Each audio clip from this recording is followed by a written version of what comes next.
taking all the municipal expansions towards the end, but that's not set in stone. So it is we have a court application. The applicants come up. This time is going to speak up. Presidential application to the committee. No one ask questions. We can go to the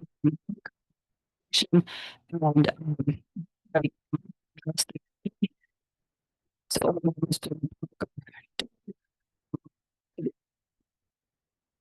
answers on the committee, and then said I asked we speak respectfully to each other, and doing the same thing. I think is correct. So just 1 second for first if you could, and just give me a second.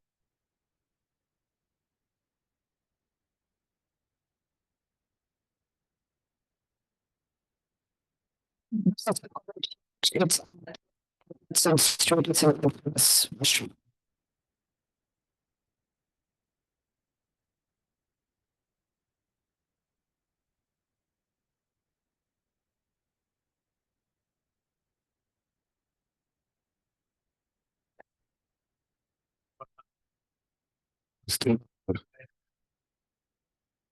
This is a corporate change application for forages 350 business in the port side, located at 350 Hudson between King and Chilton Streets. Current owner in Castellano is saying 100% interest. There'll be multiple buyers with under 10% of the lot. Who is with me tonight with a 22% interest. Marcia will be the managing agent for the entity in charge. Restaurant maintain its current method of operation as a Mediterranean restaurant. He is a restaurateur in Southern California licenses. He does own HB at 61 West 8th Street. He'll be helped by his daughter, who recently before for the alteration. So it's completely. It was only added before and everybody. Yes, and you're the majority holder. Yeah. It was just this long list of other entities. The method of operation is staying the same. So the question just is outside. It says it's not outside. That's right. So what you really understand. Okay, so it's a full service restaurant. So there's no TV. The doors and windows close at 2. There's no don't have French doors. But that's a yes. Okay, does it funny? Does it? Yeah. On the application, can you hear me? Yes. Yeah, we can. Application, you say the door from the kitchen into the building lobby. Can you explain that? Access. Is there a door in the kitchen that goes into the building lobby? Yeah, emergency exit. I'm sorry. So it's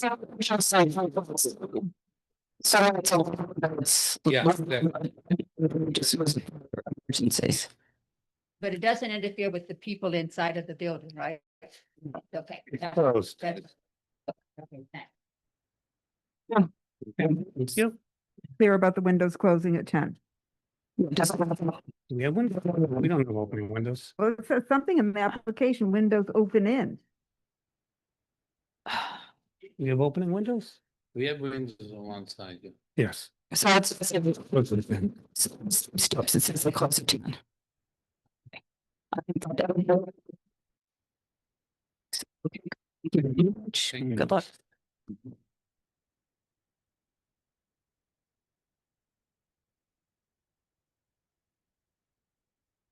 So it's going to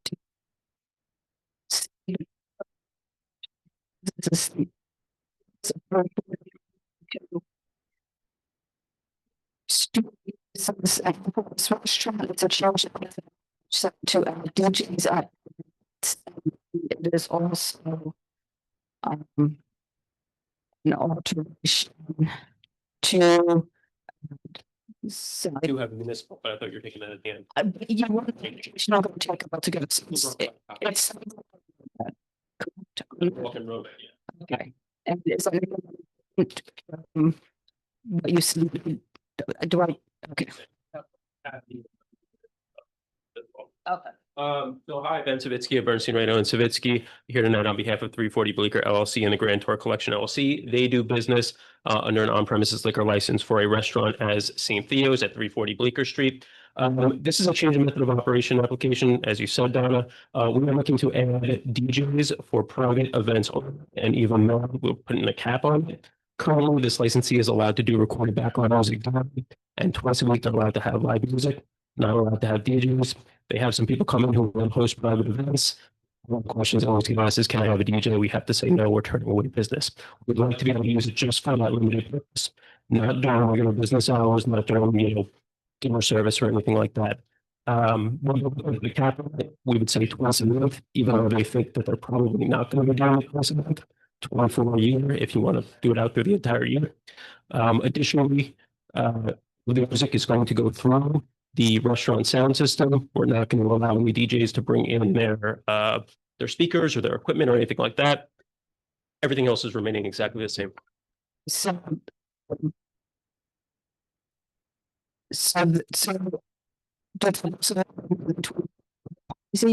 No, that's just amounts that we could have per year. This per year. We don't currently have one. Okay. Are you asking us to suggest one? I'm asking you to suggest one. Gosh, it will rather depend. It's the closing of the entire space. I don't mean somebody coming in. Oh, I see. We really don't have that many. So All. a year. No closeouts. No, nowhere near. Okay. All right, so the next question is, would you agree to close this when the DJ? Do you have operable windows? We have fixed windows, and the answer would be yes. They don't open. Go down up? If they're open, we would close the doors. Okay, so we just closed it all times. Correct. Okay. 'Cause I thought they were switched. No. Did you change the because they were? No, they've always been fixed. I've never walked by and seen them open, but yeah, it says operable windows in the application. It was a problem we had at one time. With this application was that installed operable windows did not work because we're hearing all the time. Do you have operable? No, they're all fixed. So maybe No they're doors or windows that open out, just the ones. that Well, go we in have and out. three sets. We have three sets of doors, two of which are emergency exits, one of which is the official entrance. Do But you keep those open during? no, no. Okay, so the stipulation is going to be as close to the time it's between Sure. that should solve that problem, right? And then one question, which has nothing really to do with the immediate application. Maybe you could just explain to me. It's 340 Bleecker LLC and it's in the Grand Tour collection. Did it just, is that like They- you just added another? They did an endorsement application about That's 2 what I years thought. ago where Okay. they added on a co-licensee. Okay. So I had a feeling. All right, just questions on this, Bob. So with the DJ, is it still considered back? Yeah, it's still considered background music or, Background music and that you won't hear it outside. okay, because background music's different. You think of DJs, you think of loud music. It's still background music inside, no matter what.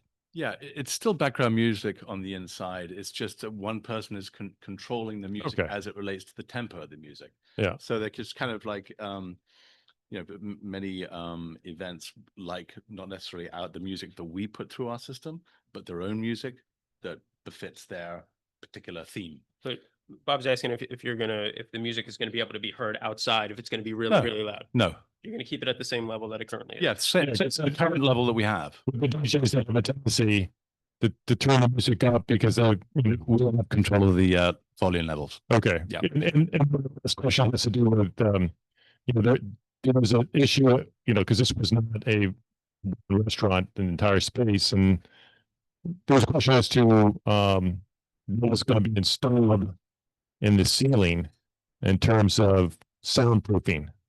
Can you describe kind of what was put in there? We have it in our application, what was put in there. There were some barriers that were put in between the ground floor and the second floor. And by the way, they control the second floor apartments, so there's no direct residents that are directly above them. So control, you mean tenants and that's spots? The building owns those buildings, and one of them is your office. Yeah, so there are two. One of them is our office, and the other one is my partner's son. Okay, because there was rent control people that were on that level None that are directly above our Okay. space. Okay, thank you. But we put in here that there was high density soundproof barrier membrane installed. Katie? So how have you reached out to the people in the building? Because we've had the neighbors of this restaurant here several times complaining about noise and security issues. So how did you inform the people in the building about this application? We provided notices to all the buildings, including our building in the area, and we actually did get some emails from people who asked what it was all about. We emailed it back. What did you email them? They asked us what was happening, and we told them that it was a DJ for private events only, and that it was going to be capped. Capped in terms of sound? Capped in terms of the amount, so that there wasn't going to be a DJ every week. It was going to be only on a limited basis. No. Dr. Smith? Your application also says that you're going to have 18 speakers. The speakers are currently in there. We're not changing any of the speaker configuration. The speakers are located, they're flush mounted in the ceiling. So there are several. There are flush mounted in the ceiling, and around the periphery of the cove, there are surface mounted traditional speakers. But these have been the same speakers that have been there since. So nothing new is going in, and we're not allowing DJs to bring in any speakers or anything new on any time that a DJ is there. Okay. So would you agree to non-entertainment level music? I think that's really what is often the problem. Sure, we're agreeing to whatever the current music level is, that's what it is. If we're considering the background that it's going to be ambient, then that's what it's going to be. Are we good? Is there any, go ahead. So it's a little unclear on your hours of operation. It seems like you're closing at 8 to 1. Midnight, 1 a.m. 1 a.m. It got a little on bit shifted in the formatting, I noticed when I printed it out. 1 a.m. on Friday and Saturday only. 1 a.m. on Friday and Saturday, midnight the rest of the week. Okay. And then there, in the photo that you supplied is a bench around one of the tree pits, which is not allowed by the city Parks Department. It's going to be removed as part of the DOT application. We already went over it with the CB2 DOT Sidewalk Committee. or Very good. Roadway seating. Thank you. Thank you. Okay, so then let's just go on to the roadway seating. That's okay. Which I don't really think, So the roadway seating was already approved by the CB2 DOT committee. But The the sidewalk cafe has not been there. That's okay. I don't know if you take a position on that. I mean, You don't I'm wait or. for the most, no, because I'd at least like to get it settled so that then if it comes, I can just say, okay. Or not, but we've heard it. You don't have to come. So the Sidewalk Cafe is currently licensed, or they had the COVID permit, and they've been continuing to operate it. They have 8 tables and 16 seats on the sidewalk. They're agreeing to close by 10 p.m. That one has not been to the CB2 DOT committee yet. The roadway has been to the DOT committee, and they agreed on stipulations, which I have. That is 22 tables with 44 seats. Again, we're closing by 10 p.m. nightly. Okay. So closing at 10. 10 p.m. They in steps that are, So we're closing at 10. right. So. Actually, I will just say this might if you look at what they sent in to us, it's closing at 10 on there, on what they sent to us. It's on the drive. And the diagram is there.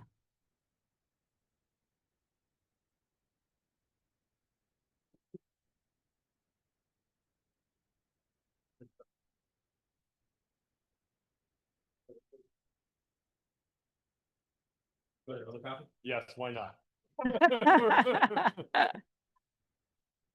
Thank you. And both of the diagrams are on there back to back.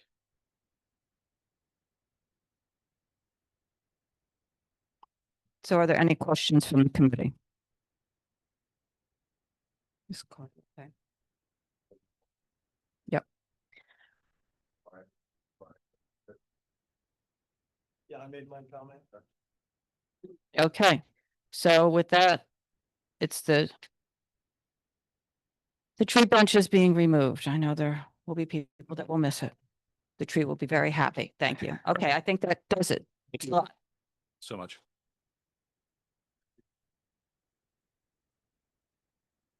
The next one is going to be 359 Digital LLC, formerly known as an entity to be formed by Tomer Bleckman at 359 6th Avenue. This is an on-premise for a restaurant.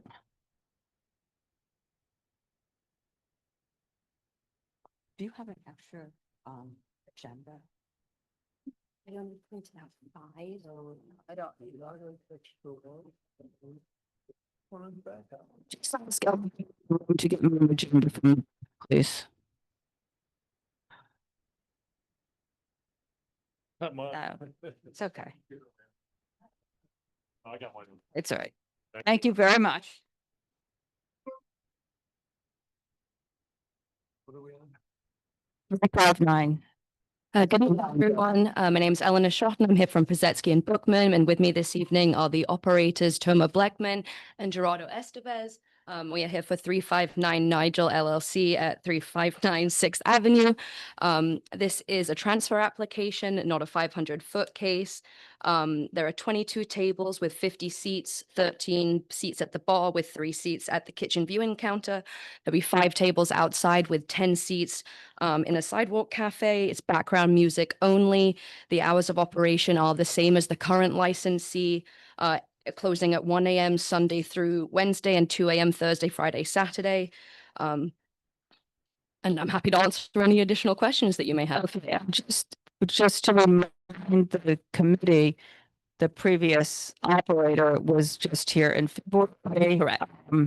And signed the stipulations for the outside seating of 5 tables and 10 seats. That is correct. And we have old stipulations on file which coincide with the hours here. Are these operable doors? So the front doors are operable. They can swing in and out, but I don't believe they're not going to be open. They'll just be open for egress. Sorry, doors closed at all times aside from, Correct. okay, and then how many private parties about? No more than 4 a year. Okay. And there's no TVs? No. There's no patron access of this floor? No, No, okay. the restrooms are on the ground floor. Okay. And so the hours are 11 to 1 Sunday, and then you have 11:30, I'm just gonna make it 11 to 1 Monday through Wednesday, and 11 to 2 Thursday to Saturday, which is what it was before. Yes. Outside hours, it closes at, We'll be closing at 10. 10. Yes, outdoor seating will close at 10 which is what we agreed to when they were here in In- February. February. Actually, I think, okay. Okay. Actually. Hang on one second. Was actually what they, I mean, everybody's gonna kill me, but what they agreed to was 11. Will they close at 10? We close the outside at 10? I don't wanna.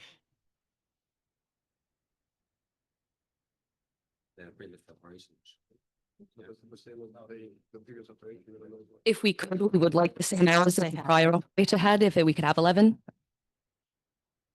It's Sixth Ave. I'm just saying, this is Sixth Avenue. Once we start doing that, I think it was.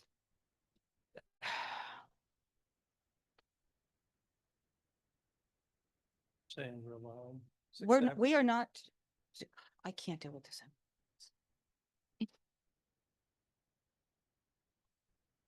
Why don't we discuss it in our committee and I'll get back to you, whether it's 10 or 11 that's Okay. what? Go ahead. Waiting for. So the other question is, why is this not a 500-foot case? So the space has been continuously licensed since 1965. Right, and that's just, So it's grandfathered. no, but how do you know that? Oh, we've done significant research on the space. Okay, and have you guys asked for that? Sorry? Have you asked for that? Have you done a request at the SLA? No, we were coming to the community board first. We haven't yet applied to SLA.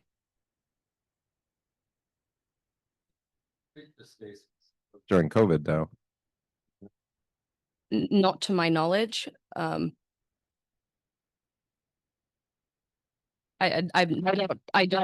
have licensing history like continuous licensing history from 1965. Yeah. I don't know. Okay. Okay. I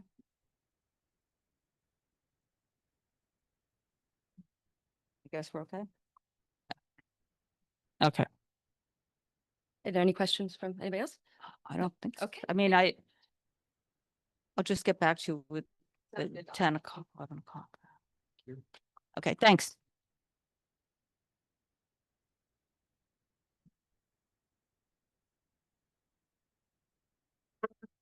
Our next application is going to be Dante West 4th at 51 Bank Street. It's number 7. This is a new on-premise for a restaurant. This is also a transfer. Yes, it is.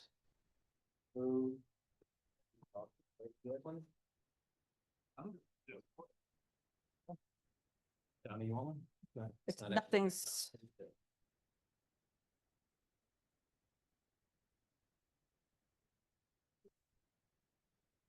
All right.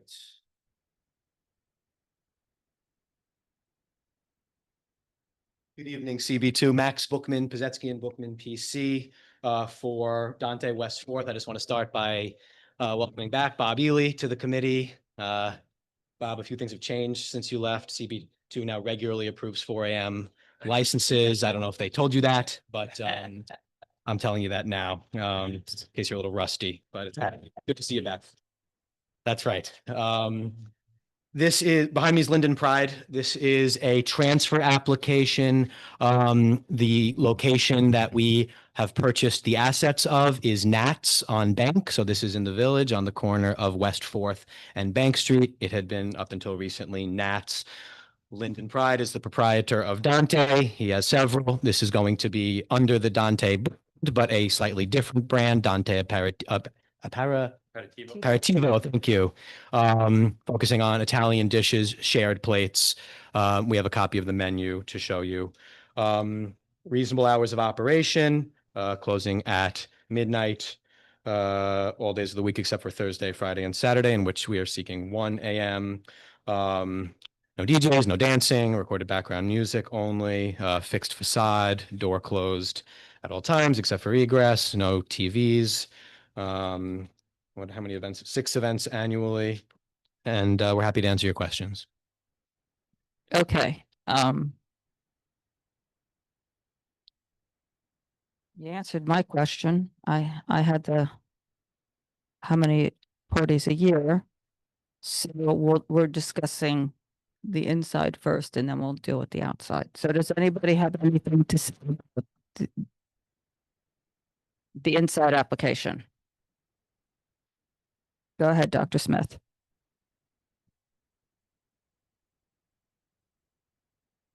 I noticed on the application, you did not check music. Are you having music in the restaurant? Oh, if we didn't, then that's a mistake. We're having recorded background music only.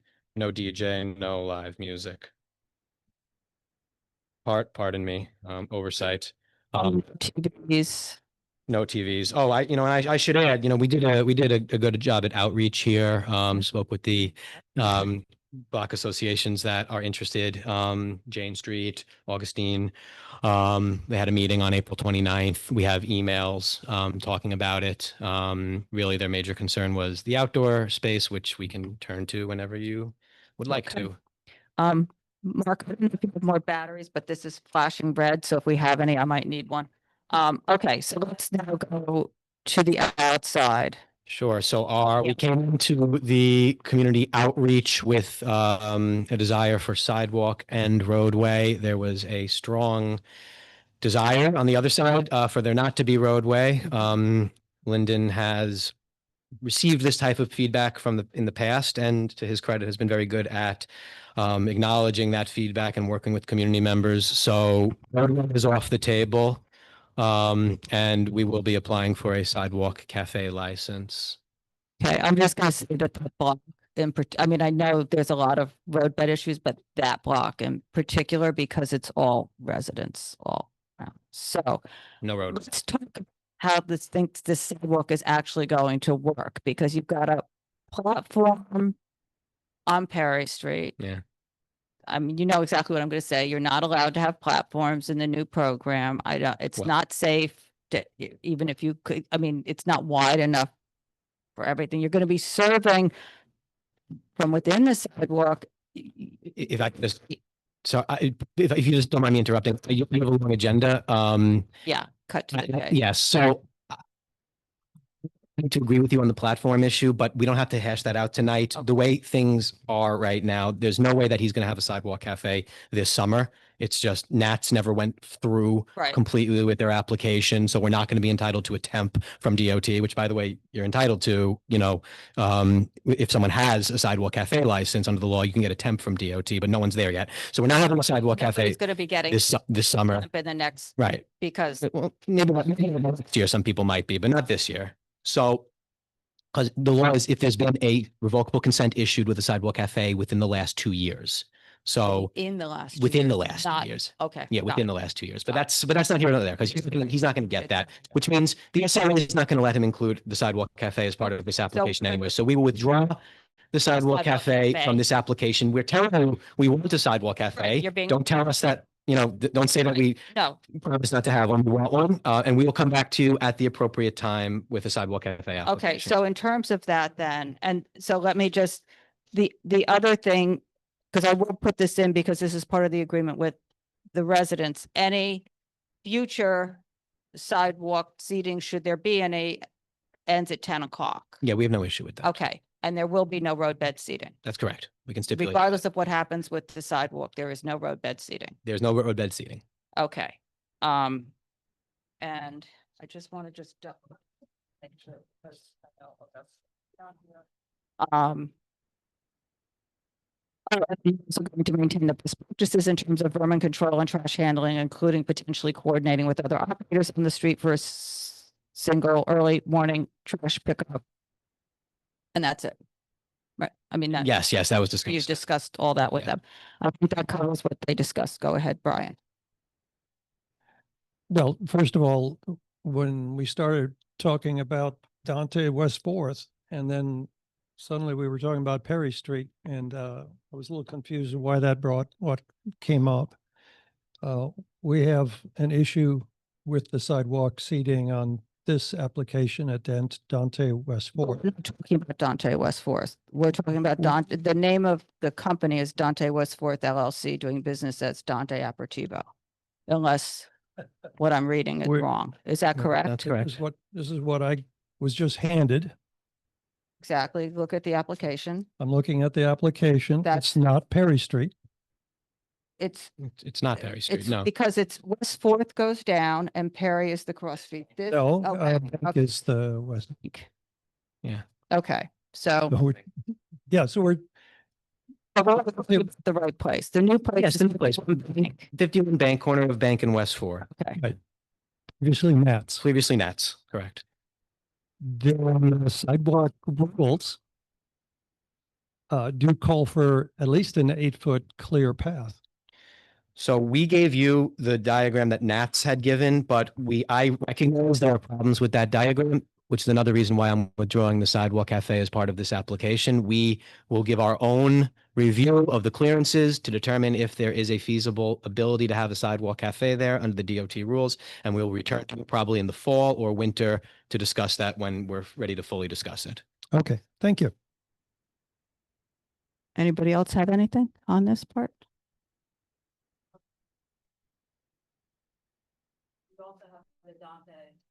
You waived it. Want to say it, just because you're here Okay. and we waived it and you've seen the stipulations to close it at 10 o'clock, is the sidewalk structure down? Structure is not down. It's The structure is not down. not down. Is it coming down now? We want, well, Business coming down. and so, but just be a good lawyer before Lyndon answers. I relayed your request to him. Yeah. There was To come off the sides. there, having discussed with Lyndon, there was an honest, good faith point of view that he had about the legality of that structure. He understands that you would like it down, and he will be taking it down. It's not down right now. It's to the sidewalk. That's not permitted. You cannot have anything bolted to the sidewalk. Right. And then the other thing I just want to point out is the stipulations that were signed also say no host stands, stations, plates, glasses, all that stuff out there. This is not an excuse. That location, Perry and Hudson, opened March 2020. It lived its life during COVID, and this is sort of a The only reason I'm saying this is because I just want to make sure that we're clear going forward, and because I tried to waive that, but he's standing here. Otherwise, I never would have waived it. If I would have had him in here for this conversation, just to make it clear that that's what was signed, 'cause it's going to change and it's going to be operating the way it's supposed to. That's all. That is correct. And he's sorry if there was any misunderstanding about that. And it's going to make efforts to have his very popular place not be crowding the sidewalk as best as you can. I realize it's difficult. Thank you. That's correct. Okay. Does anybody else have anything? Okay. Okay. Thank you very much. Have a good evening. Thanks.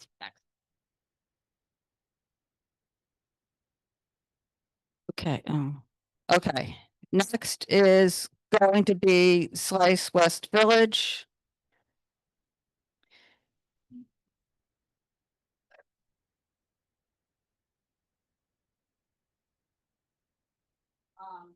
Sorry, this is Slice Food at 535 Hudson Street. It's a restaurant wine. This is an alteration to add the adjacent storefront. We heard some of this last month. We heard most of it last month, so you can kind of do the shorter version and actually just more what came out of meeting with. Okay, so what we're doing is we're adding on the store to the left of us or south. The problems arose. They didn't have any, they never spoke to the CVBA. Waleed, who's going to be the new owner, we also did the corporate change, has been in constant contact with him. The neighbor upstairs also had the noise problem for multiple years. Waleed changed the entire system at a cost of about $10,000. Have a bill for it. And that's basically it. We did do some noise tests, but if we have to bring those up, we will. Okay, so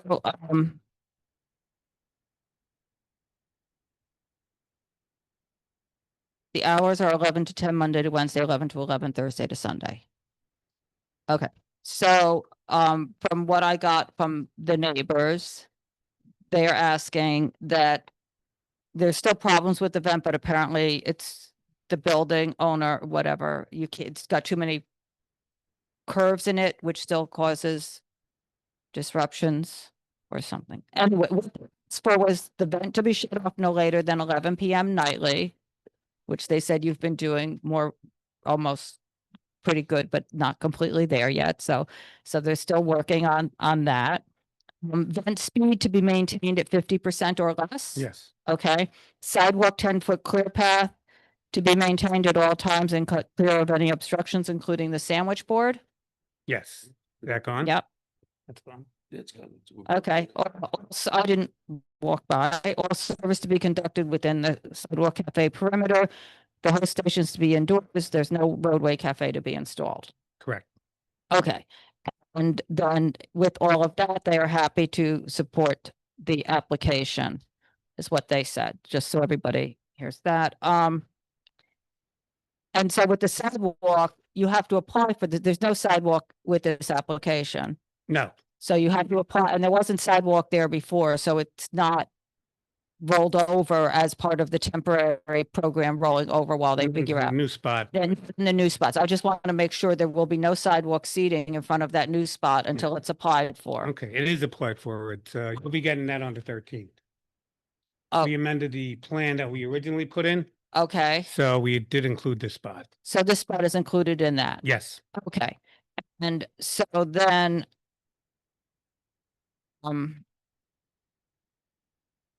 Okay, all right.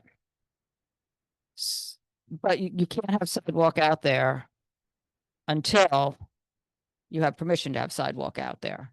Yes, we have permission. Because- tables. I mean, because you can't, that place was not licensed before, that part of the premises was not licensed so we'll- before. You can't extend your license premise, you can go on. You have to, The way the DOT looks at it, if you. file from the liquor before- authority. Yes. I don't care what the, because the DOT doesn't caring about the liquor. I'm caring Yeah, about the okay, liquor, liquor. right? Is, I understand that. Okay, and it's closing at 10 o'clock. yes, Okay.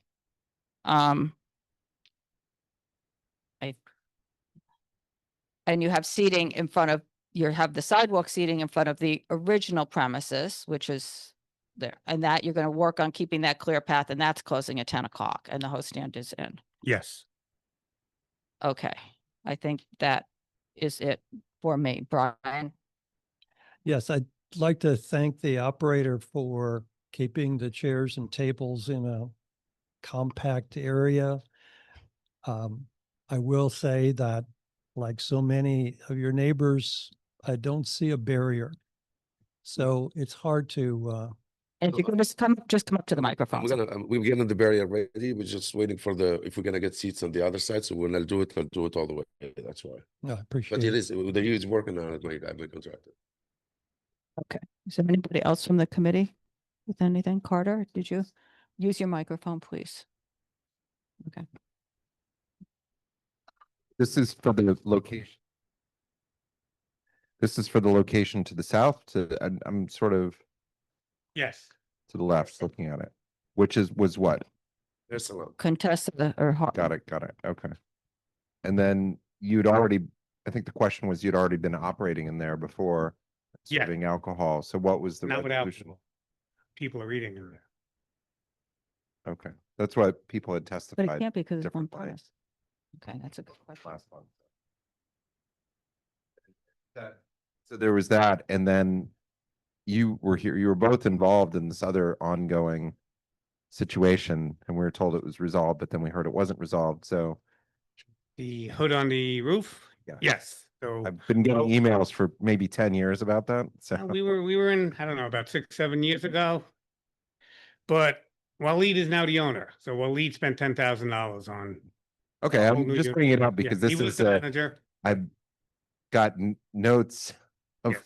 all, which I think you were copied on some of them over the years. If I was copied, I would have responded. No, over the years. Yes. Oh, okay. When But sure that's done. yeah. So yeah, that's why he put in a whole new unit once he's got control of the place. The previous owner wouldn't spend the money. Okay. And then this is there's a door, I'm just trying to pull up the floor plan because I didn't. If I could, There's a door being built between the two spots, so resident and non-resident, but clients could walk back and forth between the two places. it's operating as one DBA, Yes. not a Wild and Wilder, or is it Wild and Wilder? No, as wild. It's Wild. Just wild there was. The awning says Wilder. I know.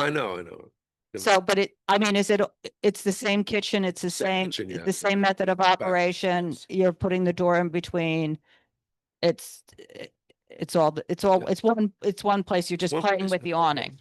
Closes at 10 o'clock, open up at 11 and that's it. Okay. You want, then it's got, yeah, so it's got to be contiguous. Do you want the awning changed? Does the awning need to change? No. Okay, so you've got to get the door in there, so it's one space. We have Okay. landmarks approval to put the door between the two spaces where clients can go back and forth. We have a door in the kitchen. Interior, yeah. Interior. Yeah. And we have a door right now in the kitchen where the food goes back and forth between the two spaces. Okay, It's an existing door from the. right. I see it here. Okay, so where are you putting? Oh, I see. Okay, right here, right? Yeah, okay, got it. And we do have landmarks approval. Okay, great. Okay. I think we're good. Anybody here from the public? I don't think so. Yes, yeah, okay. I need a speaker. Did you fill out a speaker card? You did. Okay. If you could come on up. No, you can speak. Yes, we do know you. So good. You can speak it. I did, fill out the speaker card when you're done, if you don't mind, and don't mind. hand it up here. Okay, go right ahead. So I'm Thomas Cole. I live at 535 Hudson Street, apartment 5E, and the vent is right above me on top of my roof. You remember me from Yes. last month. Okay. So Mr. has been very responsive to my complaints. He installed a new vent system. At first, it was even louder than the old vent because they had to install a larger motor to accommodate the 7 bends that the ductwork takes from the ground floor to the roof to give adequate ventilation. So that the vent was turned down 25% for fan speed with no noticeable effect. They turned it down again to 50%. Now it's quieter, but still noisy at night when the street noise quiets down at night. And as an example of that, last night I was doing the dishes, the water was running full blast in the sink, and I could hear the vent go off at 10:34 p.m. So that just At least it was before 11. So Mr. Navarro has suggested some soundproofing options, which we are currently exploring and trying to work out. I would like a little more consistency or a lot more consistency with the shut-off times, because since my last testimony last month, I've called 10 times after 11 p.m. to ask them to turn it off. And I've got my handwritten records here. I'm not going to go through every evening and all that. I remember from last time. Okay, so I can cautiously approve this application provided we add some additional stipulations, and these are my suggestions for stipulations. Excuse me. We want to turn the vent no later than 11 o'clock every night for the remainder of the tenancy at 535 Hudson Street, 10:30 p.m. weeknights, 11 p.m. weekends, if possible. Vent remains at 50% or less fan speed level for remainder of tenancy at 535 Hudson Street. Vent serviced every 3 months for maintenance. Additional soundproofing options to be determined and installed later in 2025. And I would like Mr. Manani to at least approach the landlord and discuss straightening out the existing ductwork to provide better ventilation for the restaurant. Icon Realty added 4 bends to the ductwork and relocated the motorized vent to my roof when they built a rooftop addition apartment circa 2013. So I feel they're at least partially responsible for this situation. So at least open up some dialogue and at least approach them and ask and talk to them. That's it. Okay. Does anybody? Okay, thank you. I'm glad. Okay. Yeah, I think, I think we're good. What? Go ahead. Just as a reminder to everybody is that there's an overheat situation and it turns on because we went through this years ago. When there's a temperature sensor, and so even though you turn off the vent, if the oven's still on, it kicks in if the heat goes up and then it turns on. And that was the emergency override that's happening. And you were here. This went on for years. I have a very clear recollection of the history here. But and that was the discrepancy that we determined in the past. So is that still the case? No, the sensor we started, we put the new system, but that's why I was going to ask him if we can turn, when we put the timer, it has gone off at 11. We can't keep changing at 10:30, 11. So if he agrees at 11 o'clock, we'll go off at 11 o'clock every day at a 50%. It's too hot for the kitchen. We have a pizza oven and the fire can happen.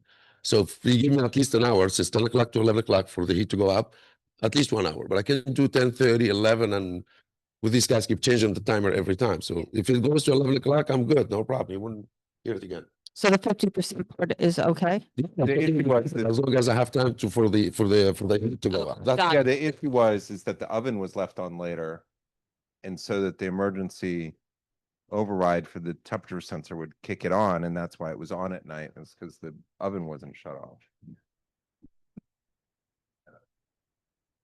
Okay. I think we're good. Thanks for working with everybody. I hope it's a good, improved situation for all on that. Okay. Next application is going to be 225 Pizza LLC. 225 Hudson Street. This is a class change. It's an on-premise application and anything.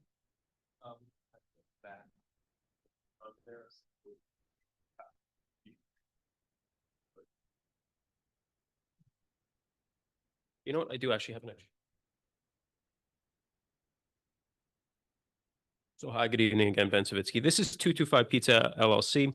They operate LTD Pizza, which is at 225 Hudson Street. It is on Hudson Street, near the corner of Canal, right near the entrance to the Holland Tunnel. They are currently licensed with an on-premises license to serve beer, wine, and cider. As Donna said, this is a class change to bring them up to full liquor. This is John Malone. He is the owner and the operator. He's been operating the place. He can answer any questions that you have about the operations.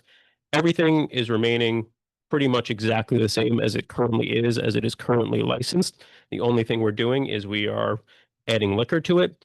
The reason for this is the context is that people are asking John for cocktails, and he tells them that he has to serve a cocktail that is malt-based or wine-based. We don't like that. We included a copy on the back, a proposed menu for cocktails. It's going to be inspired by Italian ingredients because this is primarily a pizza place. We're talking about drinks that have limoncello, Negronis, things like that. The only thing that is changing from what we currently have to what we are proposing to have is we are currently allowed to serve outside in a back patio. We are taking that out of the application. I know that that was a concern, so we are cutting it completely out of the application. So there will be no outdoor service if we get this class change. Everything else is remaining the same. They only have 4 tables, 33 seats. There's 1 stand-up bar with 9 bar stools. It is 2 floors. The bottom floor has just 2 tables in it. 11 a.m. to 2 a.m. are the hours. They only use recorded background music. There's no DJ. There's no live music, and we're not intending to do it with that. That's really it. There's no sidewalk.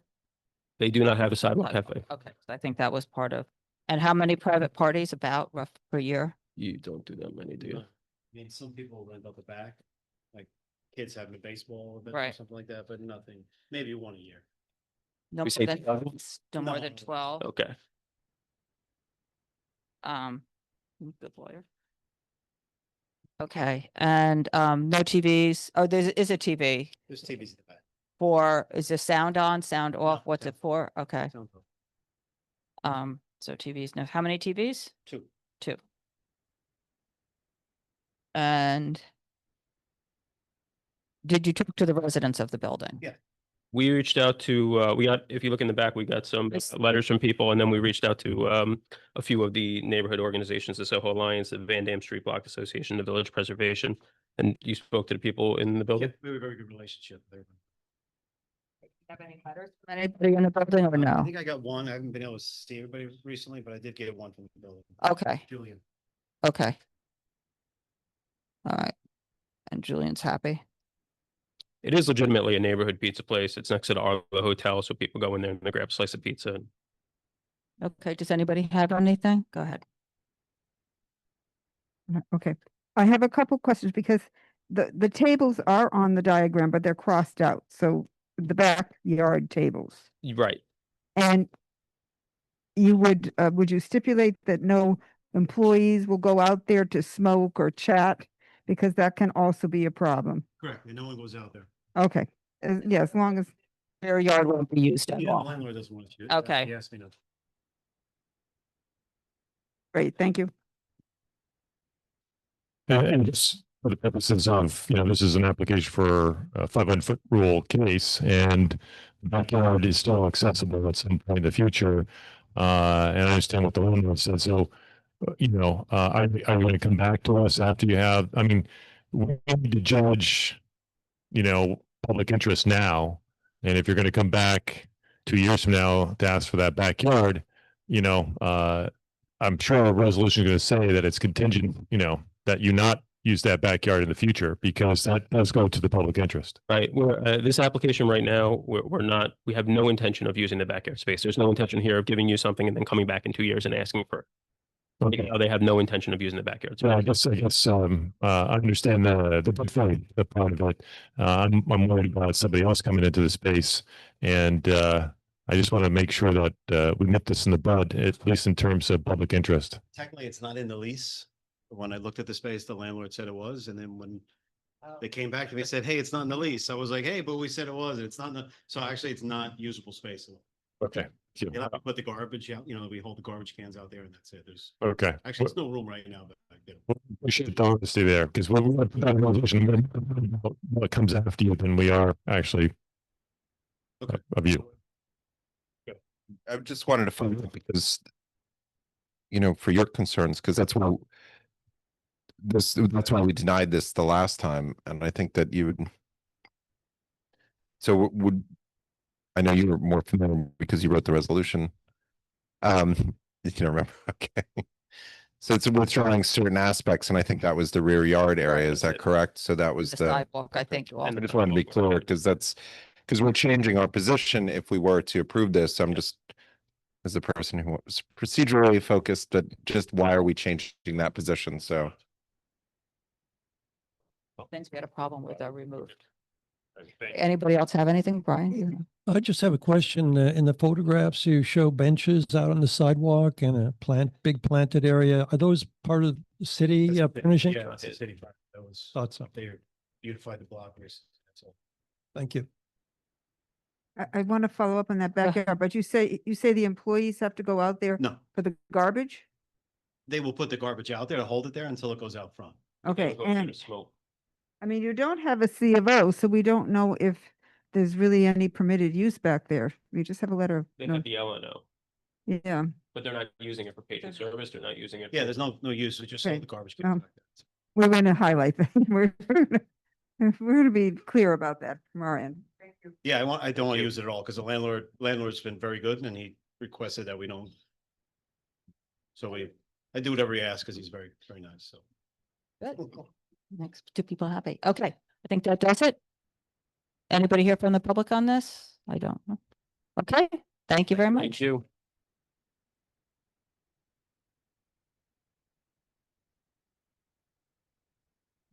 Okay, the next application is going to be Room Service Gansevoort LLC, doing business as room service at 63 Gansevoort.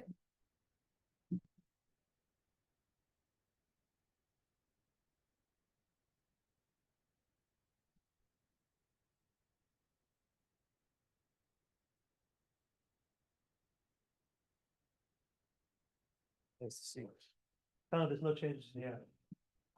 There's no changes in the ad, so I'll just, you. Plus. Yeah, it's all the same. Don, you probably don't really want to. Would you mind? Okay. Hello, guys, how are you?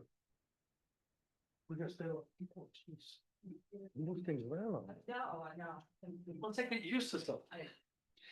Hi, my name is Frank Palillo, and I have with me. Chris Rita. Hi. Hi. Hi. Hello. This is Pietro Genenzi, Walter Historic Design Group, the acustician on the project. How you doing? Ed O'Rourke, owner of Full Armor Investigations and Executive Protection. So the reason we're back here this month, thank you for your patience, is that we really didn't have a complete application last month. We didn't have the exact plans and we didn't have the soundproofing plan, which we have provided for you now. The soundproofing expert is here to discuss any issues you may have. And our security company is here also. Chris, do you want to talk about security company? Ed, I read Ed because Ed works next door at RH, the hotel. So me and him became really good friends, and I told him that I'm gonna need, when I open this place up, I'm gonna need 2 guys, and I think it would be really great to use the same people as RH, it's the same clientele. And he was on board to do it from the beginning, and we thought it would be a great, mix for us. PHO and Wolfstock Design Group, they worked with me when I fixed the problem way back when Griffin had the problem when I first took it over and we didn't know. They had a sound issue in the back. When PM was there, they had a problem with the tenant in the back. The wall wasn't built right. It was never soundproofed. And we came in, and when we came in, we redid the whole thing. We did like a box inside of a box to create almost like a sound studio. And it worked, and we never had a problem with the neighbor anymore after all those years. So I brought him in again to do this because of the way that S&S had the sound positioned. Everything used to fly out the door. I know, because we were next door and we'd have to hire security and people all the time because it was just craziness. And it almost funneled out because the sound would be so strong downstairs. And when you're coming up that step, it would almost be like a funnel. The sound would just come straight out the doors. So I told him, we stood there, we figured out what we could do to insulate it so it doesn't have that problem, and that the sound reverberation doesn't come out the front door. So I don't know, I'd like to have him- Go ahead. Yep. What? I don't have the packet. I have what we have, and there's a set. Well, he's saying it's no different than what we received, so I have a sound report. We have it. No, I read through it all. Yeah, so we're going to be designing the sound system with directional speakers that can contain the levels within the space and not reverberate through the staircase, and also implement noise control solutions, acoustic doors between the occupied space and the staircase. So I don't see doors on the diagram. I mean, if you're saying you're putting doors in here, and then I don't know if that's allowed for an egress. I see the DJ at the bottom of the stairs, but I don't see anything that indicates doors. Yeah, the main door into the staircase. Where is the main door into the stair?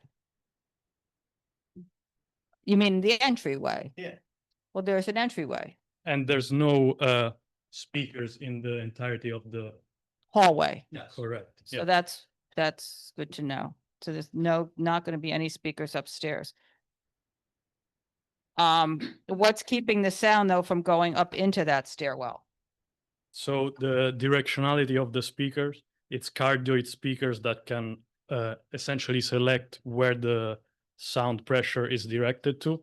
So we're Right. going to keep. Wait, let me just say something, because I know a little bit about this. So you have a speaker, and the way it goes out is it kind of brushes out, right? Right. So like bass is on directional and regular sound that comes straight out. So what this card, correct me if I'm wrong, it cuts it. So like if I don't want it to reach you, I stop it 3 feet before you. So you kind of hear it, but it doesn't hit you in the face. That's what these speakers do, correct? They're directional. Yes, they have an angle, opening angle of where the sound is. Everything's going to be pointed, angling into the room, and nothing's going to be pointed towards the stairway in the entire premises. I mean, I would think any speakers in the back would be going towards the center of the room, which then would go towards the stairway. Right, but by tuning the speakers with the correct level, you're only pushing the sound levels until up to. Have you been in the space? Yes, and we also conducted the tests in the adjacent space, which is common RH. ground. Yes. Because we don't want to have any, like, we're really good neighbors with RH right now, and we don't want to have any sound issues the way that S&S had sound issues. Right, because that was a problem for the community, having all these noise coming out of the door all the time. Aside from what happened next, I'm just saying for the residents, Yeah. who some of which are here. Okay, the hour.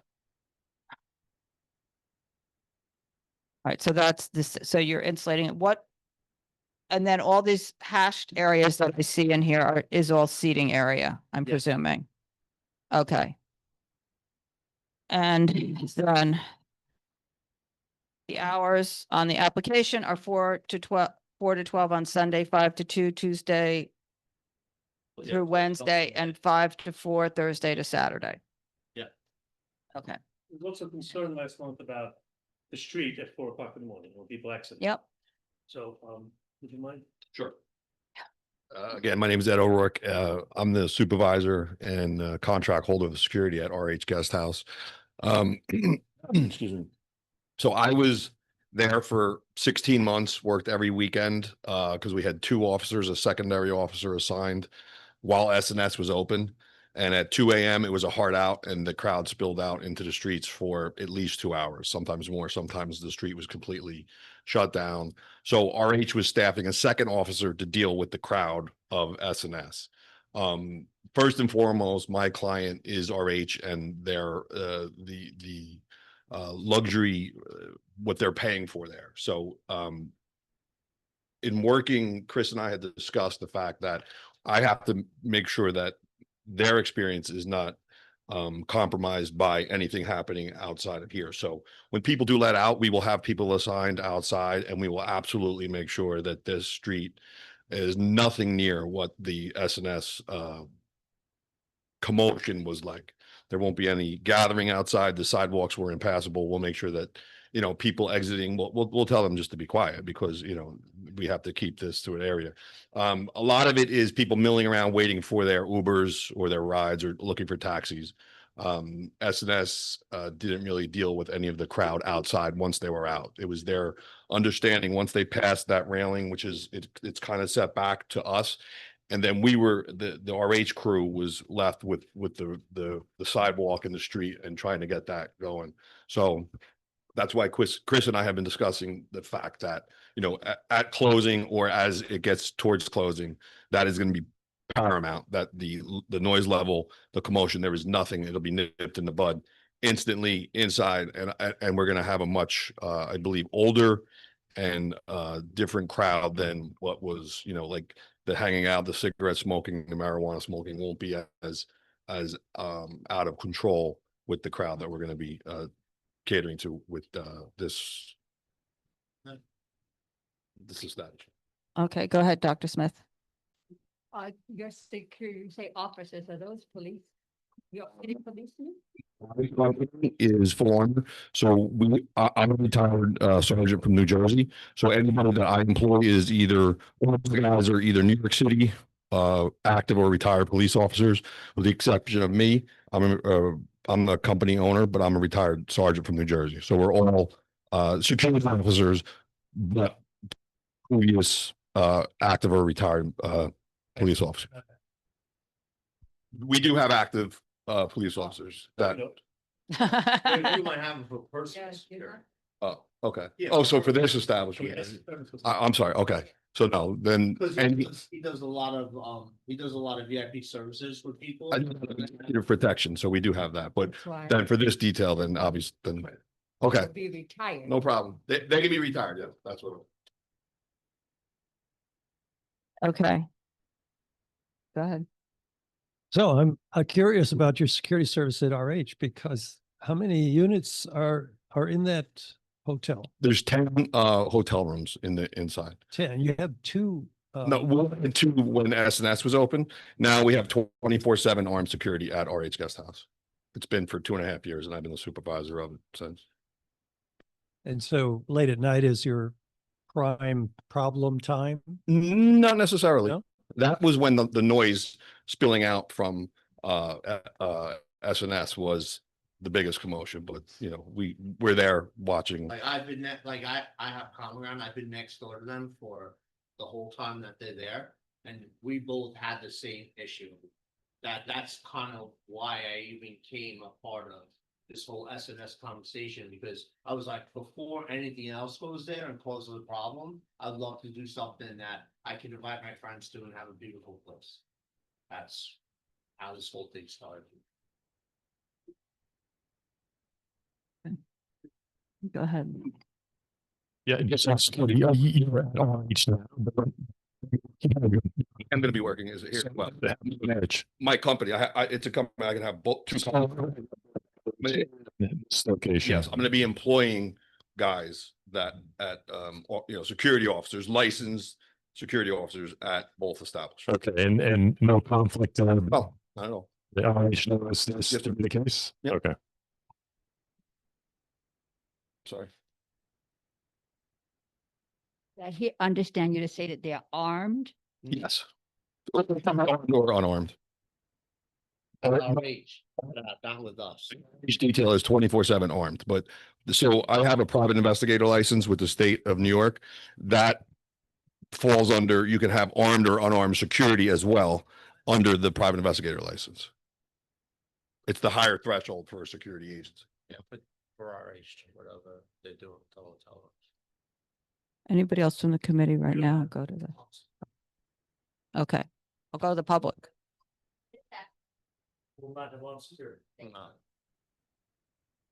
Okay, let me go to the public. Zach Weinstein. Hey, Zach. Hi, Zach Weinstein, 92 Horatio Street. I'm sorry, can you hear me? Is this mic? Okay, great. Fine, Zach. So a couple of questions about that presentation. I'd like to know more about these directional speakers. Unless the applicant has found a way of repealing the basic laws of physics, bass sounds are omnidirectional. They're not directional. Once you get below 50 to 60 hertz, there is no way to control the direction in which they propagate. They go out in all directions pretty evenly. And it's the bass sounds that have been the problem from SNS, coming up that stairwell, coming out into the street. So if we're relying on, I really like a technical explanation of how directional speakers are going to somehow magically protect or prevent those bass waves from coming up the stairway. Second off, relying on doorways at the top of the stairway to block the sound from coming out. One of the problems, particularly with SNS, was, first of all, the doors were kept open too often, but in any case, patrons have to enter in and out of the space. Every time they enter in and out of the space, the door is open. You can't rely on those a single set of entry and exit doors to block sound because they cannot be closed at all times. There's no speakers in the hallway. At the previous hearing, we were told that there would be sound at the top of the stairway accompanying the coffee bar that would be operating. So if they're, are the speakers still going to be present? Have they, in fact, been removed from the application? And then I guess the last question is so again, I do believe there's a way to deal with the problem of sound coming up that stairway, but you can't rely on a single set of doors. There has to be some kind of acoustical blockage, at the bottom of the stairway, in addition to the exit doors. And then lastly, I would still push back a request that there not be 4 a.m. closing times. It's all very nice that, we have security arrangements with RH, with the RH operation. But, problem with Common Ground is that there have been ongoing issues there. And, Chris is a great guy and, responsible operator. But for whatever reason, there are still always people gathering outside Common Ground. There can be problems late night. Common Ground does, in fact, sometimes operate with the garage doors open, sound comes out, et cetera, et cetera. So that's about it. Thank you. Yes, so to address the first question, the gentleman is absolutely right. At low frequencies, the sources are omnidirectional. So in this particular case, we will address the issue as we did in Common Ground by tuning the system. So we have a limiter. I'm just going to say one thing. It's not addressed in Common Ground. If you think this sound in Common Ground is addressed, I'm just telling you it's not addressed. It's loud and you can hear it across the street. Mm-hmm. I'll rephrase that. In order to meet New York City noise code, the subwoofers are limited at a certain level since they are omnidirectional, while the main speakers that deal with mid-high frequencies are directional and they can be tuned to address specific areas of the space. So that's how the system is being put together. Plus also, there is no sound in the coffee bar at all anymore. We took it all out. There's none in the stairwell. So you're talking about, you have 70 feet from the front doors to where you're gonna hear a speaker when you walk in. 70 feet inside. So 70 feet is a big stairwell. And in the stairwell right now, it's all brick and it's open. So everything's open right now. What we're doing is we're closing it all in. So the sound can't reverberate up the walls like it used to.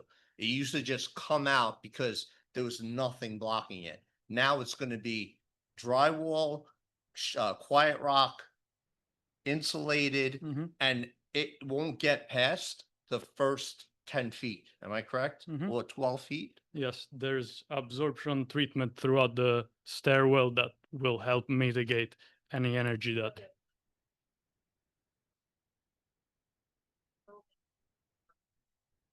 Wait, let me just show you something. So what you're gonna have right here, you're gonna have to show. This whole thing is gonna block the sound. You're gonna only have this little path left. By the time you get to here, there should be no sound that even goes past that. So you got another 20 to 25 feet to here, and here you have another 12 feet. So you have about 40 feet of no speakers, no sound, no blockage, nothing. Then you have a coffee bar again. So you have another layer. Yeah, you have another layer if you want, actually. And if it helps. I don't know. Have you checked to see if this is sufficient fire egress for this space if No, you're no. building this? 100%. It's 98 person. We have 2 emergency exits and we have elevators. So the staircase, the reason why they had it like this is it was an old garage or something, and they had this whole thing. I'm sorry, Chris, you said there's 2 emergency exits to the back where? There's 2 elevators. I'm sorry. There's 1 emergency exit right here. Okay, so 1 and then this would be the second. That yeah, 1, 2, and then 2 elevators that go out to 12th Street, a little west 12th. But you can't use an elevator during a fire. No, during a fire. So there's really just one exit.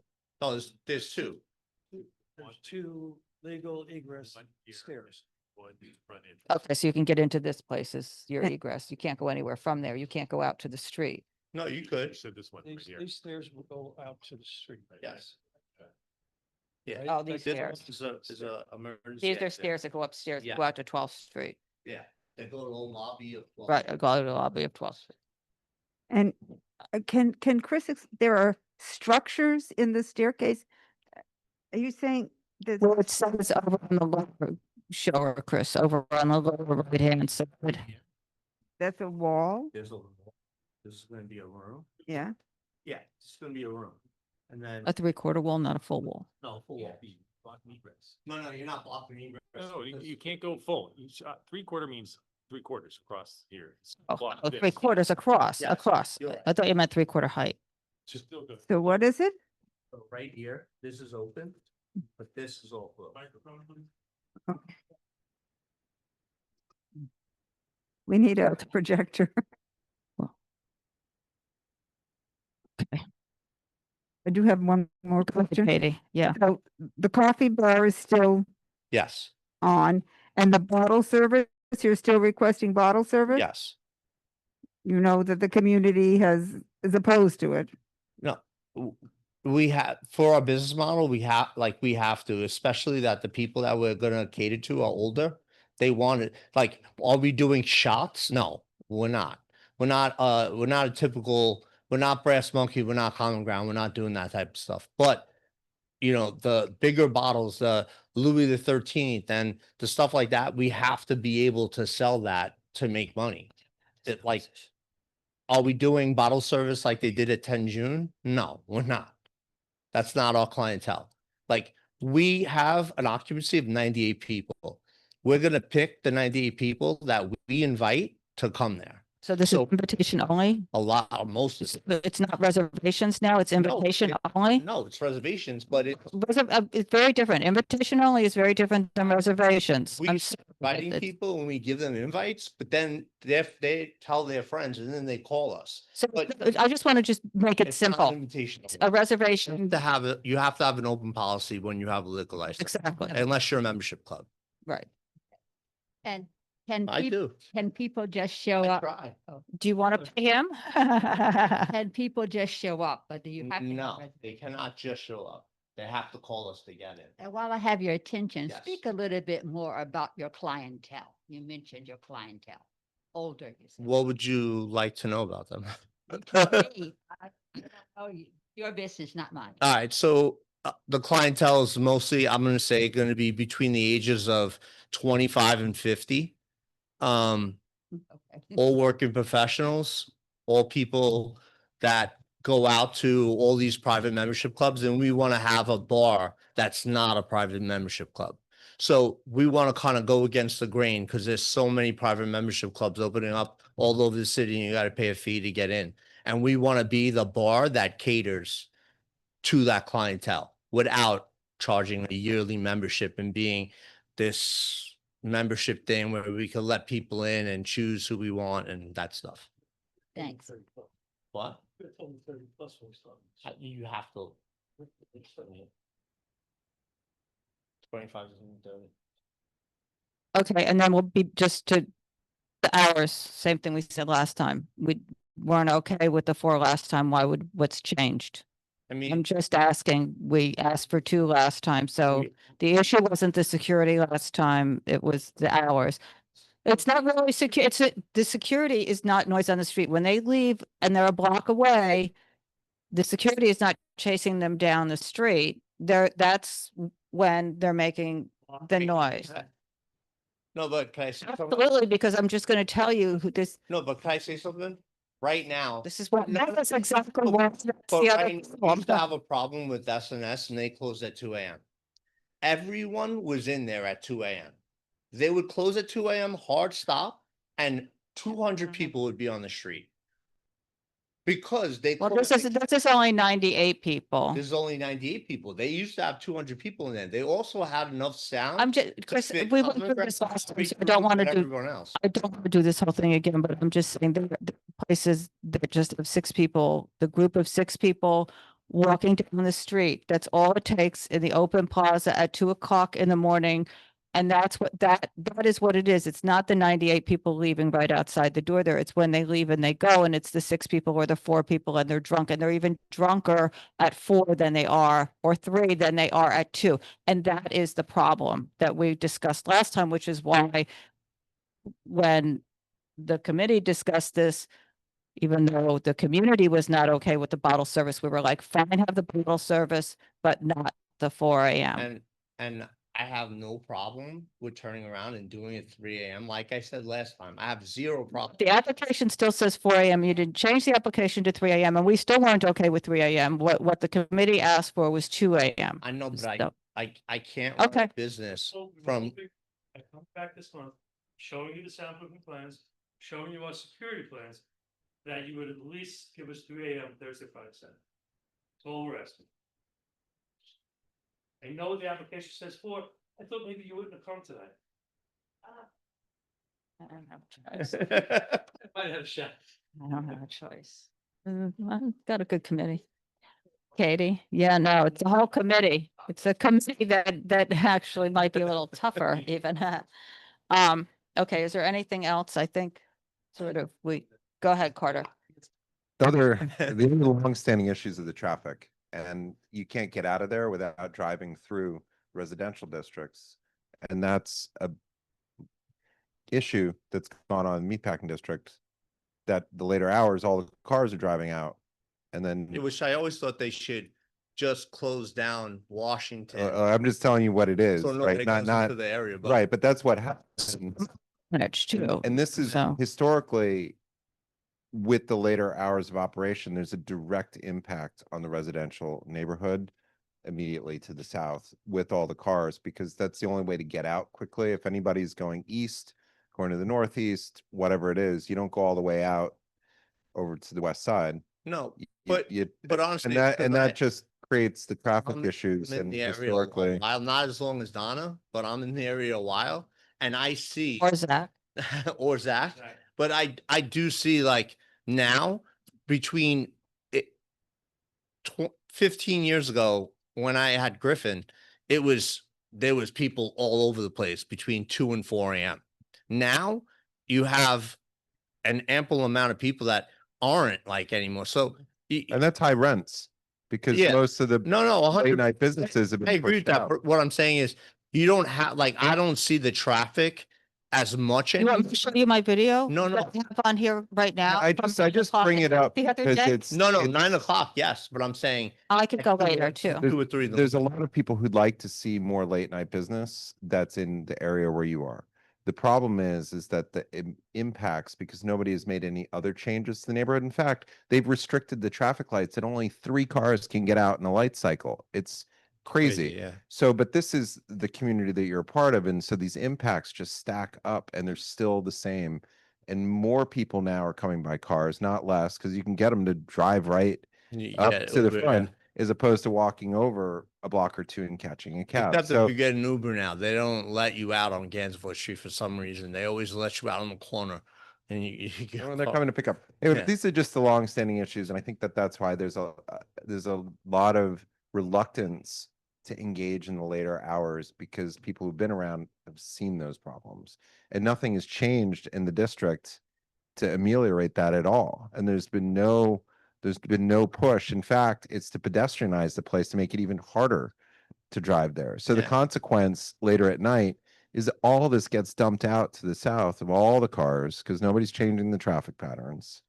And there's a direct impact. And that's just not necessarily your fault, but those impacts have not been changed. And if people really want to have this area with later hours, that's what needs to be addressed. And can you do it in each application? No. Yeah. But this stuff should be going north to 14th Street. No, the city has to do it. You're right. And not, not have all these weird rules on how, because people still come by car. That's Yeah. the biggest. No, they come by cab. You're right. Yeah. I mean, that's, and then you get the honking, which you guys don't always see because that's around the corner, whatever. And that's, so I just, Greenwich. that's where it's hard, even with all these other issues to. But address it in that's a why I later said night like operation. I have no problem closing at 3 because honestly, between 3 and 4, you don't really see any business. Like people are lingering and not spending anyway. So to me, it's fine. I don't need to be open at 4 a.m. I'd rather be closed. But I can't be the place that I'm telling people, hey, I'm closing at 2. You know what they do? They leave at 1. And that's the problem. The biggest problem, if I say I'm closing at 3, oh, okay, people will leave at 2:30, but it's fine. If I say I'm closing out at 2, people leave at 1:15. And that's the issue. People don't come out in New York. They come out at 12, 11:30. I only get an hour and a half. All of a sudden, I'm like, I can't make money off of that. We just ask you to consider Thursday and Saturday. Okay, good. Yeah, okay. All right. I appreciate it. Thank you, guys. Yeah. Okay. So the next application is going to be, I can't say this one, New York's LLC, 154 West 13th. Did I bungle it? This is an on-premise for a restaurant. Is somebody here on that one? Or no? No. 13th. New York's LLC, 154 West 13th? Yes, okay.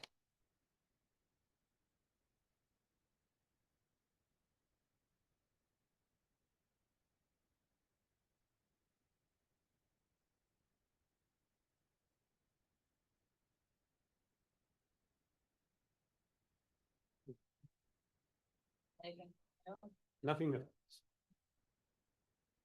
The few signatures from our building.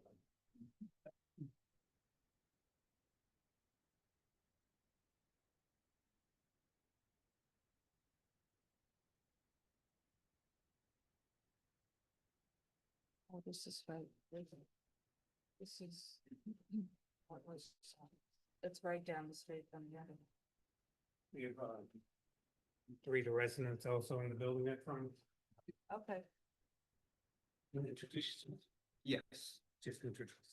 Good evening. My name is Oscar Lorenzi, chef owners on New York LLC. I've been, let me jump. There you go. Right, so, That's it, you're done. I was gonna let him go. This is a liquor license transfer application. We're buying the assets of PEI Muscle Kitchen LLC, which is operated at the location 154 West 13th between 6th and 7th Avenue for over 11 years. From what we understand, the place has been licensed for over 60 years. Will be a full-service, family-oriented restaurant serving a fusion menu. We'll be keeping the current seating setup, 23 tables with 77 seats and a 10-seat bar.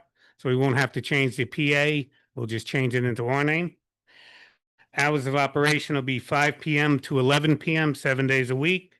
Background music, no promoted events, outside promoters, cover fees, scheduled performances. We're closing down for private parties. There is the school at 146 West 16th Street, but the license predates that school. We submitted said 27 signatures of support, including 15 from our block, and also just submitted 3 from our building. And if Oscar wants to tell you a little bit about his Shall I speak now? Your turn. I've been cooking in New York for 26 years, always in Manhattan. I'm Peruvian born. I say my heart's a New Yorker. I had a previous restaurant called Contento in East Harlem. It's very notorious for inclusion and adaptability for people with necessities and special needs. I'm going to try to do the same in the restaurant. 2 of my old partners were in wheelchair users, and one of them is consulting in the new project. Nice. Okay. Yeah.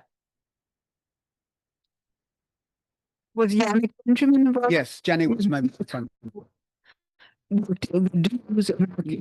For many years. Exactly, many years ago. Yeah, thank you. And okay, so the music is background. You went through all that. There's no backyard. No backyard, no TV. No sidewalk. No sidewalk. Okay. I think that does it for me. Does anybody else from the committee have anything? Yeah, go ahead. And is it wheelchair accessible? We're trying to redo the entrance, which is going to have a metal inside, and we're going to try to lower the bar for people in wheelchairs to come in and have a space at the bar and don't be looking up to the rest of the people. So how are you going to try to, what are you going to do? We just lower the bar. No, the entry. That's what I'm wondering how they're going to get in. We have a ramp. Oh, you're going to put the ramp. Okay, great. Great. No, that'll be nice. Okay. No structural change. Okay, good. And no sidewalk, which is. No sidewalk. Because there's no room. No, there's no. Okay. Okay. Thank you very much. Thank you so much. Have a good one.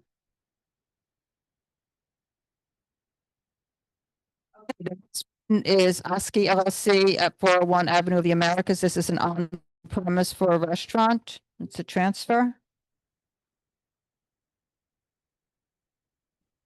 Is somebody here on that? Yeah? Yeah, okay, that's okay. No, that's fine. That's fine.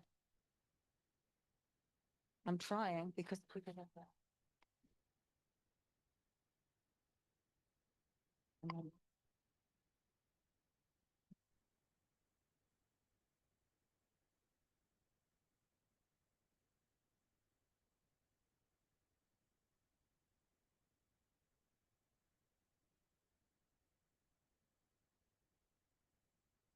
Your own night.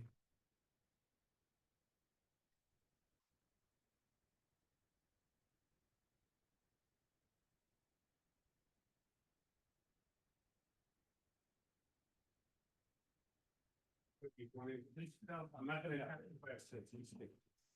Just say, introduce yourself, your name. Yeah, no, introduce yourself. Just say your name. Say your name. Hi, my name is George and I'm from Georgia, the country of Georgia.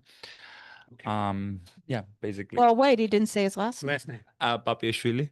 That's why I didn't. That's good. Okay. George has been, well, this is an on-premise liquor license application for a Skilly LLC, doing business as a Skilly Orchard, located at 401 6th Avenue between Waverly Place and West 8th. in a space formerly occupied by How Noodle and Tea LLC. Before them, it was Healthy Village. Georgie looked at about 6 places in the village.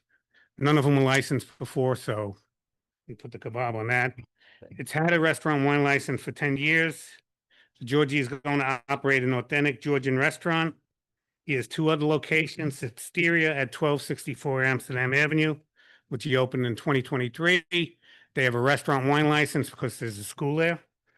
He also has Exterior 1 at 774 Amsterdam Avenue, which is operating on a temporary liquor license, has been open about 4 months. This restaurant will have 18 tables with 62 seats and a 6-seat bar.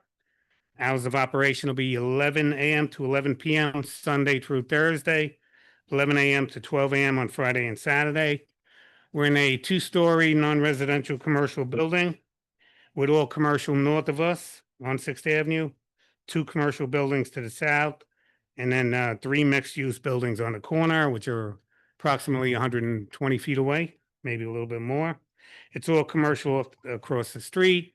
There'll be background music only, not only, I'm sorry. Occasionally, he'll have non-amplified Georgian acoustic music, usually one person playing it, just for the feel of Georgia. We've submitted 34 signatures of support, most of them from the block. Okay, so I'm gonna start with the acoustic music. How often, when, hours, no horns, no drums? We're not gonna have the weekly basis. We're just gonna have, if we're gonna have a request, when we're gonna have a private event. Okay. And how many then? So that would only be a private events. It would still be background or it's acoustic. It's acoustic? Yes, it Yeah. is. Yeah. No drums, No drums. no horns? No, no, Or, okay, no brass, right? correct. And so how many private parties do you think a I year? hope many, maybe once a month. I don't know. So if we say 24 a year, is that? I think it's a lot, but. But I well, think- you don't have to meet it, but then you don't have to come back to change 12 to, that's, Correct. Yes. that gives you a couple extra in the holiday Thanks. time. Okay, and there's no operable doors on there aside from the one door. No, So you'll close the doors at all times except for patron Correct. and, okay, and is there outside, there's no outside with this application? with Is this there a application. plan to have outside seating? Yes. There is a plan to have outside seating. yes. Okay, It so, would be next year to the Never. earliest.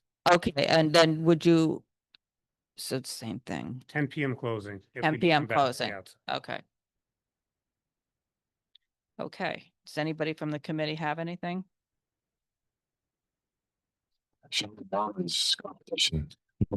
She's my friend. Oh, We're good friends and I know many years. She's actually helping me. oh, So- oh, I guess it's far enough away that you might, Yeah, that's why I was Or it depends considering which that way that it's people are close walking. proximity, but different neighborhood. Our mom is Chelsea, so we're in Greenwich Village, so that's. barely, You okay. skip Chelsea. Okay, I'll have From to, the Upper West Side to the west side down to here. okay, all right. Okay, anybody else on the committee have anything? Okay, thank you. Good So luck. much. Thanks.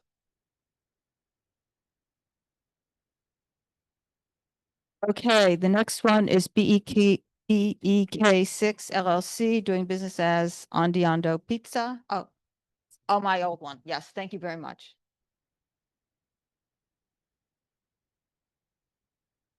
So, BEK6 LLC at 402 6th Avenue, the corner of West 8th Street.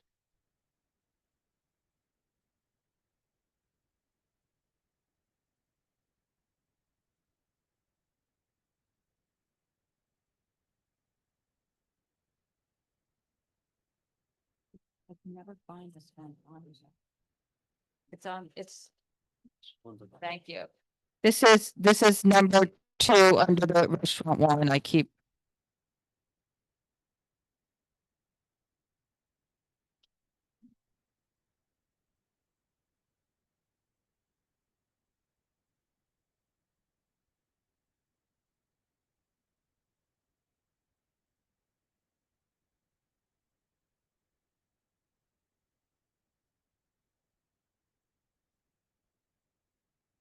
How you doing? How are you? Good. You have to speak, come up to the microphone and introduce First name is yourself. Kastrat, Kastrat. Last name is LAJQI.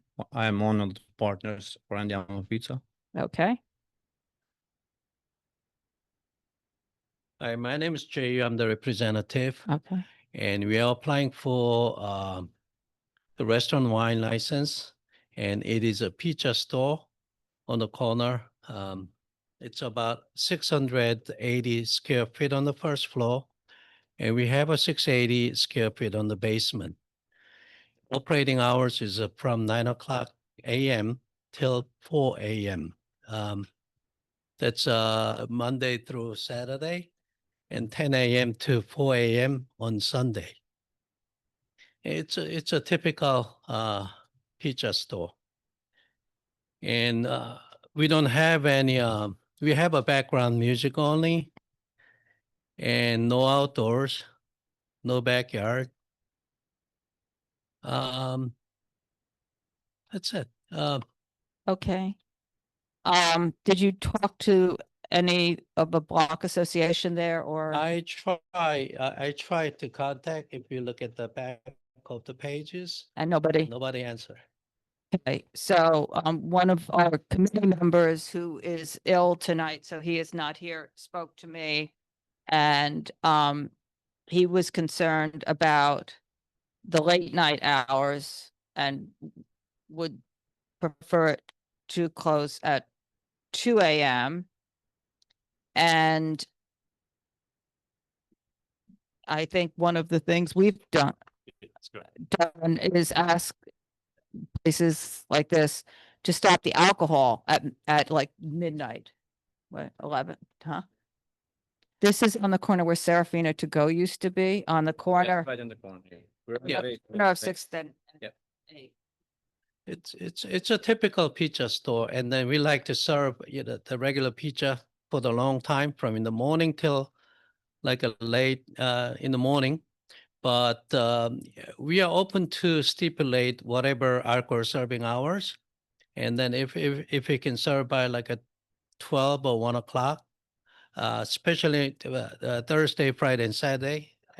Say 12 during the week and 1 o'clock Thursday, Friday, and Saturday. Is that okay? That's And then you can fantastic. stay open until 4 a.m. I But stopped liquor serving at 1 a.m. okay. It's on the northeast corner Yes. of 6th Avenue and West 8th. Yeah. They had wine and liquor as well before, but I'm not sure if they went to you guys. This was an interim place. Oh, It's a different address. okay, that might be why I don't have it. A long time ago, but it's been dangerous. The Kango hat. What?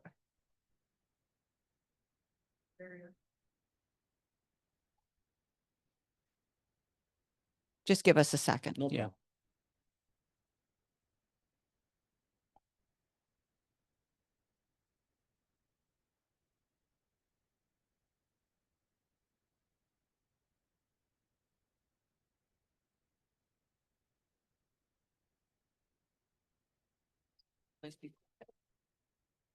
My ratings are bad.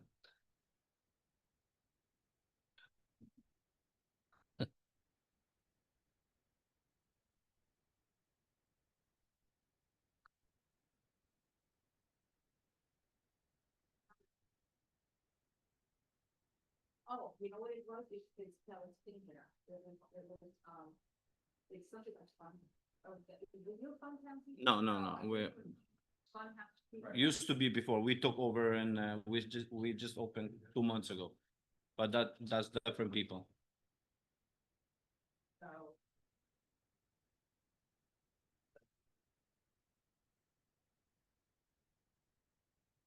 No, it's okay.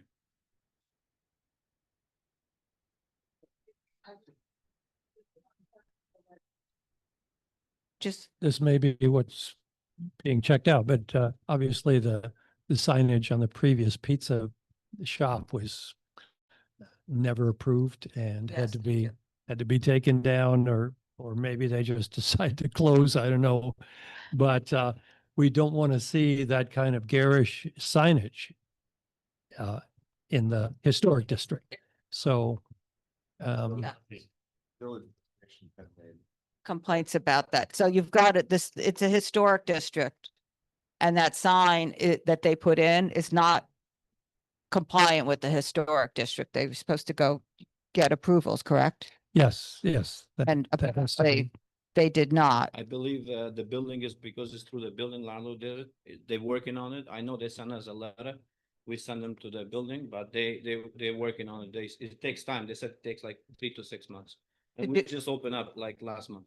So it takes you 3 to 6 months to get the sign. It's from the building. The building they did with it. That was our contract. The building put the sign in. Correct.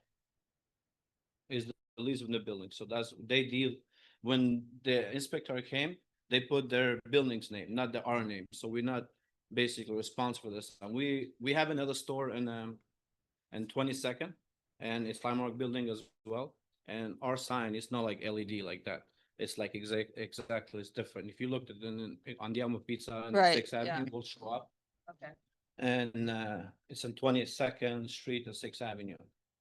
We have that, but then the LED lights, they're working right now. Okay, so the sign is still there that The says sign is- Family's Pizza. Nothing, or- it's on the Alma. Because it's so you put the sign in The landlord put the sign, yes. for you. Yes. And did it incorrectly. Exactly. After 2 days, soon as we put the sign, like, I think it was Friday or something, they put, I was not away here, but I think Monday, inspector came and they give us a violation. So now they're going through the city and the permits and whatever they have to do. Okay.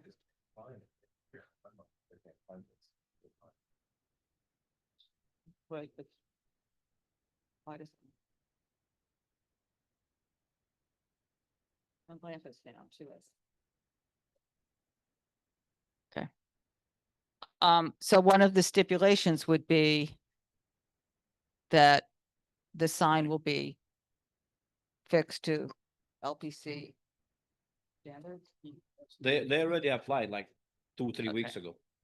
They did. I know because we got a letter from the city Donna. and from their lawyers. So Yeah. Could, whoever's doing the talking, could you just either take it out, Mike, if that's you back there, Michael Kelly? Michael Kelly. Could you please take your conversation outside? Don, I have a couple of Okay, questions. go right ahead, Katie. Okay. We're waiting, yeah. Tonight I'm missing Doris Deether because 8th Street has another level of protection on top of the Greenwich Village. Remember that. Okay, Yeah, I'm so, sure that's in there. I wrote that for another, or Yeah. either this pizza place or something at that Yeah. thing. There is a separate, and it's a very special. very special, It's so. the only place in Manhattan that has that. It's in course. both boroughs. But I do have another question based on the diagram. How is the food preparation area separated from the path to the bathroom for the patrons? It looks very open here. Yeah, we're gonna, right now it's, we just built it and then, we're gonna separate it by putting, something between, like some kind of, the wall. that have, A little counter or barrier? doors and things like that. And when is that going to go in? when? Yeah. Sorry, this week. It's already. I think I'm gonna show it to you. Or show her. Yeah. Show her. Yeah. No problem. I can look while you show her if you, yeah, Okay, no from here. Phantom, correct? Mhm. Go like this. Here, it's put with also counter right here. Right here, right there, it's a counter and it's covered here. And then the bathroom is right here. Right, I already put her here. I don't know why it's not here, but it's like this, like this. It's Oh, separate. so this, Correct. this is piece open. goes over? Correct, yeah. This is, I'm just gonna do it. This is the pizza display. Okay? So the Okay. bathroom is like this. This one is covered. This space is open. It goes right in.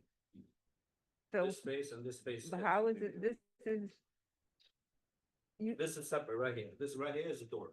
Right. But they came And it goes from here and it goes here. It's open space. okay, This is and this is going to have a Yeah, barrier. correct, because the pizza oven is here. So it's separate. This one is separate, this one they come like that, we do it. But this one has already covered. Okay, that's very important. Yeah, absolutely. No, absolutely. It goes like. So it's fixed. Okay. Okay, that's fine. And did you contact go back to the microphone, please. Did you contact the building residents? Are there? No, I didn't. We had a very short time and then I wasn't able to contact them, but but instead I tried to contact the the block associations, but they never answer back to me. Well, and what kind of soundproofing is there for the It's residents? not going to be a. No music, no nothing like. No that. music? No, Okay. The background, not even background music. It's like, in the whole dining room is a speaker like that, that's it. It's not like, no music, no.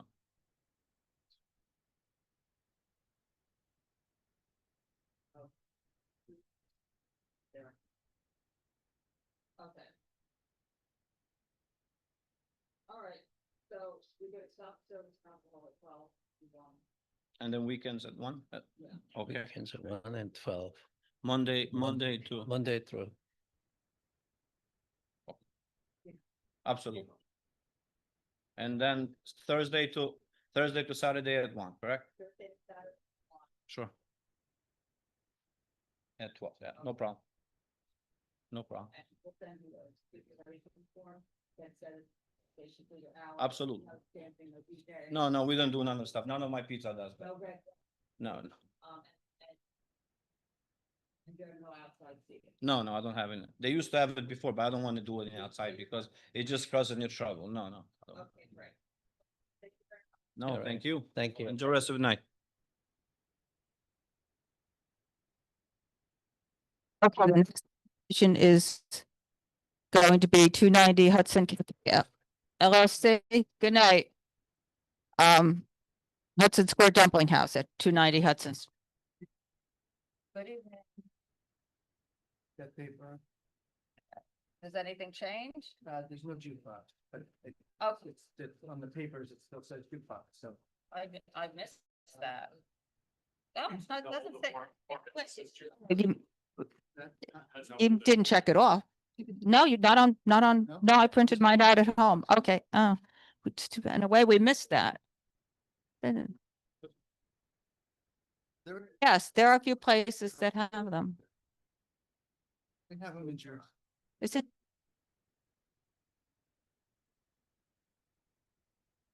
What? I think they.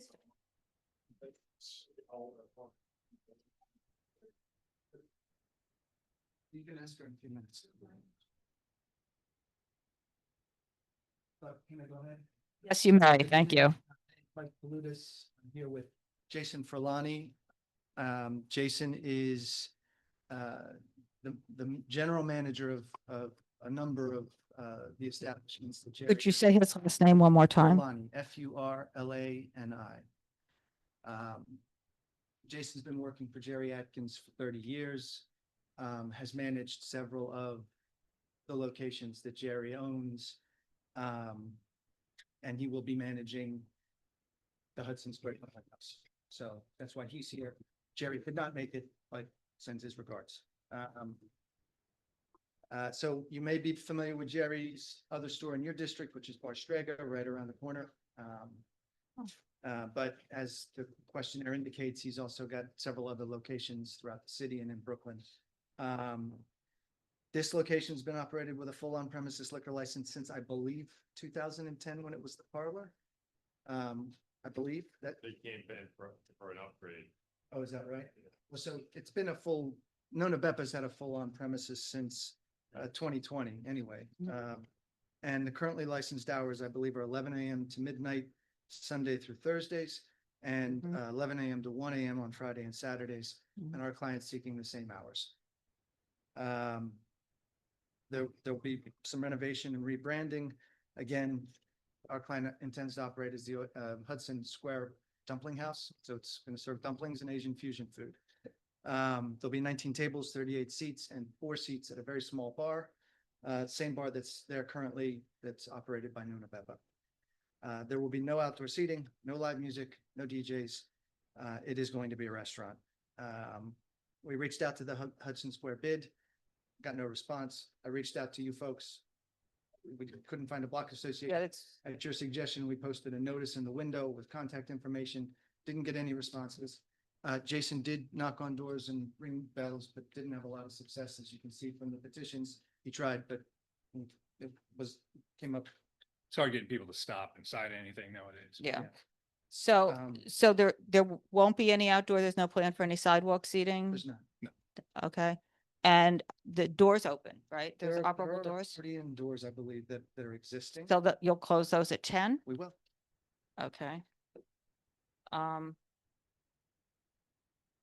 And private parties, about how many? You know, I put 12 in, I think, in the application. Okay. but He thinks it'll be less. So I'll just say not more than It 12? won't be more than 12 a year. And Okay. probably far fewer. Okay, on TVs, any sound on the TVs? What is the TVs for? No, I mean, just, you know, if Menus there's, or, like the Knicks are in the playoffs right now. I mean, if you have a place that is, you know, eating, drinking establishment, people want to watch the game, that kind of an idea. will the sound be off? Other than for the game, yeah. Oh, so it'll be on for the game. I mean, you know, if it's a big game, I mean, but it won't be any louder than the ambient music that's playing. Okay. I mean, I run four bars currently, and I mean. It's not going to be a sports bar. It's just, you're It's going to not have a gonna little be a sports TV with a little thing. It is going to be With the called the game. Hudson Square Dumpling House. It is going to be a dumpling house. We'll be selling dumplings and ramen. Yeah, I mean, Okay. Yeah. Okay. Nothing else, nobody else doing that down there, so we figured, why not? Okay, does anybody else have any questions? Well, no, we're good? We're good? Okay, I think anybody from the public here on this? Don't see anybody. Okay, I think we are good. Thank you. Thank see you you. in a few minutes. Okay, moving right along. Michael, you might as well just give me a second, but come. So the next application is going to, now we're moving on, I believe, to the municipal expansions. This is going to be 68 Perry Street Core Corner Bistro at 331 West 4th Street. And this is sidewalk and roadway.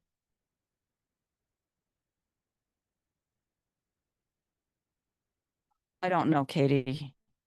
16. Thank you. It's 16 on the municipal. Thanks.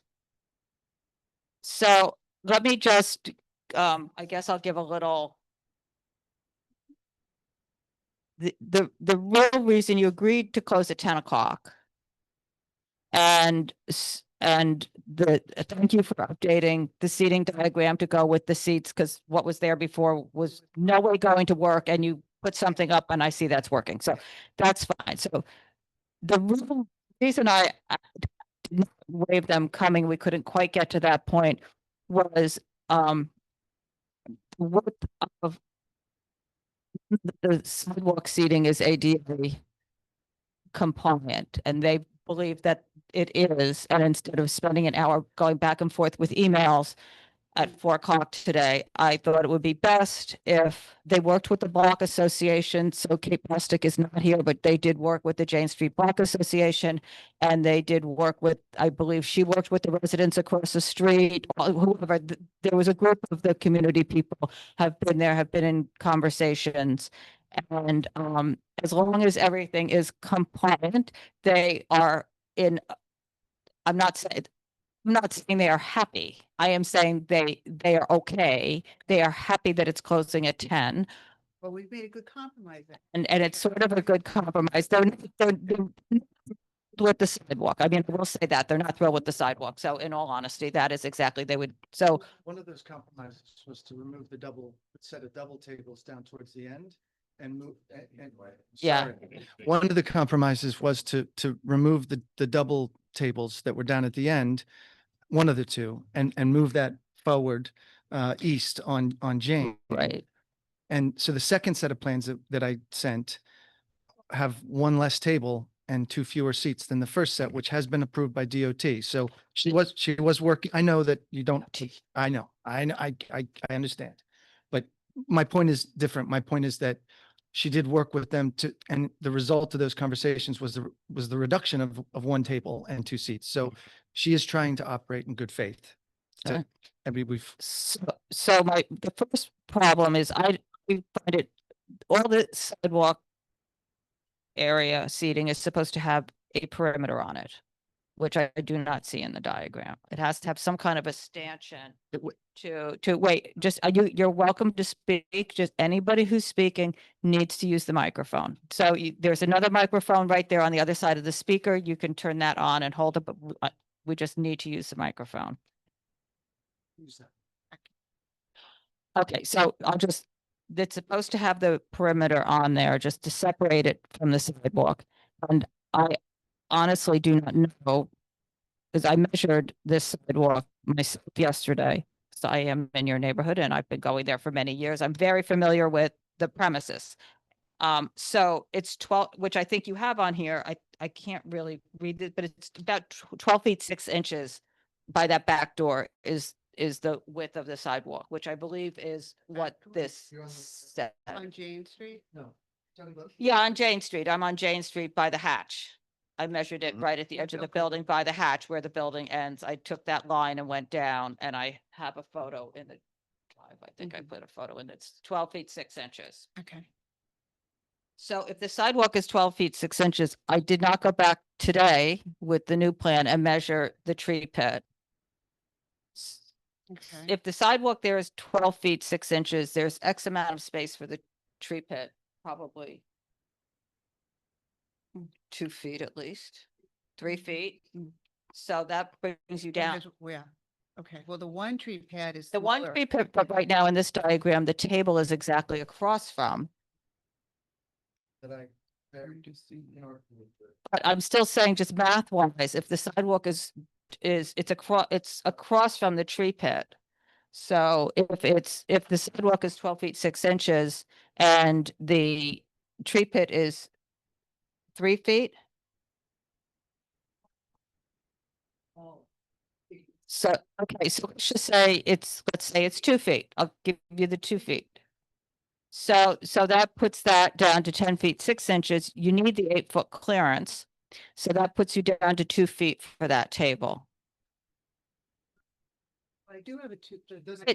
And you need to put the barrier there. Right. And people need to be able to, I mean, I guess you can serve to it by just peeking out of the door and throwing it over the head of somebody. I'm really just trying to be realistic here, because I understand what you're trying to do. But it seems like it's really pushing the envelope to try to do this. If you know, that's my personal feeling, is that clear path, and then you've got the roadbed will be there, so you'll have a lot of people congestion, there will be. This is not where the table was initially. The table initially was on the other side of the door where there wasn't the tree pit. On top of the The Bilko doors. the Right. hatch. Right. And so So she moved it at the request, I believe, of the Block Association. I'm just, So she's trying to, no, I get that. Right, But so- this to me does not work. do you want her to put them on the Bilko doors? I personally would love to have the sidewalk seating gone, But she, but but there's not much left here. It's 3 tables. I mean, Three tables. I'm just speaking for myself. There was never anything outside before. So you're already 22 tables ahead from what was ever there before, because now there's 22 tables in the roadbed. This is not, this is, There's, yeah, 22 seats, sorry. There's There's 20 22 seats. 22 So you're 22 seats there's 9 tables. ahead of where you were before we had COVID. There was never anything outside. So it's 60, and then, so I don't think this one space-wise is compliant. Once you put the stanchion on there, I don't think it's. And So- then the other ones, and I'll let somebody else speak. So I can't read the measurements on West 4th. online say the table's here when yours says it's. I guess because they didn't, That's what I'm confused about. It's right here, not back here. no, you keep scrolling, The Scroll two up. diagrams. for Scroll the- down. For the Jane The- Street side. There are two. keep going, Yeah. go, keep going, keep going. Yep. Oh, so There, right. There are two on Jane Street. So there's, yeah, one drawing is for the corner. So there's only one table, now there's two there? Well, There were three tables on Jane. Three, now I There got were it. three, and there was Now I got one it. on four. Okay? The two that were at the end on the bill code doors, she removed one of them and moved it further east, sort of the middle of. Yeah. The frontage. Mhm. Yeah. Can't So have it then- on bill. So now there are three tables left there with, Right. with three two times, one on fourth, yeah. so, right. So my question is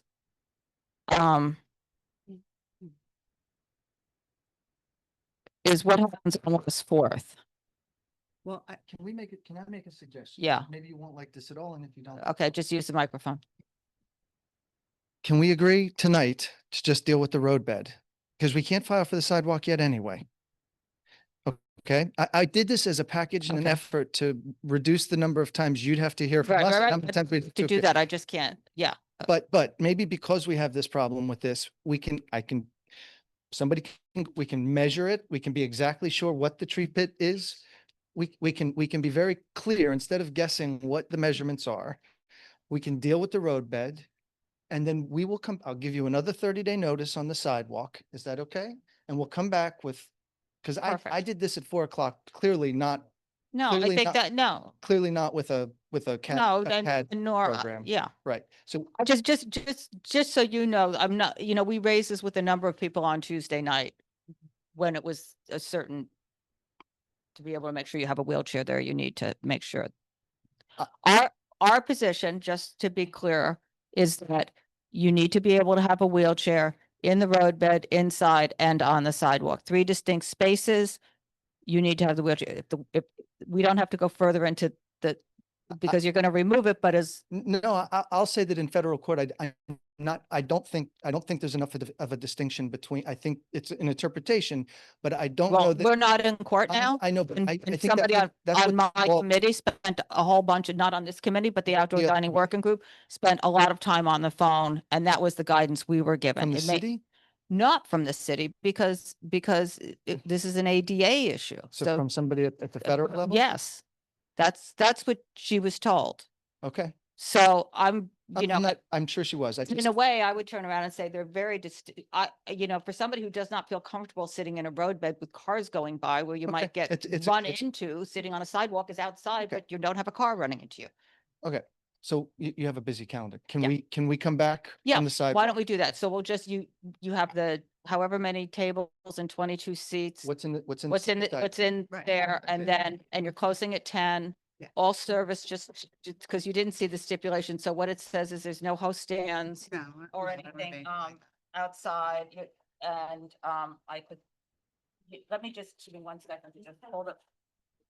I do. I'm sorry. I have copies for everyone. So just what it says, because since you're here, let's just make sure there's not going to be some weird. Patrons will be seated in any wait staff will serve only from within the dining out New York City Sidewalk Cafe boundaries and or dining out New York City roadway cafe boundaries. There will be no wait staff service over any barriers or outside the areas indicated as patron areas on the diagrams. There will be no host stands, bus or service stations on the sidewalk or in the roadbed. There will be no exterior music, speakers, TVs, or any other sound reproduction devices in the outdoor area. There will be no speakers or TVs inside the premises pointing out, meaning right against the window to make the sports bar outside, right? We'll follow the rules and regulations of the Dining Out New York City program, including clear requirements. All other stipulations agreed to and executed with Community Board 2 remain in effect. Okay, okay, That. And we'll see you. after. great. You'll see us. Yes, Yeah, and yeah. we will- Okay, Thank you. okay, good. Thank you. Thanks for Thank you. coming in. I'm sorry, No, about thank that. you. Thank you very much. Okay. So let me just give me 1 second. So it's roadbed only. Okay.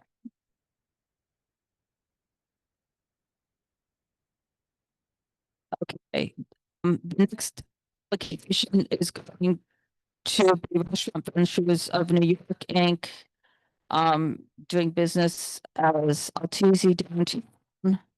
And this is for a sidewalk cafe. Did he leave? Yeah. Okay, Mark, can you just go get Michael and tell him that I need him back here for this one? This is 200 Spring Street. And I'm just trying to find out which number. I didn't, oh. No, it's Michael Paludas.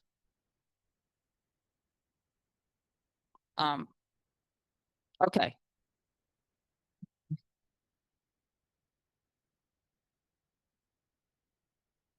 Let me just keep.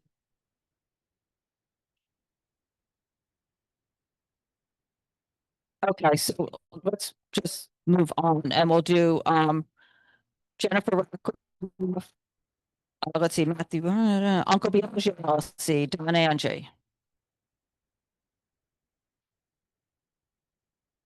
And this is sidewalk seating and roadbed seating.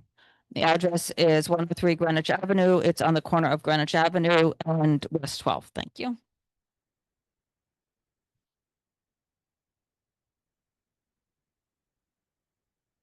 And I guess I'm just trying to keep this. So they have, sent in their application, they've sent in their diagrams. They have 7 tables and 10 seats on Greenwich, 14 tables and 20 seats on West 12th in the sidewalk, 9 tables and 28 seats on Greenwich in the roadbed, and 9 tables and 26 seats on West 12th. And they had pre-COVID 7 tables and 14 chairs, and they could close at 11 p.m. And we're here to discuss the 11 p.m. or the 10 because they initially agreed to 10, but you didn't realize you had the 11 p.m. when you agreed to the 10. Correct me if I'm saying anything that's not. And so you would like the 11 p.m. And I was asking for the 10 p.m. And so I said, come in. So go right ahead. Yeah, so I'm Jennifer Rackoff and this is Scott Tachinelli. He's chef partner at DONYC, so he can answer any operational questions. Just to be clear, the setup that we have outside now, we only have Greenwich Avenue set up. So we only have sidewalk seating on Greenwich Avenue and roadway seating on Greenwich Avenue, nothing on West 12th. Right. We're approved for that through DOT, but right now we're not setting up on that 12th Avenue side. But 12th Street side. That's part of our application that we got. Are you remove? We're not Yeah. taking it out. I'm just saying for what we have set okay, up there, okay. we only have the Greenwich Avenue Okay. side. I'm saying that because our understanding was that you wanted the 10 p.m. because we're trying to increase the number of seats and that's why you didn't want 11 p.m. But overall, the number of seats isn't that different from what it was before because we're not set up on West 12th. Well, first of all, it is because it's 38 seats on Greenwich and what you had before was 14 seats. So that's more than double the number of seats. No, we had roadway seating also before. You're No, talking about sidewalk. No. Pre-COVID, pre-COVID. because I don't care. Everybody did everything in COVID. And we Got it. had no control over anything anybody did. So it really doesn't matter what happened during COVID. So I'm just talking Pre-COVID. pre-COVID, it was 14 seats and now it's 38 seats, but really I'm not evaluating a temporary program. I'm evaluating the application. And so what I'm looking at is 84 seats outside when you had 14 outside and 61 seats inside. So you have almost 50% more seats outside than you do inside. 14 seats, were they on one side or on both sides? I don't have a diagram. Maybe one of you has an old diagram, but I don't have any idea. The original was on both sides. Okay. So. You know how many was on one?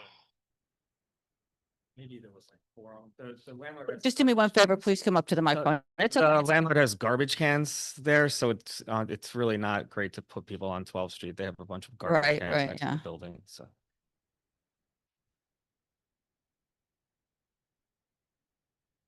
What relation is?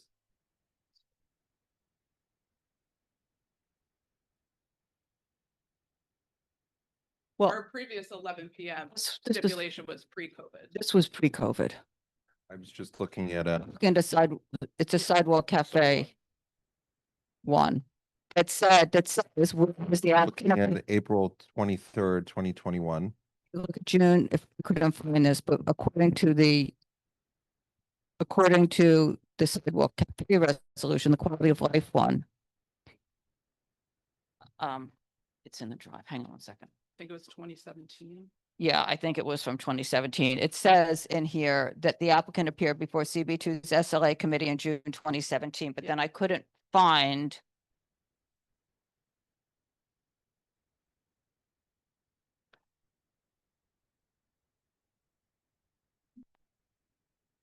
Hang on one second.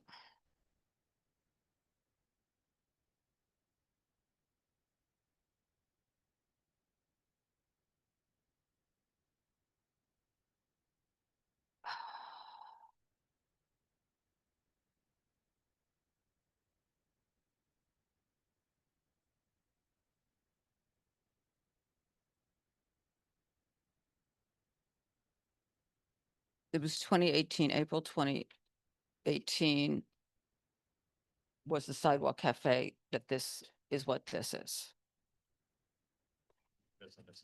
No, it references SLA, so who knows? I mean, I'm just saying this is all I have to go by. That's all. It's too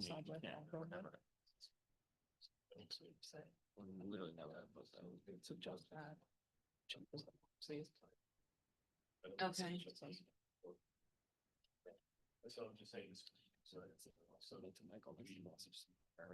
Right, no, I understand what you're saying.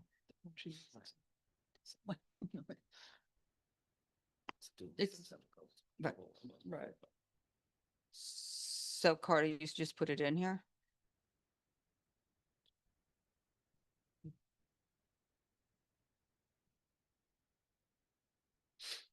So I don't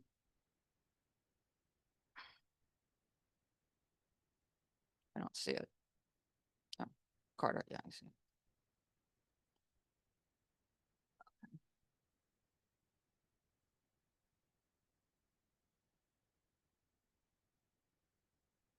Yeah.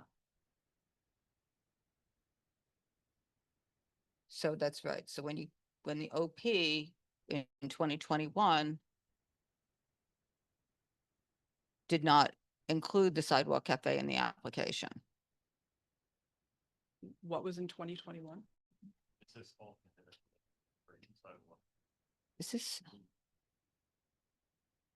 This is, no, you see, guys, this is some other 325 West 12. This is for is the place next door, isn't it? Yeah. The Yeah, little that's place the- next that's the door. Private, that's the, It's not supposed to be, it's not a member, it's. no, it's not. It's a separate. It's a separate the little same- thing around the same corner. LLC, but. separate Right, space. right. There's You no haven't sidewalk- opened that, just a separate. There's no question. sidewalk. Right, seating but you for that. haven't opened that, have you yet? Or have you? Is that, That's open. oh, okay. Mhm. Okay, so that's what that is. Yeah, That- there's that- no Because sidewalk I there. found this before and that, right now. That's what that said. So that was the conversation. So, I mean, if anybody want, Go ahead. no, I don't have anything. I mean, I said what I had to say before you came here, so. What about, would you agree to 11 PM for the Greenwich Avenue side? And if we decided to put seating on West 12th, we would come back? Just a tremendous amount of seating outside.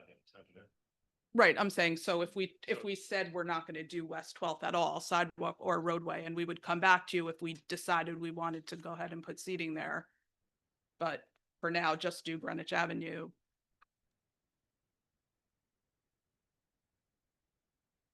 I just don't understand why this is different than just about everybody else.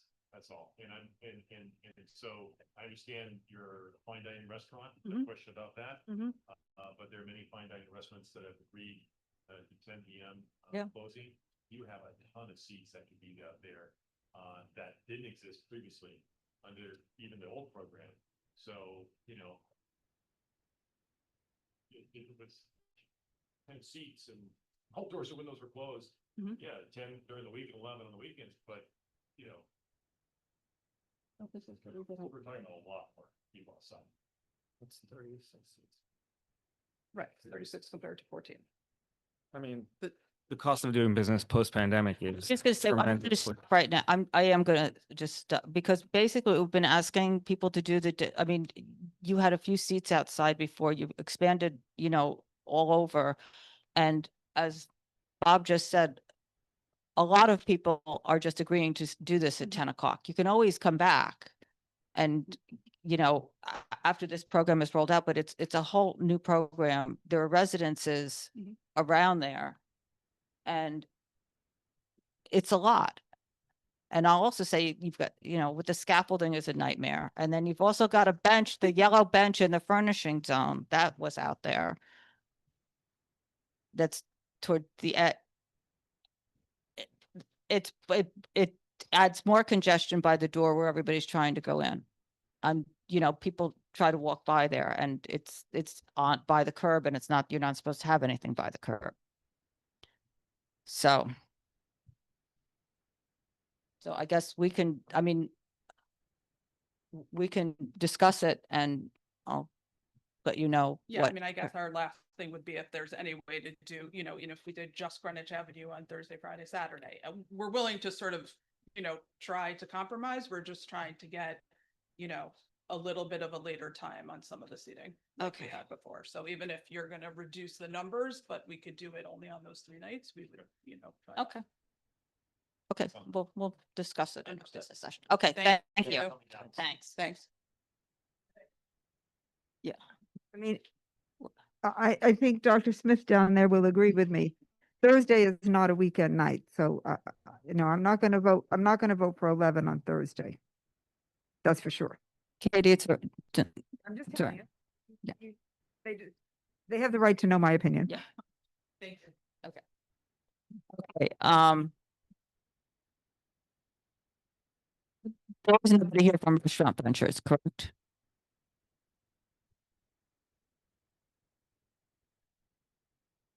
Oh,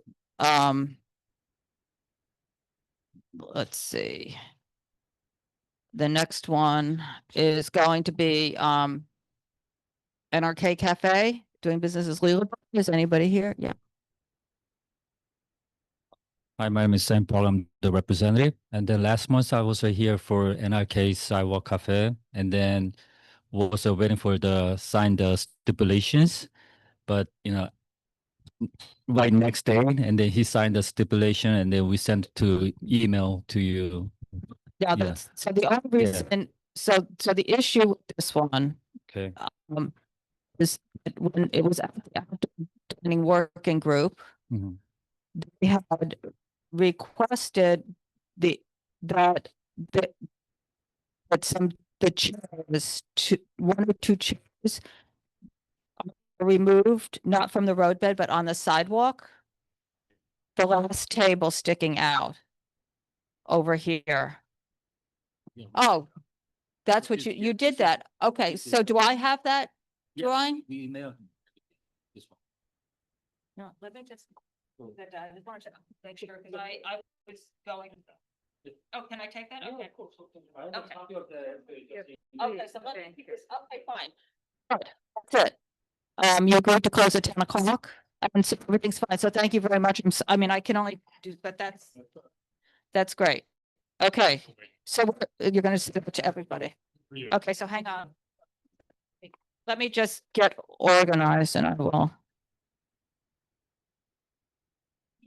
Yes, you may. Yes. I've read the stipulations that. Yeah, you need to come up close to it.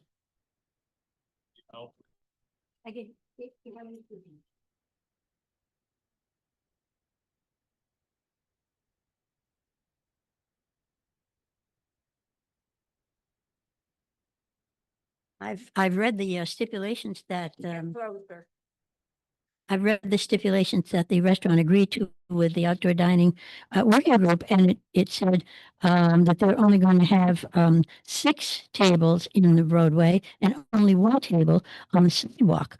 I don't know where it comes from that So the thing that they're giving us, Nora, is just that. So, I haven't seen that. do you have an extra copy? Okay, That's all. But we'll make sure this gets posted see it. online. So it's the 6 tables and it's it's what they said that they would do. Yep. That's my only concern. Okay, perfect. Thank you.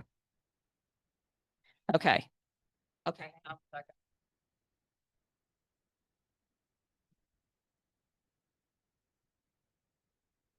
What's your next one? What's your other one? Sushi roll. Okay, hand rolls, the hand rolls? Yeah, sushi Yep, roll. okay, got that. Go ahead. I guess I should go ahead. So this might be another one. Oh, here's the issue with this one. Okay. There are stipulations that we signed in October for a liquor license for Sushiro the hand rolls, right? Says that they won't operate a backyard garden or any other outdoor area for commercial purposes, including any sidewalk cafe.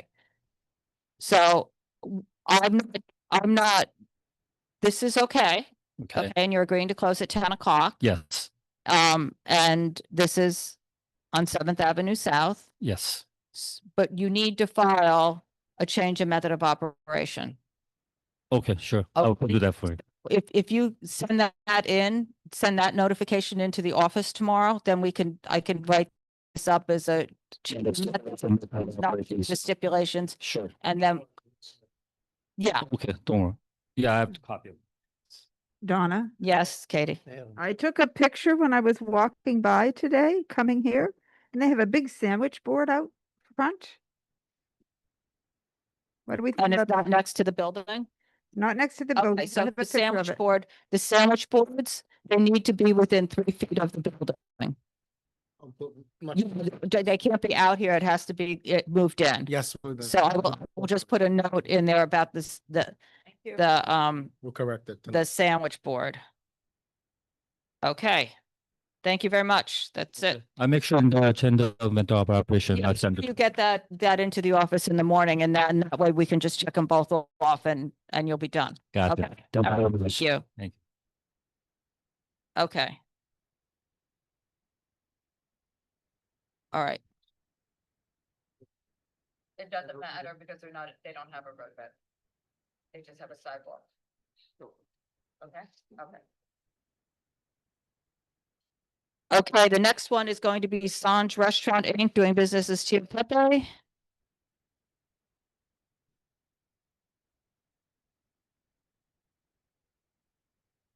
Fine.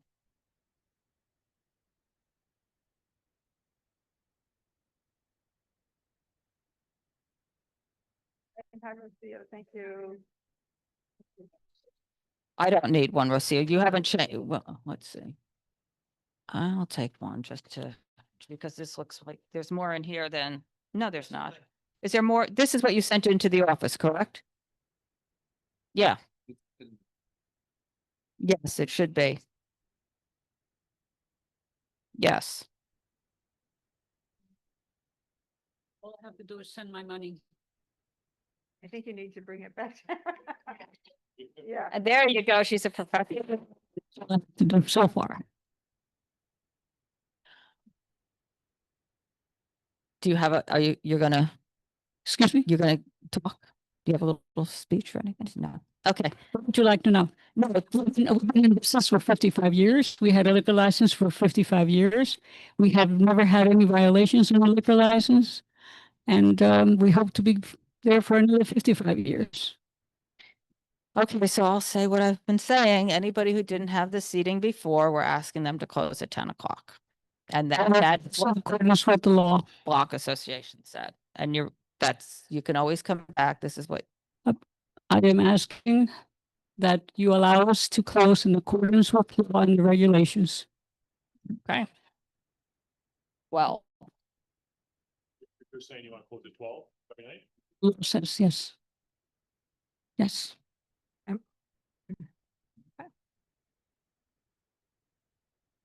Does anybody on the committee have any questions or anything else? Pardon me?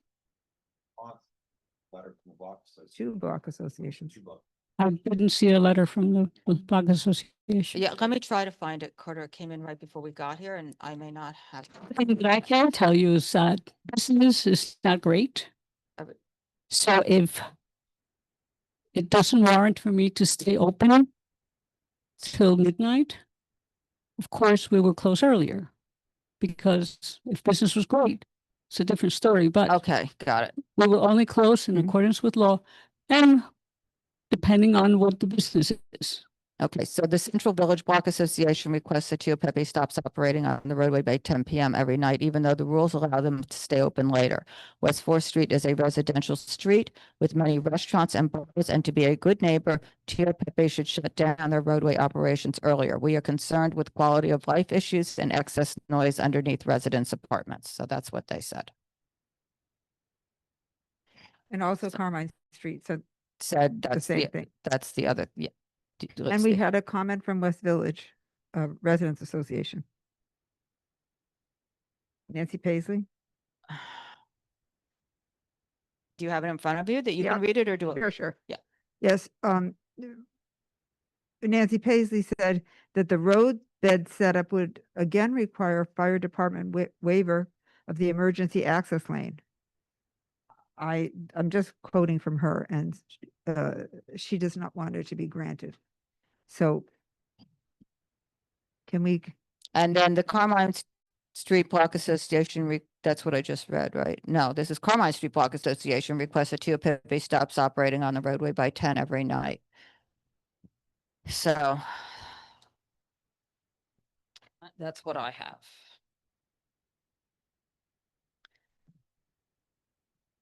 Okay. I will close in accordance with law. No, but I'm saying you have a response to their letters. Well, I could say many things about their letters, but I disagree with what they're saying, basically. I think Tio Pepe has been a very good neighbor for many years. Some of the comments that were made, not only in front of Community Board 2, but also through the city, were lies, absolutely lies. They said that we play music and we don't. And so what can I tell them? I can't tell them anything, but we have been good neighbors. We have donated. We keep businesses open. We hire people. We pay taxes.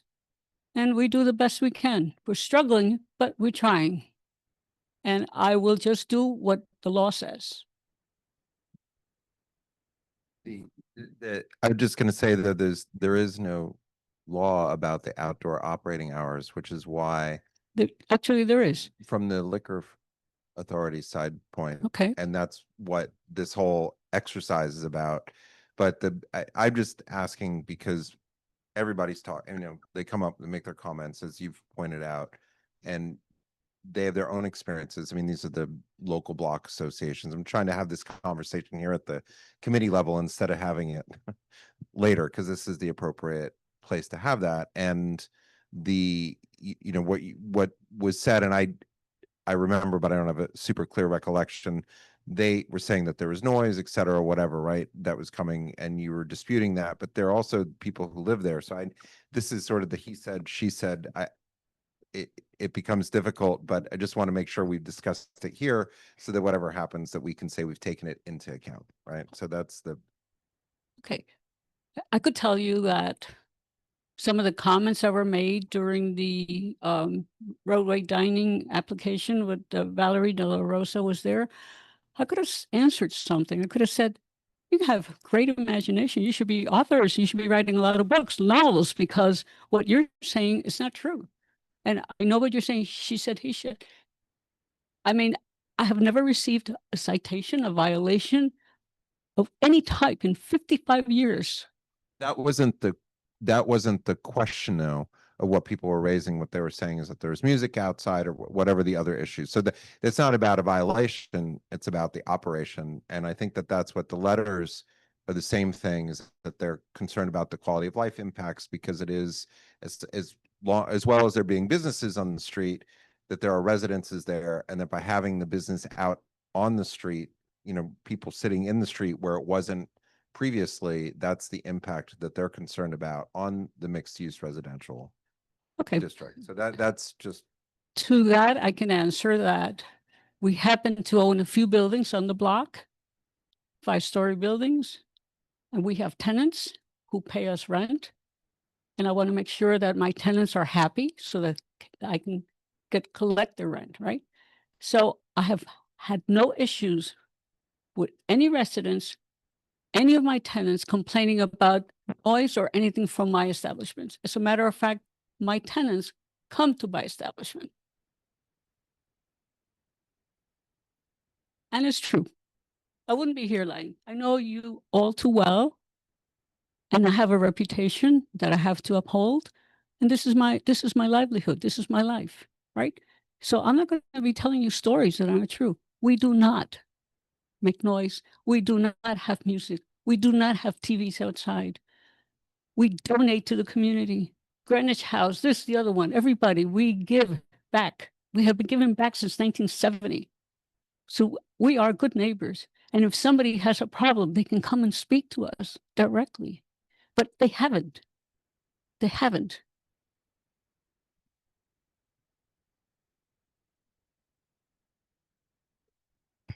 Anybody else? Want to do the next? Okay. Yes, I'm gonna do the next one. So the next one is Natalie's Restaurant Inc., doing business as Burrito Loco at 166 West Fourth. This is a tavern wine with a roadbed. Thank you.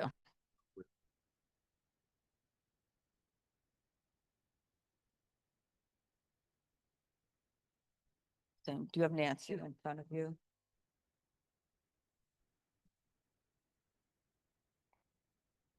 Go ahead. Same thing. Same thing. Burrito Loco has been open, I think, since 1984, maybe 82. I forget now. It's been 20 years. We're still in business, struggling, but we're there, hanging in. We don't have a sidewalk cafe, but we would like to have the roadway dining as we had during the emergency time. Okay. And same thing. We also own the building, so we have tenants upstairs that have to make sure that their quality of life is good. That's why I run a good restaurant. Okay.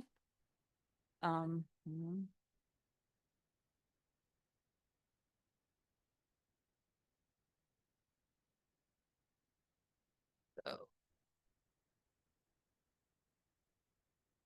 I think. This one also has been approved, by the way. So both of them have been approved by DOT. Yes. All I have to do is send thousands of dollars to them. To spend more money.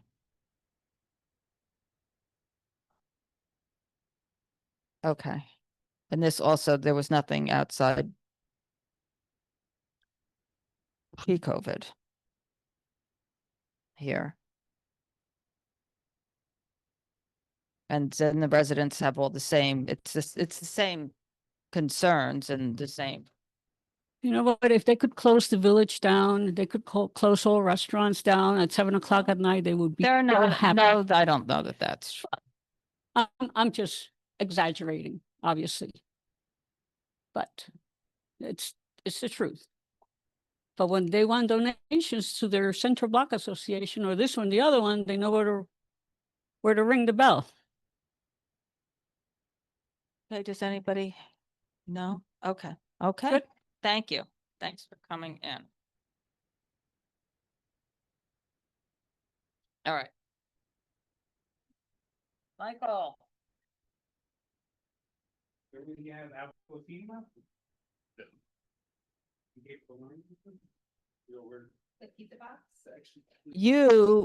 They are my new business because because they were supposed to come on to, thank you for your concern, but they were supposed to come on Tuesday night. They didn't come on Tuesday night. And they found out this afternoon. So anyway, we arranged this afternoon. So they are new business because it wasn't posted. Huh? Good night, guys. Good night, everybody. Good night, Rocio.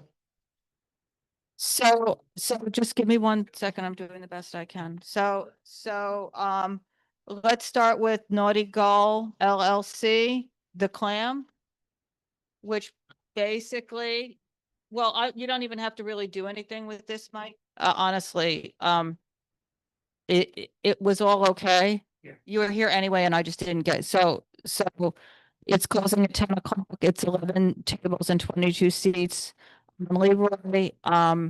And it's from that one was number 30. So I would have waived, you were here anyway, but I would have waived appearance had I had, and I'm sorry. I'm sorry, but I can only do so much. So, you know, no sidewalk. Sidewalk. That'll be another time. Oh, you've applied for the sidewalk?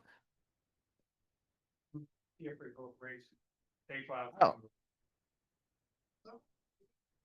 Sidewalk's already there. So come up to the microphone and just say your name. Mike Price. Okay. Okay. So all I have on here, so now we see nothing's easy. Yeah, so what we're applying for right now is a road. All I'm doing is the roadway right now. Okay, so but you had sidewalk before, I did. so why isn't it combined? I'm just asking the question. Do the application. Okay. You just go over to go. Very well, hopefully next time. Yeah. Sure. Yeah. All good. Well, no, I can't because I've got 40 applications. What am I supposed to do? I mean, and I've got to try to get it done We all are. beforehand. So, right. So, okay. Thank you. Yeah. No, I'll try to, I'll put a star by it to try to put it. Okay, thanks. Okay, so this is okay. All right, so the next one, Michael, oh, you're all sorted out. So I was going to do, Days, Nickels and Dimes, Westville. Which that one also. And that's number 29. That has 12 tables and 24 seats on Hudson, closing at 10, and 8 tables and 16 seats in the roadbed, closing at 10. And I think this was okay, except for the sandwich boards need to be next to the building. Yes, yep, the sandwich boards are on Google when you. Carter, did you have a chance?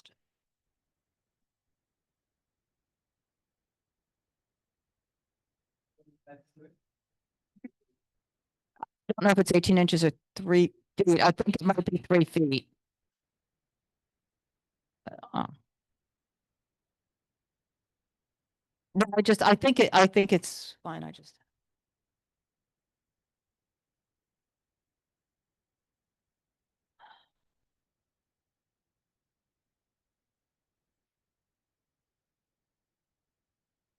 That's the entrance to the, and there's an ADA ramp and there's a one thing. I don't think, I didn't, you went to the outdoor dining working group? You did what they asked? Okay, that's what I wanted to know. Okay, so you did what outdoor dining work? Okay, I just, right, and just slid it down. Okay, so you're okay there. Okay, oh, right, now this is coming. Okay, so how about Jankman LLC?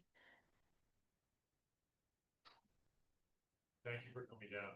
Thank you. Thanks. What's the address on this one? 50 Carmine Street and I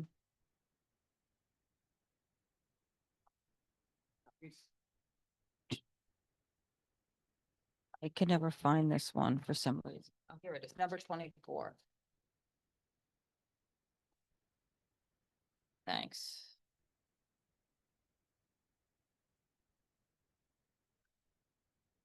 So this is 6 tables and 12 seats on Carmine, agreeing to close at 10 o'clock. I have questions on this one. And I forget from the outdoor dining working group, I think I may have had the same question there, actually.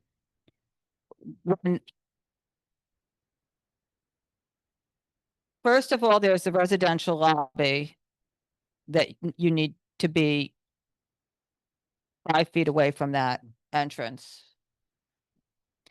And then the other question I had is that I'm not sure how anybody accesses the seats on the left and right around the perimeter with the seats all butted up right next to each other, and how anybody even walks into that. So, well, I was waiting for the stipulation.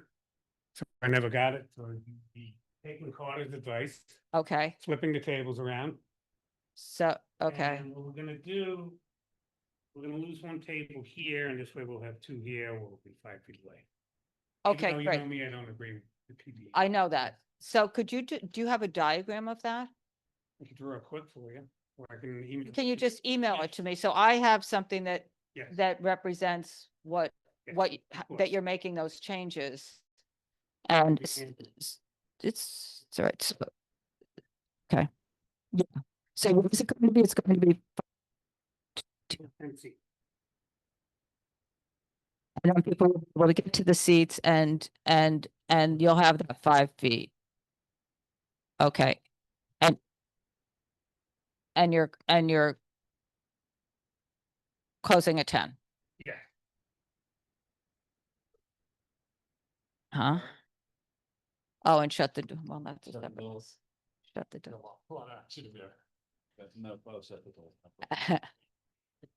Okay, are we okay with this? Okay. Thank you.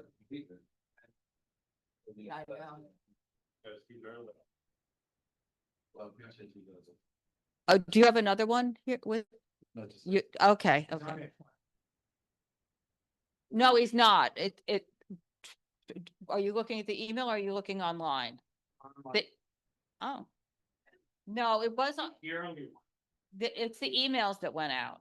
The emails that went out had it twice, but it got corrected. I think online has sort of been okay for a while.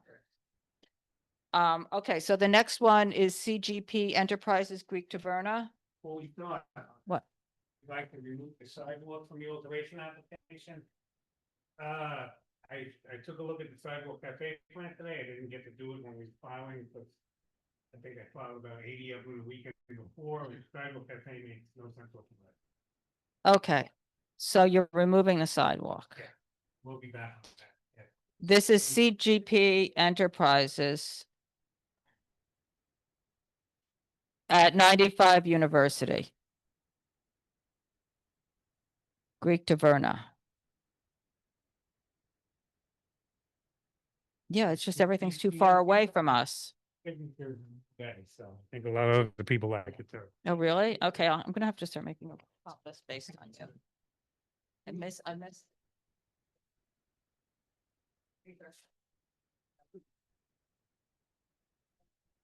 Okay, so. Let me just see. So you're removing this, yeah, because it did make no sense, because I was looking at it wondering, well, one, where's access, and then there's the stairs to the ramp, and Yes. it's in front of that, and, okay, so we have to talk about it because it's not. Pictures I have Are, represented a lot different. I just didn't have, I didn't realize the plan was done along. So I guess we had to compare, but I could show you the picture. so you'll agree to close this sidewalk at 10? Yeah. Yeah. So send us a drawing and maybe you won't have, maybe then we Okay. can, but We'll have a. we'll take this off, but we'll Okay. take the sidewalk off now, right? Yes. Okay, So if we get the drawing in time, maybe we would only have to. what? What did you just say? You can get a correct drawing sidewalk. Yeah, I guess if you get a correct drawing to me, Or if it takes a little longer, I can just come in his place next time. if he's closing at 10 o'clock and there's not a problem with Okay. the sidewalk, then you send it to us. I'll get you the stipulation for the sidewalk saying you're closing at 10, it has X tables and X seats, and you will not have to come. Because we have to file 2 alterations anyway. Okay, fine. Okay, so you're removing the sidewalk for now. Okay. Yeah, Donna, the one thing though, I did have to make a note. When you do the drawing of the sidewalk, there were some obstructions that weren't on the diagram, so. People didn't do the drawing. I just, Whoever does yes. it right, be sure that any obstructions are properly. you know, we met each other on August 2nd, and we had one day to file it. It's And fine. I got it filed. A match made in heaven. Yes. Okay, so we're here on the roadway.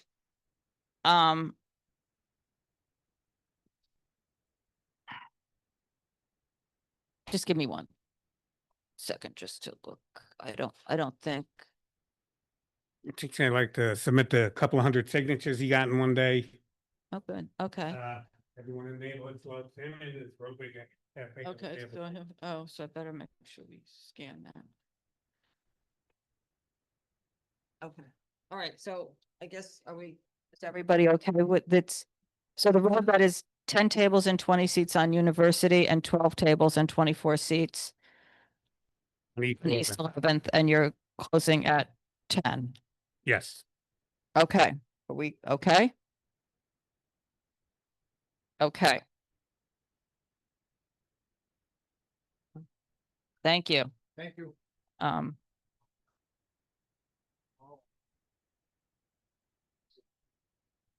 Okay,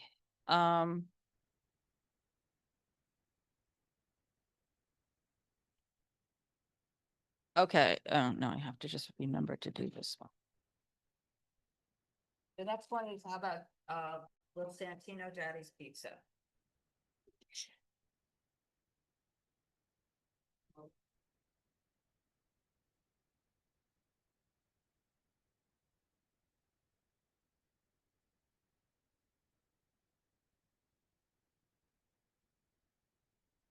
I'm okay, so.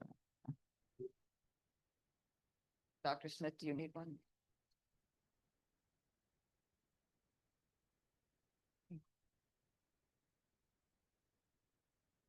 As you may recall during the sidewalk hearing, we had a few problems. We had the structure on the sidewalk that was taken down right away. I believe he's moved the cafe in. I haven't seen it, but somebody here might have. I'll tell you the email we got Yeah. says he needs to comply with the rules. The diagram is fine, but the sidewalk has 16 tables and 32 seats and no barrier. That's what the email was. That isn't that in what that Little Santino, isn't that what Nancy's isn't that what she said about that though? No. How's it this? No, that's been taken down. I'll But read it to you. The plan submitted appears to comply with the applicable rules, but it is not the actual setup here. The plan shows 9 tables with 18 seats, a barrier and a service lane. But the establishment actually has 16 tables with 32 seats, no barrier and no service lane. She submitted a photo, which I have. Daddy's is another place that has no respect for the rules. During warmer weather, it had tables at the curb as well as along the building, leaving little or no room for pedestrians, which is true, because I live right around the corner. Then this winter, it built a wooden structure with walls and roof fixed. Okay, well, and we roof moved on fixed from in the that. building Kate. beside- We yeah. can, he took that down. We've heard that. We can move on from that. I'm part. just reading what she No, wrote. I know, but don't. The picture is here too.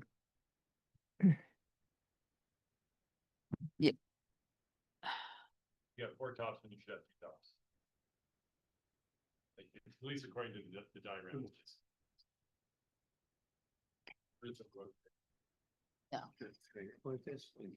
Like this is, since after you spoke to me, that's how we bid. Before this one was one. Okay, so I'm just, I, 9 tables. Yeah, 9 tables and 18 seats. yeah, that's how we have it. Okay. Before we had, it wasn't like this, but we fixed. Okay. And it closes at 10. Yes, Okay, sometimes even before that. okay. Great. Thank you. Okay, the next one. Thank you. I'm sorry, it could be worse. Gray Dog Carmine doing business as the Gray Dog.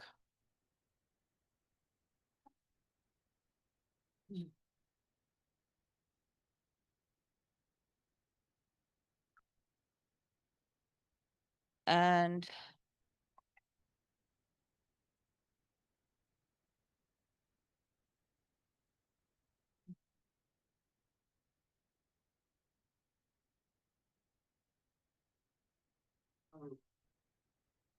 Not sure if this one came before the committee yet, but I don't. we went down to 2 tables, 4 seats on Carmine. But we have that crosswalk there and handicap access ramp, if you want to call it that. Yep. Yeah, away from. And the roadway structure, is a lot smaller than it used. Is it, how deep is it? I can't read this. It's 6.5 feet deep Yeah, and 20 feet. And so I'll say the same thing here as the other one, sort of. I don't know how anybody gets into the seats in the corners with the perimeter that it does not look realistic to me. That's what I'm saying. It just looks like there's too many tables in there. And I don't think it's gonna work this way because I don't think anybody can get in and out of there. These are the architects just. They don't need to sit in a chair, right? So can you tell me what you think it's going to be? I know what it's, I know what it's gonna be. Oh, I it's set up already? Okay, so can you? have I have 4 tables and 8 chairs. In the roadbed? That's what Correct. it is. Okay, great. It's teeny. It's, Yeah, no, okay, so I was right, at least I was right that this is not gonna work at all. And then on the sidewalk, it's 2 tables and 4 chairs. Okay, Brian, do you have something to say? Yes, I go by there all the time and they're sitting on the sidewalk in the amenity zone next to your roadway. In other words, your wait staff is serving people on chairs on the sidewalk next to the roadway. It's totally a violation. And it's day after day. You know what we mean by a busy zone? I don't know. I don't know. It's the curb, in other words, not the sidewalk part that's next to the building, but the sidewalk that's on the curb side. Next to the roadbed. But we don't have any seating there. Like, you mean they're taking the seats and putting them on the sidewalk? I don't know where they're getting the seats. I assume that the establishment is providing the seats, just like they provide the tables and chairs in the roadway. It's news to me. Okay. Every So- time I'm there, it's just, those seats. So I'll put out a message to Yeah. management to Let them know that knock they that- can't, knock that off. that they have to, the seats have to be in the areas that they're supposed Yeah, to be and in. there's no you know. tables there, right? It's this, you're saying there's seats? They're basically they're, Seats. this is the table that the people are sitting on in the roadway. Here's the curb. Here's. So they're adding seats, they're adding seats. to the- So you're saying they're adding seats into, for the roadbed, okay. Yeah, just make sure your staff knows that all the chairs have to be in the roadway, and that's not. It's also a 6-inch curb, so I'm not sure Yeah. how that would work, but yeah, Okay. I Have photographs if would, you wanted to see it, but, yeah, I'm curious what exactly is going on. Sure. Okay, and you're closing at 10 PM. I close at 9 PM. Okay, But Donna, Yes, Kate. I do want to say that I lived on that block of Bedford Street for 10 years and in the front of the building. And if something opened at 8 AM, I would be really upset with noise, waking up my baby on the front of the building. So I think, putting people outside at 8 AM is really hard. That's a small, totally residential building, a totally residential block, except for Bandits on the other side. So I find 8 AM tough. What?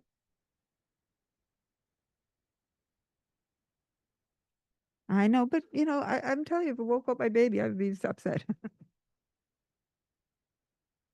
Because it's a totally residential. I know. It's very small.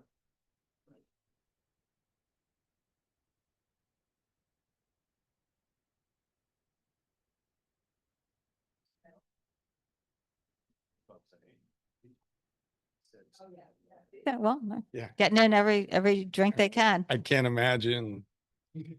Wasn't sitting in one of the seats. Well, yeah, I don't. Yeah, I can't imagine the comfort level there, but I will bring it to Okay, their. so now we're on the gray dog, They're eating the other one. University.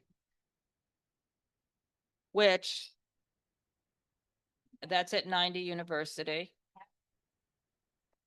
I had a white dog and a black dog. Go, it's a combination Put of them the two. together. You get a gray dog. like that. So I didn't see anything with this one. I just didn't get around to. So, I mean, I think this look fine. It's 4 tables and 8 seats. Tables in the roadbed On and the 4 tables on the sidewalk. Is it only 4 tables in the roadbed? I can't fit more with the barriers. You've done, because that has more tables there. Yeah, that's just the cities, they designed that with the 4-inch, the 4-inch barriers. Okay. Which if you have $50,000 to spend on that, Yeah. but if you're using the Jersey barriers, you can't fit more Okay, than. so can you send me an updated diagram of this one too? Or, Just taking tables out. yeah, Do we stick with the amount of tables even though they don't fit in case he goes to the 4-inch barrier? Or we wouldn't have to come back for it? sure. Because the measurements will stay the same. Okay, so, okay. So it's 2, 4, 6, 8, 10, 12, 14, 16. That's what fit. 16 seats, 8 tables. In the road. Yeah, And right now it's, if you win the lottery and right, right? if there's ever a reason to do that, great. but Okay, right and then now- it's the 4 tables and the 8 seats and the Mhm. sidewalk, and that's closing at 10. Everything's closing at 10. Okay.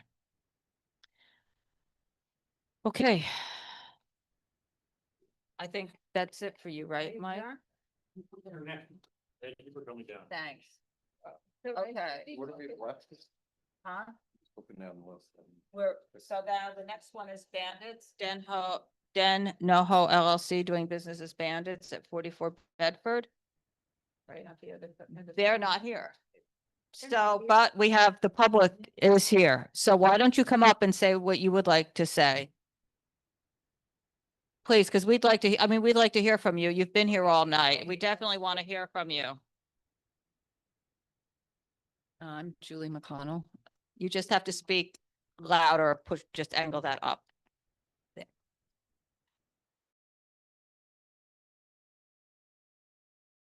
I'm Julie McConnell, and I live at 42 Bedford Street. Which number? 42 Okay, Bedford. thank you. Live next to Bandits. I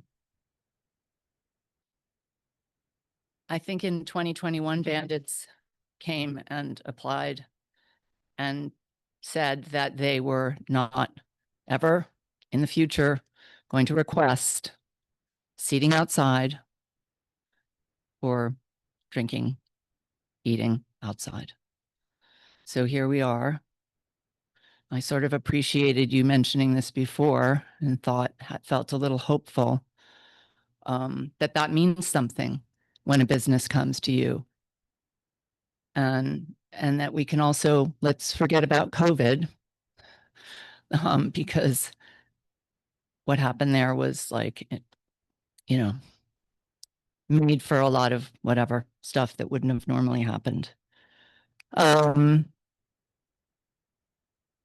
Unfortunately, this is a business that this is not a beer and wine place. This is a hard liquor place. And this is like, somebody mentioned it, the last stop. People, I watch them coming along the street, whether it's 3 or 4, and this is their last stop. So the level of inebriation, not even just at 3:30, especially on the weekends, starts early. And I have to say, I've had issues, some involved. I call 311.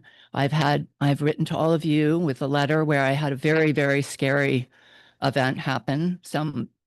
And this was actually with I'm not going to say, this person was talking with their security.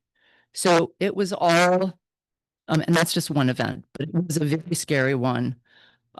Throwing a bottle at me at my door, it hit the brick. 311 does not do anything, sadly. The police do not do anything. I'm not the only person to say that it's sort of laughable that when we call in, and that's not a good feeling. So we're very much alone. The community, the people that live right next door, not even going to talk about music or anything, but the aspect of the alcohol is severe, and it changes the whole tenor. I don't even quite understand what they are requesting. One table, I'm assuming along the building, and then they are requesting two tables that says the tables that they put out there now, are they even allowed to do that? Okay, well, we all have pictures they have been setting up there. Just, as normal as pie. They seem to be asking for two tables on the Leroy side in the roadway, but it says for 12 people. I mean, these are small tables, you can do 4. I don't know how they're saying 2 tables with 12 people. And I believe a neighbor of mine sent a picture that was really, it was like 13 to 14 people standing on 2 tables. And my worry and concern is that all of this just goes by the wayside, because they're all just want to run their business and sell booze and get people in and out, and it's kind of a nightmare. And that's really sad. And we've all been struggling. We show up, and there's not many of us, but everybody feels this similar way. And I hope other people wrote in. It's also a really tiny space. That's also something I think to be considered, because tight confined spaces and inebriated people create also another thing. So everything gets amped up. Yeah, I think that's the main thing, is that unfortunately this is a hard liquor drinking place, and alcohol amplifies all of these elements. Every social gathering, and that's what's happening there, is a social gathering. So I hope that, I would like it if their original intent, that they be held to that. And for sure that there not be drinking outside. It really becomes quite dangerous. And I'm not kidding about that. Okay, thank you. Thanks for staying. Sonia? Yes. Say your name. There's a dial right there that you can just turn that. No, you could lower the stand, but You can lower the stand. Sorry. All right. So thanks so much. This is my first time at one of these things. It's been fascinating. Welcome. So I'm here about, obviously, bandits. My name is Sonia Thamaya, and I live on Leroy Street, 25 Leroy. So unfortunately, right in front of bandits. I just have to start by saying I don't know if bandits regrets the choice of name, but I think it's extremely apt, because they are stealing our sleep every night, and also because of the really unscrupulous way in which they have been operating. Which, I mean, I think I'll say a little bit of some of what Julie said as well, which is, this application came as a real surprise to many of us on the street, because we thought they already had a liquor license, given that they had been serving liquor for as long as I've been on Leroy, which is since not that long, just 2022, but still motivated enough to come here because of how poorly they've been behaving. And then it was also a surprise because we found out that they had an agreement with you to, not open a sidewalk cafe space, etc., anytime in the future. Was what they had stated in the agreement, which is also that agreement was made during COVID. So yeah, during COVID, at a time when they very well could have. Yeah, exactly. So it's been really incredibly peaceful on Leroy since the sheds came down, and then now it's all started up again. The noise levels are really intolerable. They draw a really rowdy, raucous crowd, and so I really would respectfully request that their license is denied. I can attest to the fact that they are not respectful, they are not neighborly, and they really are not trustworthy because they have, violated a previous agreement with you, and I don't think that they can be trusted going forward, therefore, with anything they have to say. I mean, I have a lot of questions also about how they violated that agreement and managed to get away with it for so long, so brazenly. But I guess that's for another night, another You can make conversation. some points to the SLA. To the SLA? Okay. Yes. Okay. Right now, that's correct. Okay. Currently, the agreement is that they won't. Yeah. They outdoor seating. Yeah. Service of alcohol. So Yeah. that agreement continues to this day. Yeah. And if you don't make complaints to the state liquor authority, you're not going to know. I Because see. Doesn't do it. No, but then of course the city, but the state government is the state. Got The it. city is the city. It's two separate governments. Got it. The state liquor authority will, they'll ask you, well, did you complain that they're on one? So they'll both ways, but you need to complain to the state liquor authority. All right. We just Google it, SLA complaint. Got it. At the state. Yeah.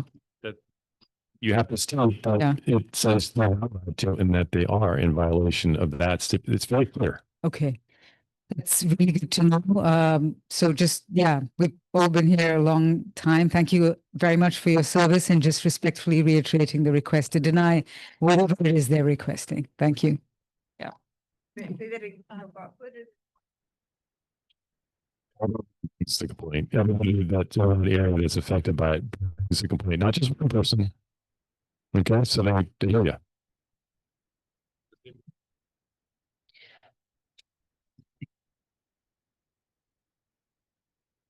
Okay, so now we're going to, we have other outdoor dining to just say that we waived or something, but let's go to our new business, which is the pizza box. Just hang on 1 second.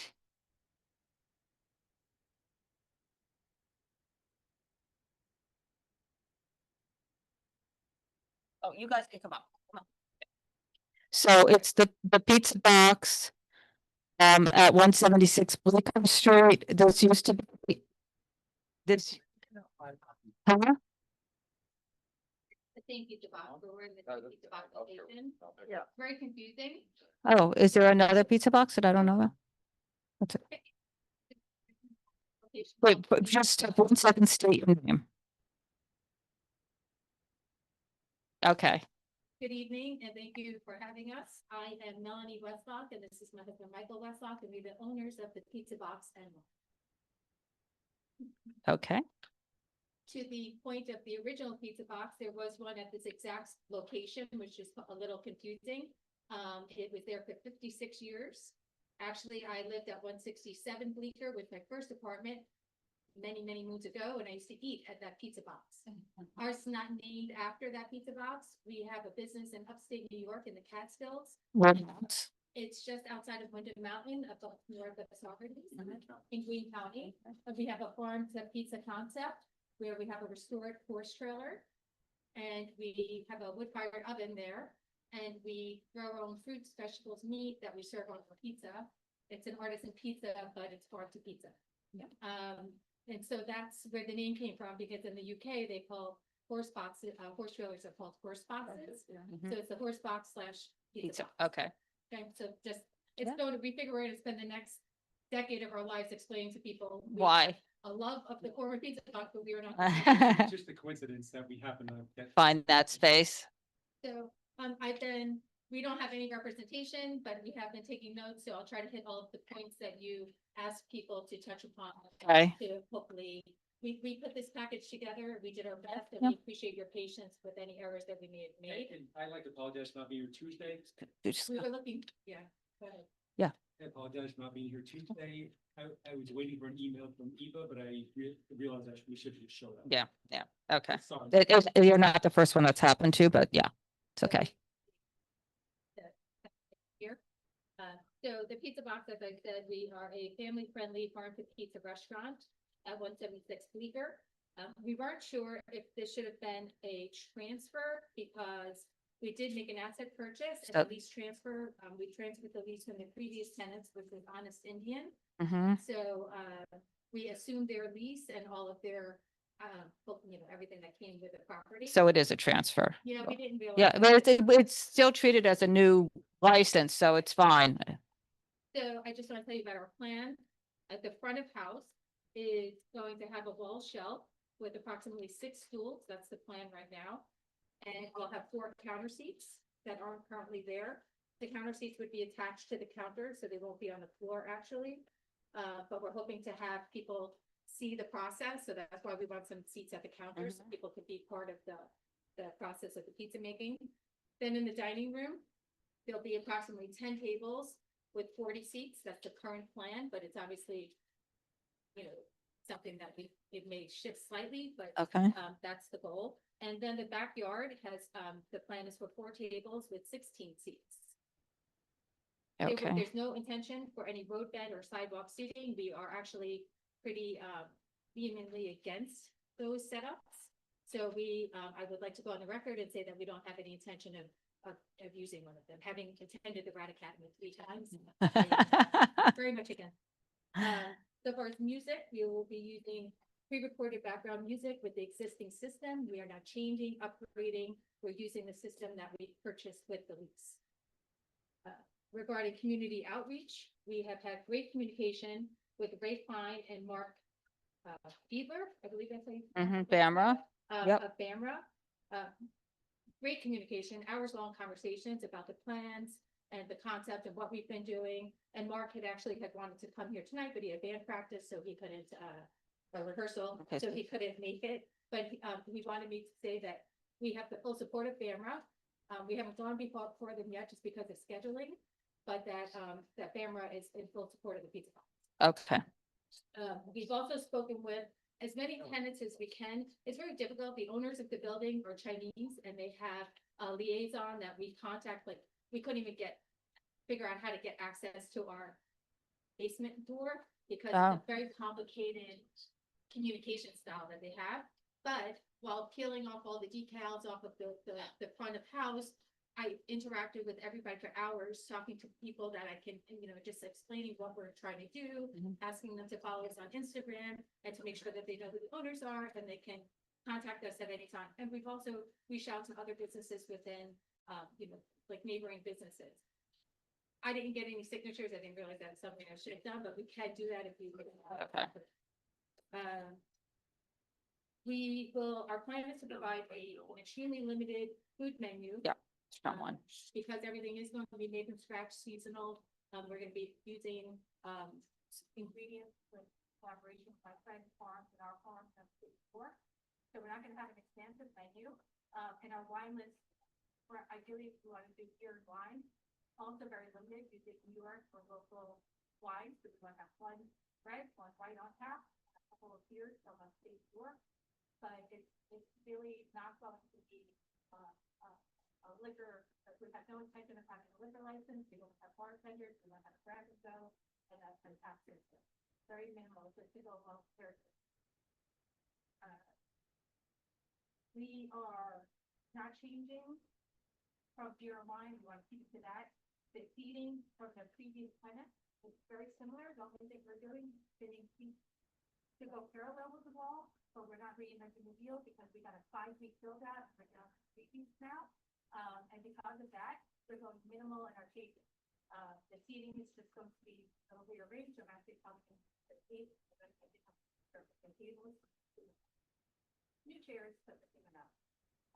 So we're actually shortening the hours. That's the one thing that we're actually going to be able to do more hours. They're opening currently listed at 3 a.m. We hope to be closed by 2 a.m. That's just our plan. No, that's Thursday to Saturday. Thursday at 12 to 11, Sunday to Wednesday, and then Thursday to Saturday is 12 to 2.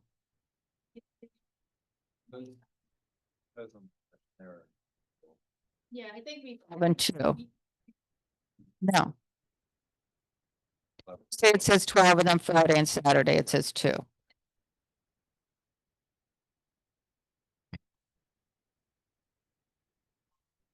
weekdays and then 2 on the weekends. I think we changed that, maybe since I filled that out. Okay. So- We would like to be open until, midnight on the weekdays. Honestly, That's what's in here. I mean, and really, we really don't want to be open that late because we just don't want to be. So I know there's pizzerias that are on our street, our neighbors, they're open till 5 a.m. on the weekends. You know, it's going to be enough late night stuff. I lived on Bleecker Street. I'm 52 years old. I'm a lifelong New Yorker. I don't want to deal with people at 3 a.m. That's not nothing I have patience for at this age. So, Okay, so it's 11 to 12, Sunday to Wednesday, 11 to 12, 11 a.m. to 12 a.m., Sunday to Thursday, and then 11 a.m. to 2 a.m. Friday and Saturday. Okay. and regarding, we're shortening the hours, the signage that we're using is going to be like for like. Again, we're going to leave the lights that are there. We're just going to swap a panel, like a flat panel sign. Okay. It's going to be very similar, but actually it'd be a little more tasteful because theirs is orange and red. Yeah. And And they had that the service of alcohol ends no later than 1. Is that, that's more than adequate. I mean, that for those nights that it was open later, we also did that because they were they were open till 3. So it doesn't really matter. It doesn't. We're okay with that. Okay. Because at that point, we're in more information than you probably need, but we actually plan on putting some sliding doors into the dining room so that we can start controlling how many people are in and start thinning out the number of people. We're concerned about the safety. I'm very active in like community safety and all that. So we don't want our staff dealing with rowdy people at night. And it's a family business. So we're not looking to get we want bar people, but we don't want to be a party. But it's okay to serve the pizza until 2. Yes, we understand. Yeah, okay, good. Yeah. Okay. Sort of wind things down. Okay. No, that's good. We appreciate that. The only thing we're really changing is the cuisine. Okay. I would say, I know that there's a huge concern I've heard all night about, noise level. No, the background music inside, you're fine. Did I miss anything? And you, having been in the pizza box over many, many years, probably 40 of them, the backyard seating, isn't that all enclosed?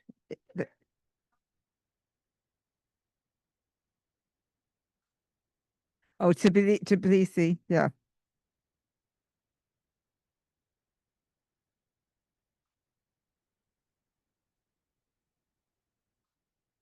Board, so there's more seats in the back and outside, but there's also a back door behind. So Our ask for the backyard because it's a pivotal part of our concept. We plan on doing an edible garden back there. There's no plants or anything other than a giant tree that's part of that whole park behind us, that canopy. But our plan is to have like a basil back there. Well, it's going to be an edible garden. And I don't know how much we'll actually serve from that, but my whole thing is education. It's like, we would like to be able to, show people pickling and food preservation. This is what I'm passionate about, the pizza passion. But we would ask that space would be allowed to be open until 10 p.m. with no music, no television. That's our ask, only because it's a very pivotal part. We were out there power washing today. No. We had outdoor space in every apartment we've ever, we're married 26 years. So I'm hypersensitive to good neighbor policies. I know what I don't like. Today, my son was out there power washing the very, very dirty backyard. Yeah. And I told him, you need to take a break. I'm sure if somebody's sitting here, you can't have that thing running all day. I'm hypersensitive to it. I talked to Darren about this. How many seats are back there? 1, 2, 3, 16. 16 seats. We plan on putting like picnic style benches out there. So that number it will definitely will not be over 16. 16 is 100% the high number that we would have out there. The priority for that area is the garden. Why don't you just say what you think? So we Yeah. can say it for them. No, close it. And parties back there, everyone that, everyone that's back there has to be served, has to be eating food too. No standing. So service, that's what we generally ask for. Different than the front. Okay. Intention would be, you know, we would like to be able to have like birthday parties back there. I mean, it's, you know, primarily for children. That's what I plan. I've already talked to the Little Red Schoolhouse to try to connect with parents down there. No, I understand that, but I'm talking about late parties, late that go late. And that's why we're talking about hours here more than when we talk about parties, we don't talk about birthday parties for young children. Okay. All right. Yeah. Because it is such a pivotal part of our plan, and we had the landlord actually before we signed the lease, because we had very little negotiation, but we had an amendment to the lease to make sure that we had access to that space, and we weren't going to do the deal if we weren't able to, just because our whole concept revolves around having this farm in the backyard space. So I would respectfully ask that we be considered for 10 o'clock as if we're having a boat bed without having a road bed, and we have more control over the environment. We can even use a decibel reader if we have to. The owners will both be on premises at all times. That's, you know, at least for the first year of operation, someone will always be there. And I would be personally held accountable if there are any complaints, because we will be good neighbors. So pizza box is because you used to go there? No. Well, how did you come up with pizza box? Because this used to be the pizza box. Yeah. A horse box. During the pandemic, I'm a photographer by trade. I had no work to do. So we got an old horse trailer. I learned how to weld. I restored it. We put a wood-fired oven into the trailer, and we have a cult following upstate. And now, by the way, we're not using wood, but we're using electric. Right, but what does that have to do with pizza box? What with the name? I'm asking about the name. Okay. So that's the fact that it was previously the pizza box. That's no. Okay, thank you. We'll be saying that story quite often. Yeah, I actually think you should just print it up and put it in a pamphlet at the beginning. Carter, go ahead. Because people are going to remember it. So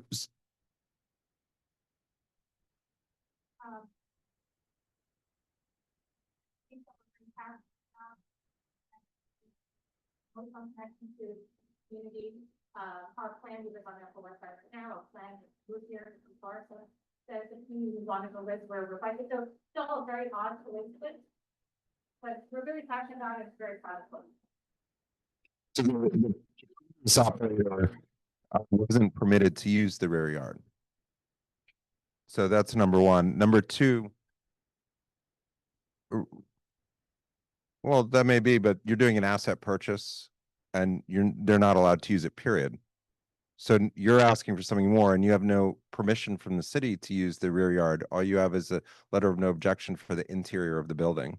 Number three, you haven't talked to the McDougal-Sullivan Gardens Block Association. I think that what's being offered here is pretty generous. I'd consider you guys to take it. Otherwise, that's what it is. So, and kids singing happy birthday all day long, all the time, is one of the most annoying things that you can live under. And I'm just sharing that with you. But singing happy birthday outside is one of the largest complaints that we get against licensed businesses because nobody wants to hear it from their open window. And so I'm just sharing that with you. So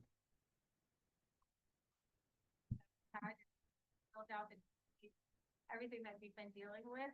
I hear what you're saying and I appreciate the offer, and I think we will graciously say thank you for giving us the second opportunity to appear before you today. We apologize for missing. We don't like wasting anyone's time. We learned a lot of things. I say we graciously accept the 9 p.m. And if for some reason next year, after we have a little experience under our belts, we can always come and ask for reevaluation. Does that work? I would also just before is to reach out to Gideon Gill. He actually used to be a member of this committee, who is the head of the McDougal-Sullivan Box. Gideon Gill.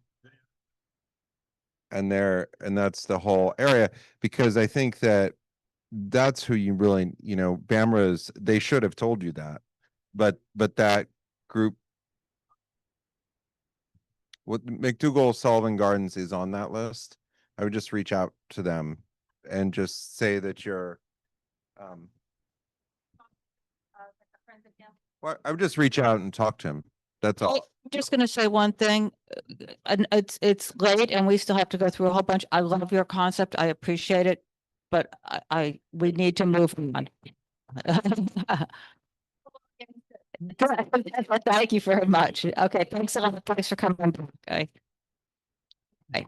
So now, I haven't eaten or slept.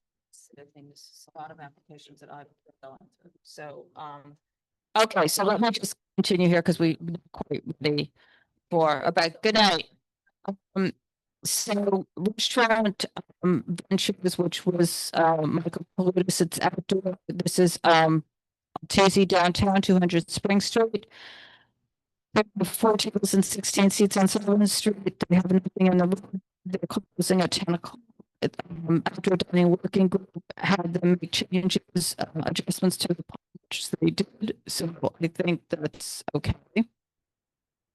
The other one, so let me just check that one. The other one was going to be here tonight, and then I waived was the restaurant, and it was Bistro, 180 Spring Street Bistro La Mini, which is on here as number 25. Essentially, I'm waiving their appearance. They are not, they are going to be open for another 3 to 4 weeks. They've sold or so they are not doing the open streets. They've gone through all this work and now they're not. So they're not doing the open streets. They're not doing the road bed. They would like to be able to do the sidewalk. They will close it at 10 o'clock. And we have a diagram. They had sidewalk seating before we went through the application, actually back in August 24. They came to us for the alteration to add the roadway and the sidewalk, and we approved that. With ours, it was 11 o'clock for the sidewalk, 10 o'clock for the road, which they were not doing. So there's the reason I really even was having them come in was to deal with the open street, because that was not part of what we heard and they weren't giving us the information correctly. And it was, wasn't being clear going back and forth. So it's sidewalk for them. And then we are waiving the tap.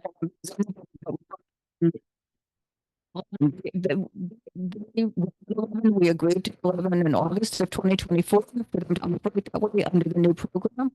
So I'm not going to become what we told people less than a year ago when we were specifically talking about the new program. They agreed to it at the time because we had sidewalk seating beforehand all over there. What they did as a compromise was close the road bed at 10 o'clock because it was a new thing, and that way people would stagger out, but they're not doing the road bed. Okay, so that's that. What else? It's whatever we had down, yes. Okay, so then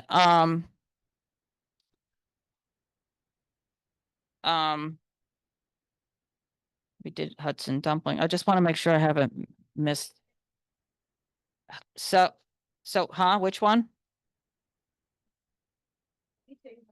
Okay, so we'll start doing these. Tiger Ale, is closing at 10.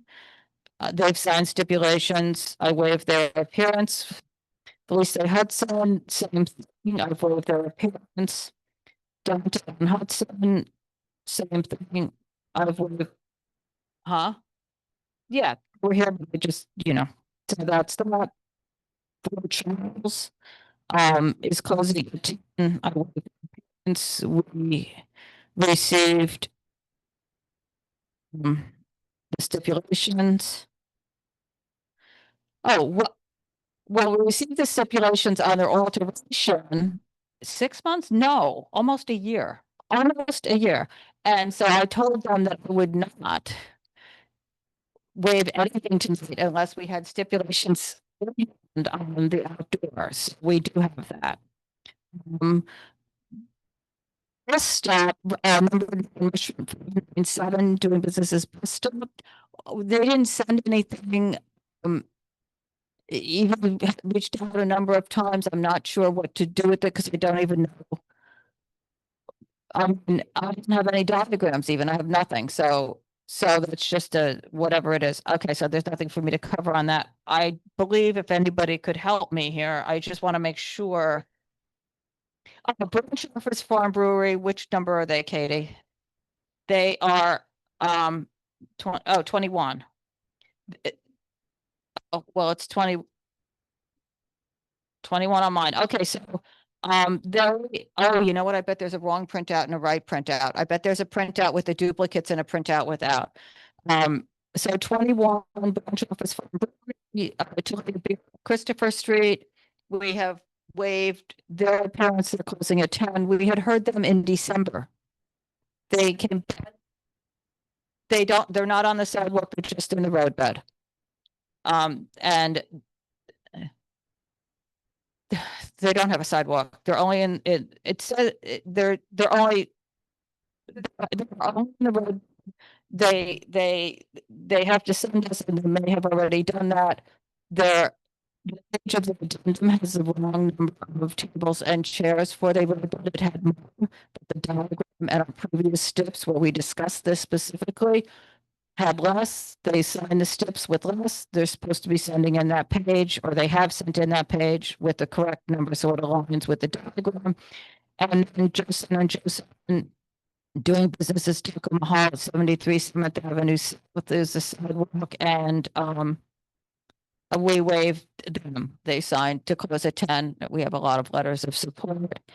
And so I think Pasties laid over, they are still trying to figure out, and that one is chain number 1. You know, they're that's the one we just said. That's yeah, that was TZ downtown 200 Spring Street closing at 10. It's fine. And then Pastis is just trying to figure out what they're doing because they need a 12-foot corridor. And the diagram, if you just look, the diagram they give us says 8 feet and something like, it doesn't quite say waiver, but it says a variance. And I'm like, what is a variance? They don't, I mean, like, so that's it. So which, huh? Yeah, I was just gonna give a break for 2 seconds. I have to go through these so we can just go through them, right? Does anybody want to take a break for a minute or should we just keep going? Thank you. Okay. Business.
Checking the, okay.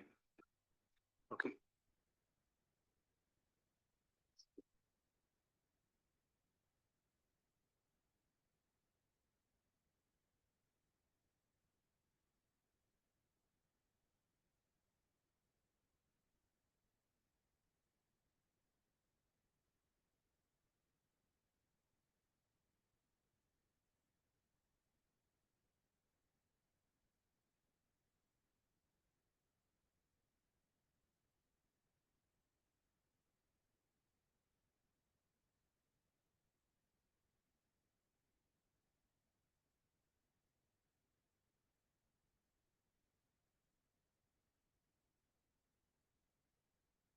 Feel like we're in too. I don't know, the weather is like outside. Okay. And it's cold. It's cold, yeah, it was cold Tuesday. Yeah. Yeah, I It's checked normally warm in here. I checked every panel and none of them is Working. no, and none of them is a Thermostat. they're all. Right, oh, what's that? Oh, that's a projector. You think this is a screen? That's a screen, and usually that puts off all this heat, but it hasn't been doing it for us.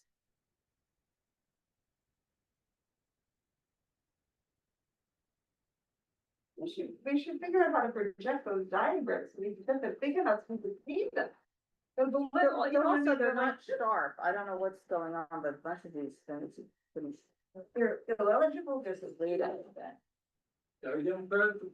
Keep working on it. Yeah. Okay, we ready? We're ready. When I lean up against this big old stool, it does. Is it still warm? It's still warm. It's not, we don't feel it like, Why is it warm?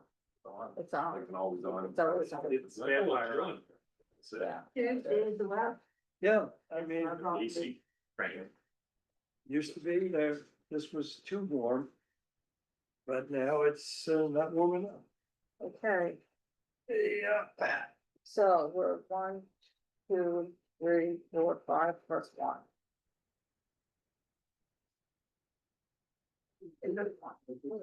Okay. Foragers. Corporate chain. Is there anything we have to say about that? Same stipulation. They're not doing any outdoors now. I'm fine with it tonight. Okay, everybody else? No problem. Okay, the next one. Theos, 340 Bleecker St. Theos. I hope they stick with their word. So they're removing the thing around, the seating around the bench. They're adding, what are they doing? So they're no more than 24 parties a year. They're going to use an existing sound system. And they'll have a DJ just during those parties, played at the background music level. Did they remove the live music? No. No, they're not live. Yeah, I think they have it live. It's just that. It was just DJs, they're the private party. They're asking for DJs. No, I know what they're asking for. I believe they, They were exchanging one for the other. so that's what I'm saying. They're eliminating the live. That's right. Are they? They were exchanging the DJs for the live. The young guy who opened it wasn't there. No, he was not, but he's like the owner of the building too. He's got Yeah. the son on the other side. Yeah. Music will be on the interior with the quiet bathroom. Okay. All right, so it's just and then they have the outdoor and it's closing at 10. So we deny unless. Okay, on both. And are you gonna write in about that briefing? What am I writing in about? They said they were moving it or something? The tree suite. Okay, the next one is 359 Nigel. This is at Sixth Avenue and Fourth. Restaurant, this one to check. Oh, this is the old Michelle. This is Ramazan, it was. Well, I'm So talking about the 7th. Okay, so on-premise restaurant, the doors will be closed at all times. They'll have like 4 parties a year. The outside. The outside was that was the conversation, was 10 or 11. It's not on 6th Avenue. Yeah, Oh, it's not. well, they wanted 11. We gave Monasan 11. Some people on the committee were saying 10, and I just want to make sure. Right, that's I think what we went through. I mean, when we had Ramasan was before us and we signed the stipulations, I'm just gonna say we gave them 11 and it was all of 2 months ago. No, we'll just give them 11. I mean, we discussed this back then, so I don't know why we would actually change it now when it was only 2 months ago. Okay, but I think. It's Sixth Avenue, Katie, it's Sixth Avenue. Okay, so we're denying less with that? Yes. Okay. And that's a Oh, transfer. 4 is Dante. Yeah, okay. Next one is Dante. This is the new one. Yeah, they backed out the outside seat. Yeah. So it has No road, but it's Hang on, not but in I the thought future, that was- and they're gonna come back to the sidewalk, which is very questionable.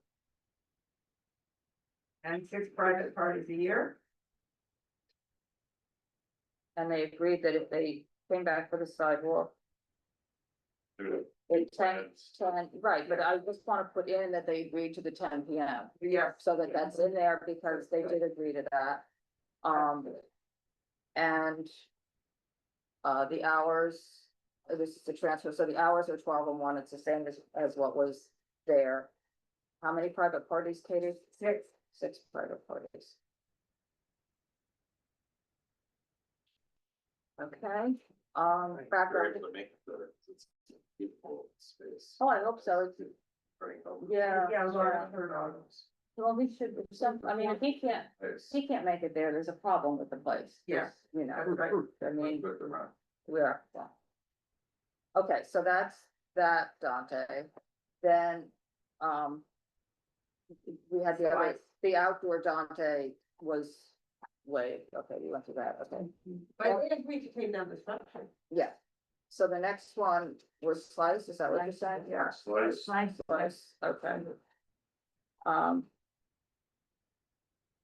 Outside is 10, he'll do all of that stuff. So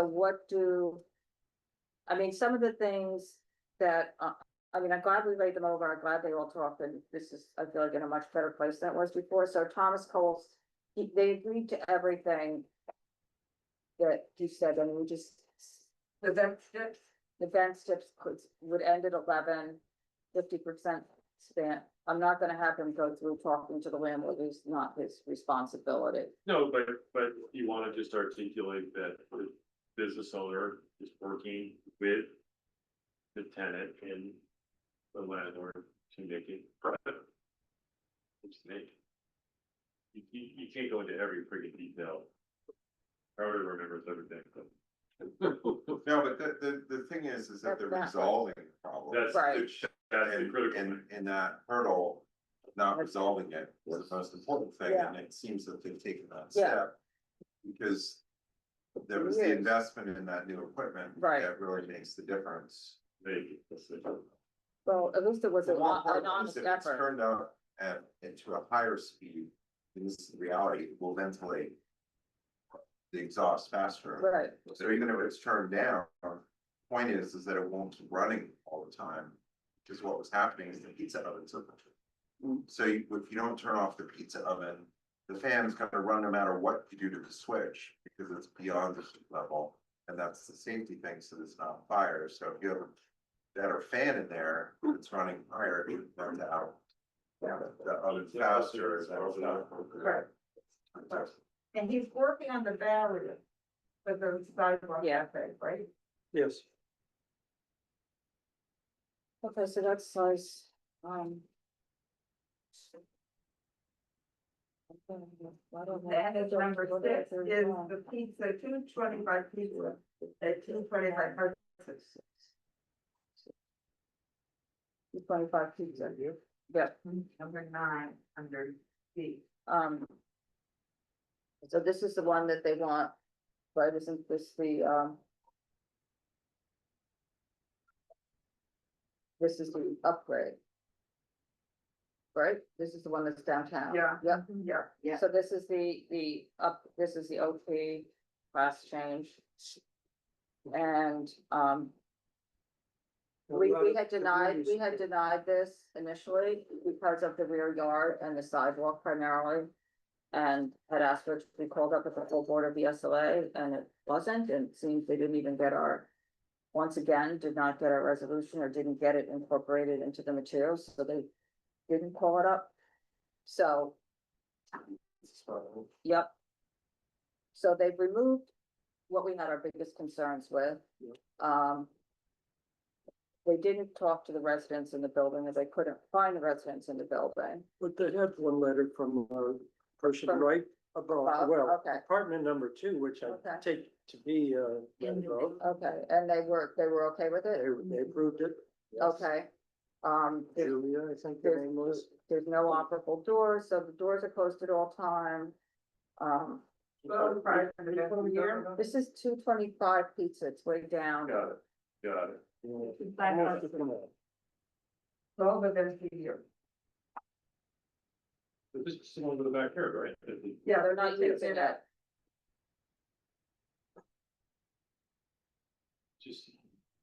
What? Something about the landlord, I haven't written down yet. Yeah, the landlord, Landlord said that. They can't use it. That it can't be used, right? and that should be in the resolution, so that maybe someone will read it later on when. somebody else- What they said was that they were told it was originally lease, but it turns out it was not. That it wasn't, the landlord said they could use it, but it's in the lease, but then it wasn't included. And they agreed that no employees would be go to the backyard for their break, so they have to go in there for the yard. And something to the effect that without the use of the backyard, that public interest would not be satisfied. Something to that effect. Oh, yeah. So that it's articulated later on, that the only reason. CB2 originally voted against the current beer wine license because of. So the current upgrade. No, we voted against the initial one. Yeah, the Final initial license. No, it's just the initial license voted. For the beer and wine. This is the upgrade on that thing. I thought they did one, No. but I was. No, that, the denial before was just for the town. Beer and wine, for the rear yard. Okay,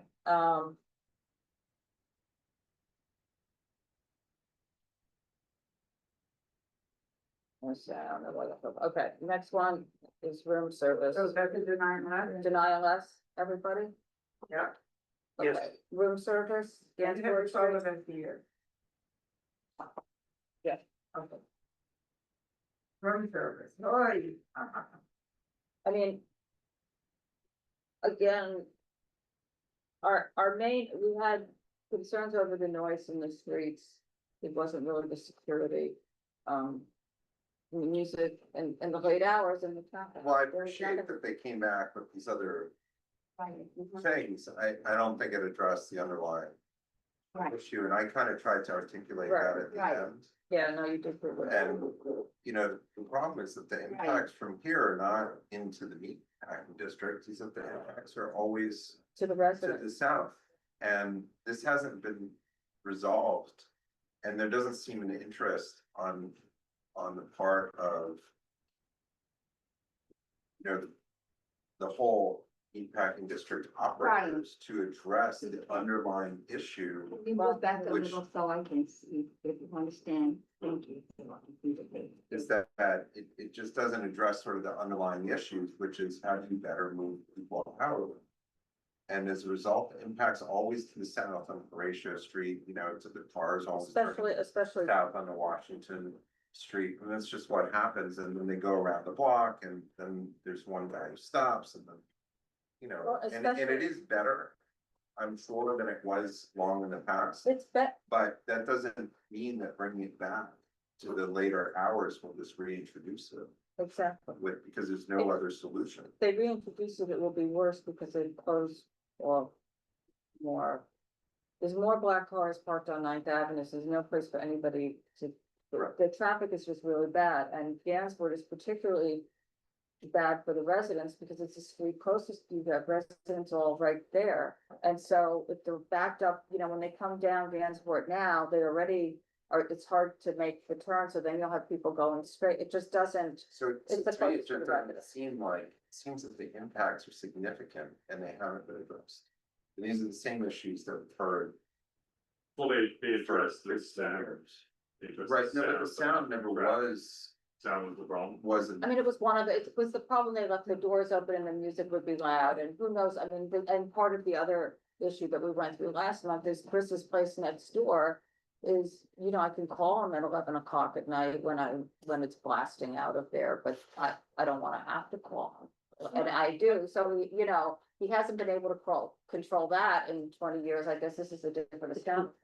Well, what happens, you know, if somebody's just in the later hours, somebody calls a car, you know, you see it on your phone, you wait around inside, then the car shows up, and there's like 5 other cars, and it just, this cascading effect. Yeah. Of, and everybody comes to you directly, wherever you are. Right. And so. But his counterpoint, these are- his counterpoint though, Carter, was that it's not, we're not 200, we're 100, you know, we're half the size of the place before. Yeah, but the place before had earlier hours. Yeah, I'm just throwing Yeah, out. I mean, by putting it you know, later, it just. Cause this is what will be said, you know, now we're talking 2 AM, 3 AM. You know, it is 2 AM is at work, so if that does. I mean, I'm just saying, so it really does come down to me, the hours, 2 AM, 3 AM, so we should just say, well, how do we wanna phrase that? To them. I mean, Does that make sense? My concern is the operation is a part of it, but it's also the movement. That this is just, having heard the impacts on the community south, nothing has been done to make it better. It's only gotten worse, it seems, because they have limited all the traffic movement. And people later at night who come to this particular district are predominantly, you know, leaving by car. Well, and I would say it's changed even more from when it was bad before, because the cars now are all Ubers and black cars. Yeah, And so they come, but they also just sit right there. They don't waiting move. So there is no place to pull up, because all the places to pull up, if they don't have parking in them, are filled. So, I mean, I'm just going back to, so does that mean 2 AM? It satisfies that issue, but 3 AM does not. Does 1 AM, that's what I'm trying to get to, because at some point, there'll be something there. Right. And do we want this guy at 2 AM versus somebody else, you know, even 1 AM or whatever the case may be, I don't know. I think mean, what that's we I'm going decided by. last time was that 2 AM, you know, people weren't that concerned about the noise. It's a good, because it's a downstairs cellar space, right? It's more when the doors are open with the noise, inside with, so the real concern was just the people walking the streets, the cars coming and all, later at 4 o'clock in the morning. You know, and so after 2, so if it's 2 o'clock, it was like, that's late too, but at least it's not 4 o'clock. I mean, it is. But he's 2 and 3, he wants 2. He wants 2 and he wants. Yeah, but my point is what is the position? Hold on, What is the position? 2 and then 3 on the weekends and stuff. Yeah. So I'm just saying, what is the position? In other words, He what, wants 2 on Tuesday and Wednesday, and he wants 3 on Thursday, Friday, and Saturday, but it says 4. yes. So I guess what I'm like, what's the counter here? No, that's right. I mean, What's the counter? What is the compromise that, what are we willing Well, I to think do? he's offering His the compromise. compromise is 3. He's not willing to do any less. Well, right, but even that's happened many times before where there's no, what is the best we can do is what I'm just. I'm telling you, because this is what we did last month. I went back, because we were all like, the community doesn't want bottle service, get rid of the bottle service. We had a whole argument with them about the bottle service. Just wait for it before you start talking about it. So we decided as the committee to whatever Carter was gonna say right now, the bottle service is not the problem, right? So we could give him his bottle service, who cares? And everything else he wanted, he did, but not the 3 o'clock. And so, we just said you have. Well, no, we also said not the 3 o'clock. We offered the 3 o'clock last time, and I went back to him based on what we discussed and said, okay with everything, but 2 o'clock. Well, how about this And then? he came back and said, no. How about, Here we go. I'm just saying, I'm talking more in terms of position by the committee, okay? Right. The position is, well, 2 AM, because that was what was there before, and that was a disaster. You're trying to fix what was there before. You gave some pretty good ideas of how you're going to fix that. Maybe it's 2 AM, give it a year or two and see how it goes. I mean, that's, we don't usually do that. We don't usually do that, but I can just see the state liquor authority saying something, thinking that way. That's all. And you brought up a good point that he's reduced the occupancy. Yeah. And he also is working. Yeah, because they're all working together because that affected the friggin' business next door or above them or whatever, No, let's skip that road. And then a lot of this too is that they were operating the other business and then they were going full tilt and then kicking everybody out, right, at the end. Right. And that's a challenge. And, and then we heard from Chris. well, They also want a we're more closing- high-end business They there. said also with closing them, with the closing two, said that people leave at 1. So, for here, this is in with bottle service, because that's a table, not, or bottle service, but there could be a last service as well, which is not the closing time, which might be what changes something. Right, but Because if at you the say same last time- call at 2 AM, everyone's leaving, they're gonna leave. Well, no, but that's a different, right, than saying that you close it to. So why don't Because it allows softness I think we around said that. that last time too, but we Yeah. decided not to do that. Well, I'm Yeah, just no, that's fine. bringing it up, because if he's. I'm doing trying to that- look at a good Well, solid with bottle business out there. service, remember, you're able to make your own drinks at your table, right? So the last call for the last service, it isn't that it all ends. It's just just the that last that's order. your last order service table, but there may be that people can sit there until 3 and it's fine. So what is that called? That's how's that? bottle Well, service. just call, but isn't it just, don't we just say last call, because that would. No, but just do the last service, to patrons, which is what the law is actually, if you have an unrestricted license. Right, it's 4. No, stop service at 4. Right, And that's you're what- actually allowed to have people stay People can there stay there, they're just, until 4:30. Right. Yeah. So I just bring it up. But it is true, they do close it, because our stip safe close at 4. Well, that's what we say, but what he's No, no, saying, but- that's not the. I got it, I got what you're saying. So I just feel like that might give him. What he needs to some give room us what we and need. Give for us, the- and then that's something we can visit, The service of alcohol ends at 2 AM. the last service. The last service at 2. You wanna, I don't know, Donna, I mean, that, to me, I think this is a better business than the business that was there before. That's what I'm saying. Yeah, and it's and not a the bad other thing idea. that isn't, that isn't being said, but that I've heard rumblings of for the past, about you in the neighborhood, is his place next door might go, he's been in the neighborhood for years, so. yeah. But I appreciate, Chris, actually, and I was a little confused, I should have asked a question.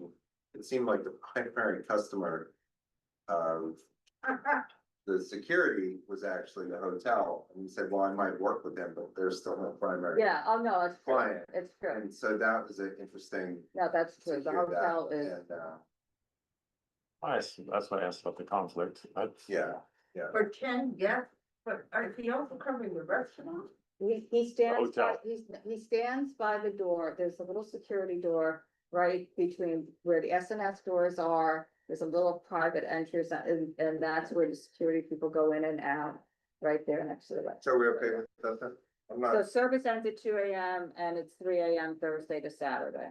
Sorry. Are we the okay other with issues, that? I mean, I think when we put in there, we appreciate the sound studies and some of that work, because that mitigates some of the impacts in the street, which is. Sort of, I'm not, that sound study says that it's located in Chelsea. it's so either I'm that or saying it's a you- Very generic sound study. It's either that or you say two and then come back in a year. He's not. I'm just saying that's, to me, I can't think of anything else. Right, Yeah. so why don't we do this? It's kind of a compromise of everybody. I think that's a good idea. So, okay, are we okay with everything? Is there anything else we need to say about it? Huh? What are the hours on Tuesday and Wednesday? Two. And we're not, the service that we're talking about is just affecting Thursday, Friday, Saturday. Yeah. Okay, I just want to. Yeah, it closes at 12 on Sundays, closed on Monday, and then 2 Tuesday, Wednesday, and then 3 Thursday, Friday, Saturday. Okay. Okay? Deny less? Okay. And then. Okay, the next one is the New York 154 Yeah. West 13. So that's a deny of the. Definitely. That's, 5 to 11, 7 Real days. restaurant. Is this the one that, Is a wheelchair access guy. oh, the wheelchair, I just want to put that in, so I remember that day, okay, deny less. Yeah. Yes. A friend of mine would be disappointed about the muffles. Okay, Ave LLC. Oh. This was 11 and 12, is this the Georgian one? Yes. Yeah. Private event, music, 24 private events a year. With acoustic music, no drums, no brass. We were very good about that, so. I'm getting better with that. Okay, and when is that acoustic music? Anytime? Only, or 24 private, only at private events, 24 times. Okay. And if they come back, the outside will close at 10 p.m. Put that in. Okay. Next is the BEK6 LLC. Oh, it is? Yeah, it is. Okay, that's the pizza. Yeah. On 6th Avenue. Yeah. So, they are going to stop the service of alcohol at 12 and 1. Right. But they can stay open till 4. That, we didn't change that.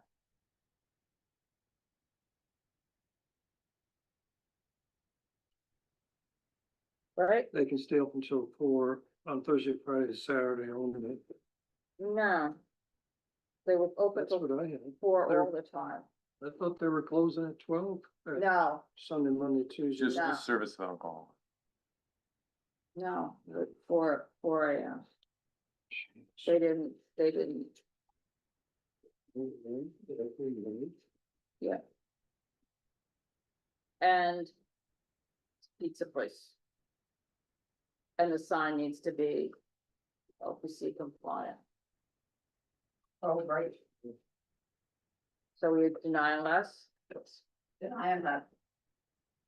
Sure. The next one. 200 Hudson Cafe. Dumplings. 12 private parties a year. Doors close at 10. No outdoors. Okay. 2 TVs, so it's 12 and 1 for those hours. Okay, so we're okay with that, One. deny less? One Friday and Saturday. 1 Fridays and Saturdays, not your Thursday.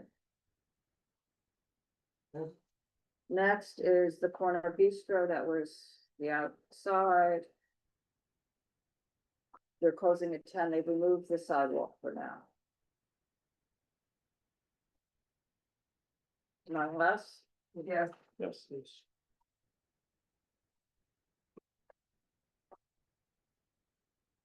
Don Angie, what are we gonna do with that? It's crazy. I mean, They're definitely saying they will not put any seating outside on Greenwich. no, that's not what they said. That's not what they said. They Yeah, said they're- they don't intend to put it out now, but they Okay. have applied for it and they're approved for it and it's in this application. They're not removing it from the application. They're just looking for their hours to be set based on only the seating that they have on Greenwich. But there is nothing that's stopping them tomorrow from deciding that they're putting in all the seating.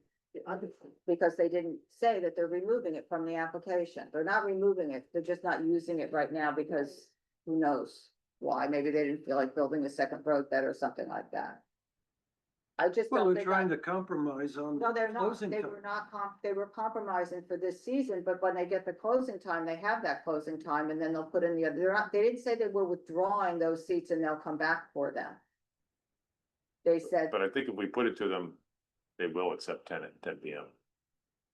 I mean, we've been sort of saying that people that had something before could have those. I'm sorry, it's 84 seats. Looking at me, I'm saying yes. But Please don't have that reaction. it's He hasn't 84. eaten anything.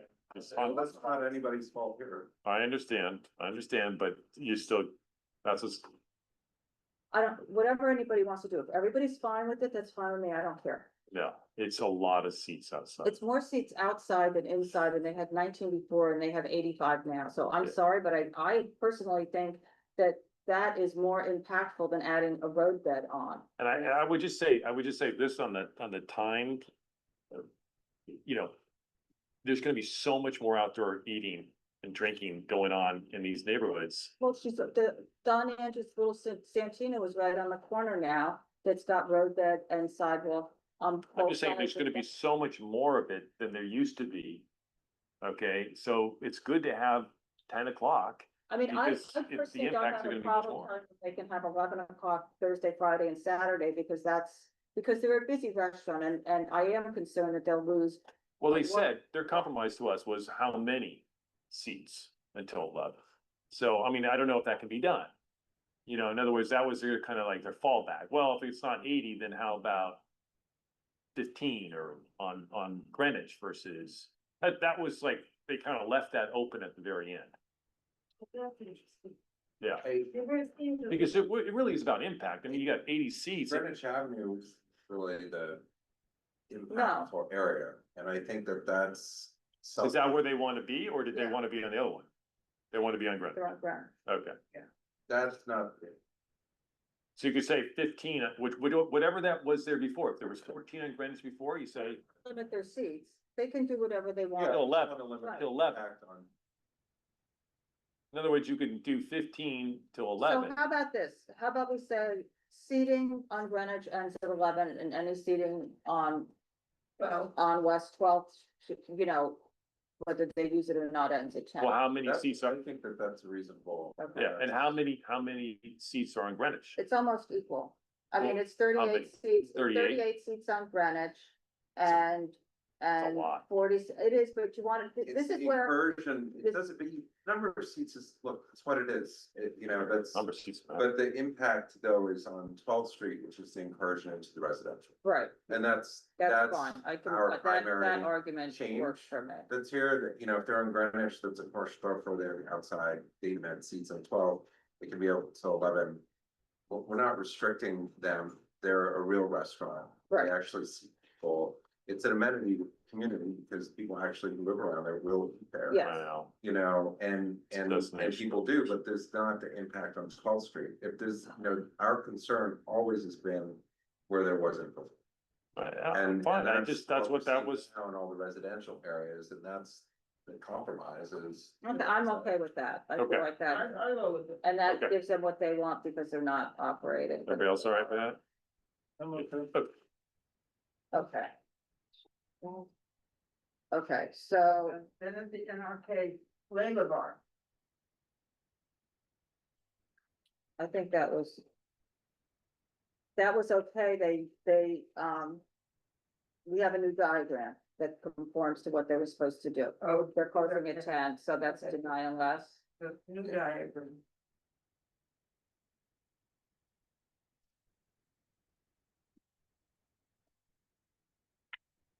Okay, the next one is, sushi. We're right down the line. Sushi Shiro. They have to file a change in method of operation, so I just have to make sure that they give us that. They told you. But, I mean, you told them. You helped them out, put in the red zone so that makes sense. That's their problem. Be careful about that family. Sandwich board. So I have the line, I add in the steps, okay, and so we're denying less, they're closing at 10. Okay, the next one is, Well, then it was worth it. You're correct. oh, well, I mean, if we're being consistent, we're. Well, what's interesting is that I tried to have that conversation. We're not having any conversation. Well, no, I just tried to have the conversation, you know, it's like you got the local residents. It's what it is, and you know, this is an area that it's very residential, it's very narrow, what do you do? I mean, that's and it's two places right next to each other, so it's like the impacts there, but you know, She's just not being very reasonable, unfortunately, and there's no compromise whatsoever, and there wasn't ever any seating outside there previously. in the Didn't exist. in the So surrounding. you would think area. there'd be some compromise in that regard, but there is none. That's all, you know. You hear compromise from so many other people and then boom, but she's trying to make a point, or she's trying, you know, business is business and I'm entitled to whatever I'm entitled to and screw you guys. That's my, you know, but that, you know, that's okay. So we're saying 10 o'clock is what we are offering anybody for serving alcohol or serving anything. But there's 10 nothing o'clock that's closing. offered.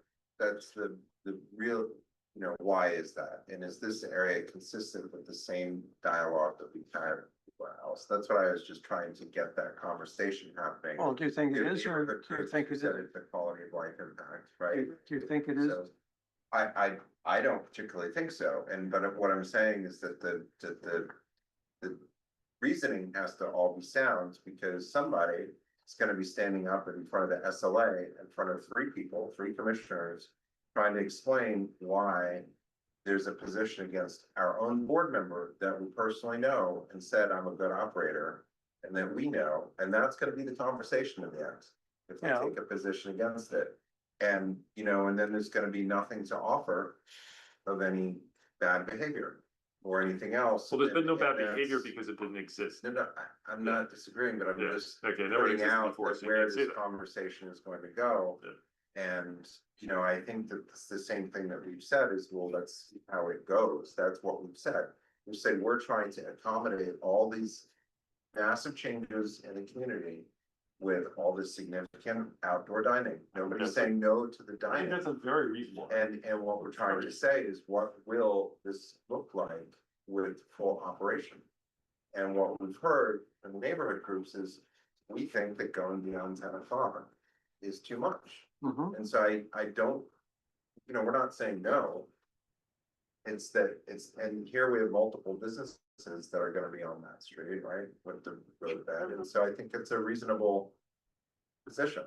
I don't think it's unreasonable, and you know, we don't know how fast we're gonna call these up either at the liquor authority. Whatever happens, happens. But I tried, that's what I was trying to say, is there's some reason, and just not having had any violations doesn't mitigate the impact of putting all these new people out on the street, where on narrow streets with the residents right above.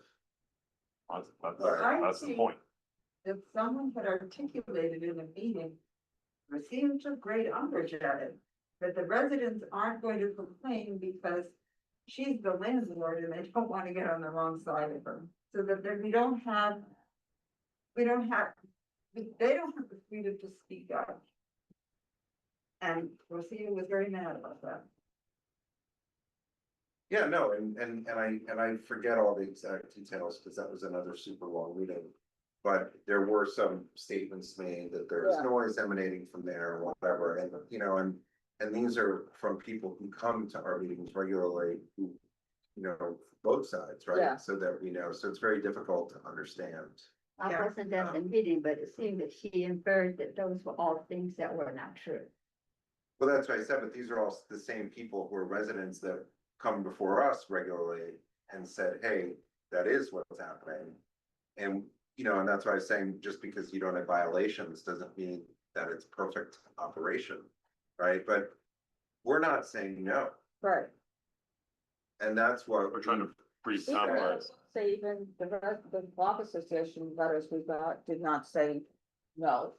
And they said just after 10 o'clock, but just to reach a compromise so that it's. Yeah. Oh, that That's reminds me residential. of, I think David Gruber brought the fact up that in, either the police department or city, some other city law way back when it is written that there shouldn't be disturbances after 10 o'clock. Who said Yeah, that? you know. I remember somebody said that because. That's a law. They phrased it in a certain way that it was. Well, there should be, but- That should be I one, didn't but, know that. They said But there is. not verbiage that went with that. that Yeah, it there was something. special language, old fashioned language that went along with it. Yeah. But, Well, I mean, that's- that was, that right. was the expectation. You know, just living in a city that you should be able to sleep at night. And so After a certain hour. I think it is reasonable, very reasonable, to just set those kinds of limits for noise on the streets, noise that but it's, disturbs but neighbors. it's what's that law. When there was nothing there before and just to see, as we've been saying, just to see how it So- works out. So But we'll what rely are on we, what that are we one. saying? Yes. All right, unless she agrees to close the tent. Okay, Yep. and then the same thing for, the other one, Yes, the same. Natalox Burrito Loco. Yes. And this, and just as a reminder too, that this block is also the FDNY waiver block. You know, because of how narrow it is, versus travel lane, and she had reduced the seating here, so it's not as wide. But it's still one of the streets where it is narrow enough that you do need, you know, the waiver, And et then cetera. Stacy pointed that out in the honest percent. Yeah, So say again, denying us to the path? No, it's a It's denial. a denial, Path. it's a deny with a path. Okay. That's the one. Okay, then the next is the clam at 420 Hudson Street, 10 o'clock. Roadbed, it's okay, Go back to the sidewalk. and I'll come back to this. So they're only doing a roadbed on Leroy and Right not now, On Leroy. but you know, they'll come back to the, they just didn't get their act together. Yeah, everybody's putting them on Hudson. And then, Jace Westville on Hudson, nickel and dime. Yeah. Deny Nine us. less. move some stuff around too, so that was good. Did they move stuff around? But they have to watch out for the sandwich board. Do I need to get any new plans from them or no? Is this diagram's okay, I think? Is it- It's hard to read. Okay, all right, so that's denying less. Sandwich. Okay. Then it's Jack's wife Frida, nine left, Carmine, looking at 10, they reduce the tables. oh yeah, I need the new layout of that one, I need to get the new layout. It made it seem like they were gonna have to come back anyway, so maybe I did that. No, they don't have to come back. No, I think they said there was, no, I'm mixing things up. I'm gonna- CGP Enterprises. Leave to Verna. 95 University Place, they've gotten rid of the sidewalk, they're coming back for the sidewalk. This is only the roadbed, they removed this sidewalk for now. I've been sending you a drawing. I think he's not sending me a drawing because he started saying that and then he said no because they has to work, they're not applying for it, they're doing it separately. So, So we'll, deny on list, for the road, yeah, yes. posting a 10. The next one is Daddy's Pizza. Oh, that's the sidewalk. Why did I mark this? Oh, nine tables, 18 seats, the sidewalk and the road bed, and he's gonna fix the sidewalk. Well, you said he Or already he did. said he did, so whatever. It's very bad. Deny him less? Yeah, Yes. they've been untrustworthy. Yes. But the owner is in Italy all the time. Okay, Gray Dog Right. Gold Mine. Yeah, that was the big problem with, even though it's, now they were planning the roadway, but they have it installed, they're using it, serving on it, and oh, no, that's, we're first we're doing, yeah. Oh, yeah, it's a. Gray Dog, corner all right, of so town four, line, and so that's- they've changed it 4 tables, 8 chairs. Yeah, we've seen that before. But they So they bring- seem to be complying. They bring those other chairs over. Yeah, but Yeah. it's gonna stop doing that, so Problem it's just is- gonna yeah, say, the problem you know. is the roadway, which is already in place and being used for weeks now. But they're adding more chairs. So are we denying less? I don't know. Okay. You're a no because they're violating so much? Because I don't like the 8 AM. Oh. I mean, if we'd had a conversation about that maybe early on in this, but we haven't done that to anybody else, that's why I'm saying, you can keep your vote, that's fine. It is a coffee shop. Yeah, it's a service alcohol. If you put it in there clearly, we serve alcohol What? after 11 each day.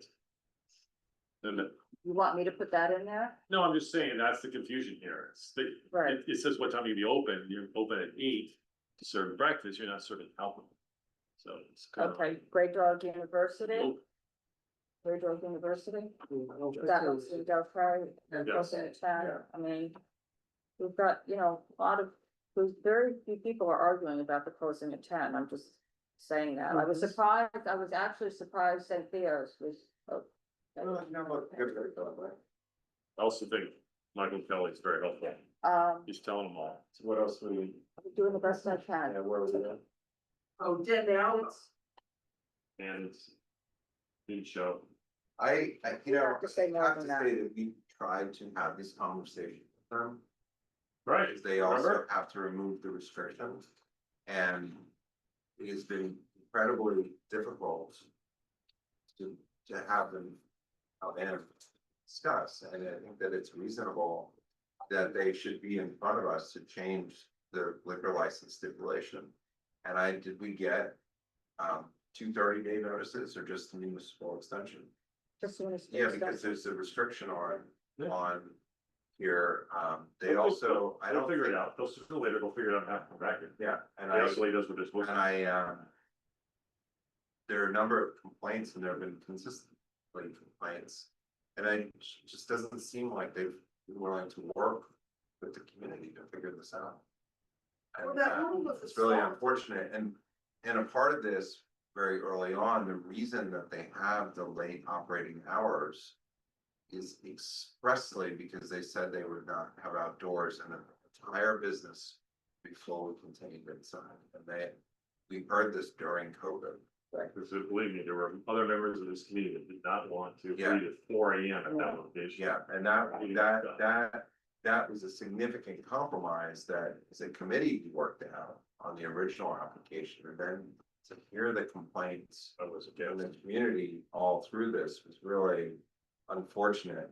And also the attorney wouldn't have the conversation with us. From Texas. Oh, And, wasn't there a 4 AM? yeah, but. There was, but that doesn't mean that. No, but I mean, it was, has that been a bar as long as I? No, but that was Well, the the grant- part of why we we had talked about it was because it was fully contained on the inside. And that was what we had agreed to, and that's why the stipulations were very clear. But it's been some of the operation that's been some of the concern, you know, with the neighbors, and that to me is what's just unfortunate. And continues, I mean, you know, Yeah, the because. barriers aren't safe that they have out in the roadway now, they're little. Oh, well, metal that, things and and you shape was that as well. everybody's just standing Oh, around their things. Yeah, that they're not following the guidelines. And they're, and they have, it wasn't cherry picked, but. What? It's just the photographs. What did you what we say? see on the Carter? sidewalk. On the sidewalk. That taken pieces. Okay. Which it's unfortunate they don't want to have a conversation. It's. Well, they'll figure it out, they'll figure it out. Okay. And this, yeah.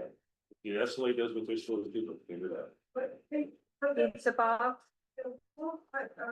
Okay, let's. Well, we can get some trying. I know, Katie, the pizza box. Denying less. Yes. And the pizza box, No, well, no, Yeah. why don't they don't have permission to go be in that backyard. It's a beer and wine, it won't even come before the state liquor authority. Yeah, Okay, and so. I mean, you know, okay. If they try to upgrade them, then we'll have. I mean, we could. Try to take a position, except it's a piece of place and. So they're going to close the rear yard at 9 PM. And we told her to talk to the Google Code and Garden Seed. Thank you, Gordon. Okay, so we deny less with that. Why are they gonna call it the pizza box? They're not gonna call it the pizza box. So I then the couldn't next figure one, it out. guys, please. RDK restaurant, so we're okay with that one. That was just one that I said that I'm waiving them for the sidewalk. Only, they're removing the others. And then the other one was the All'Antico downtown, You waive it. so Into work. we're okay. Stop cafe, never. Bus stop, what do you want? I mean, what should I do with that? I can't do anything because I don't even have paperwork to judge on it, so that I have to deny, right? We have to deny that one, unfortunately. And then all those other ones that I waived, are they all deny unless? I trust you. Busy, work. Okay, any new business or anything? Definitely not. Okay. The new business is done. It's time to go home. It's time to go home. Thank you very much. Oh, so what did we say, Mark? About We what? have to start early next, if we can. Um, Next week.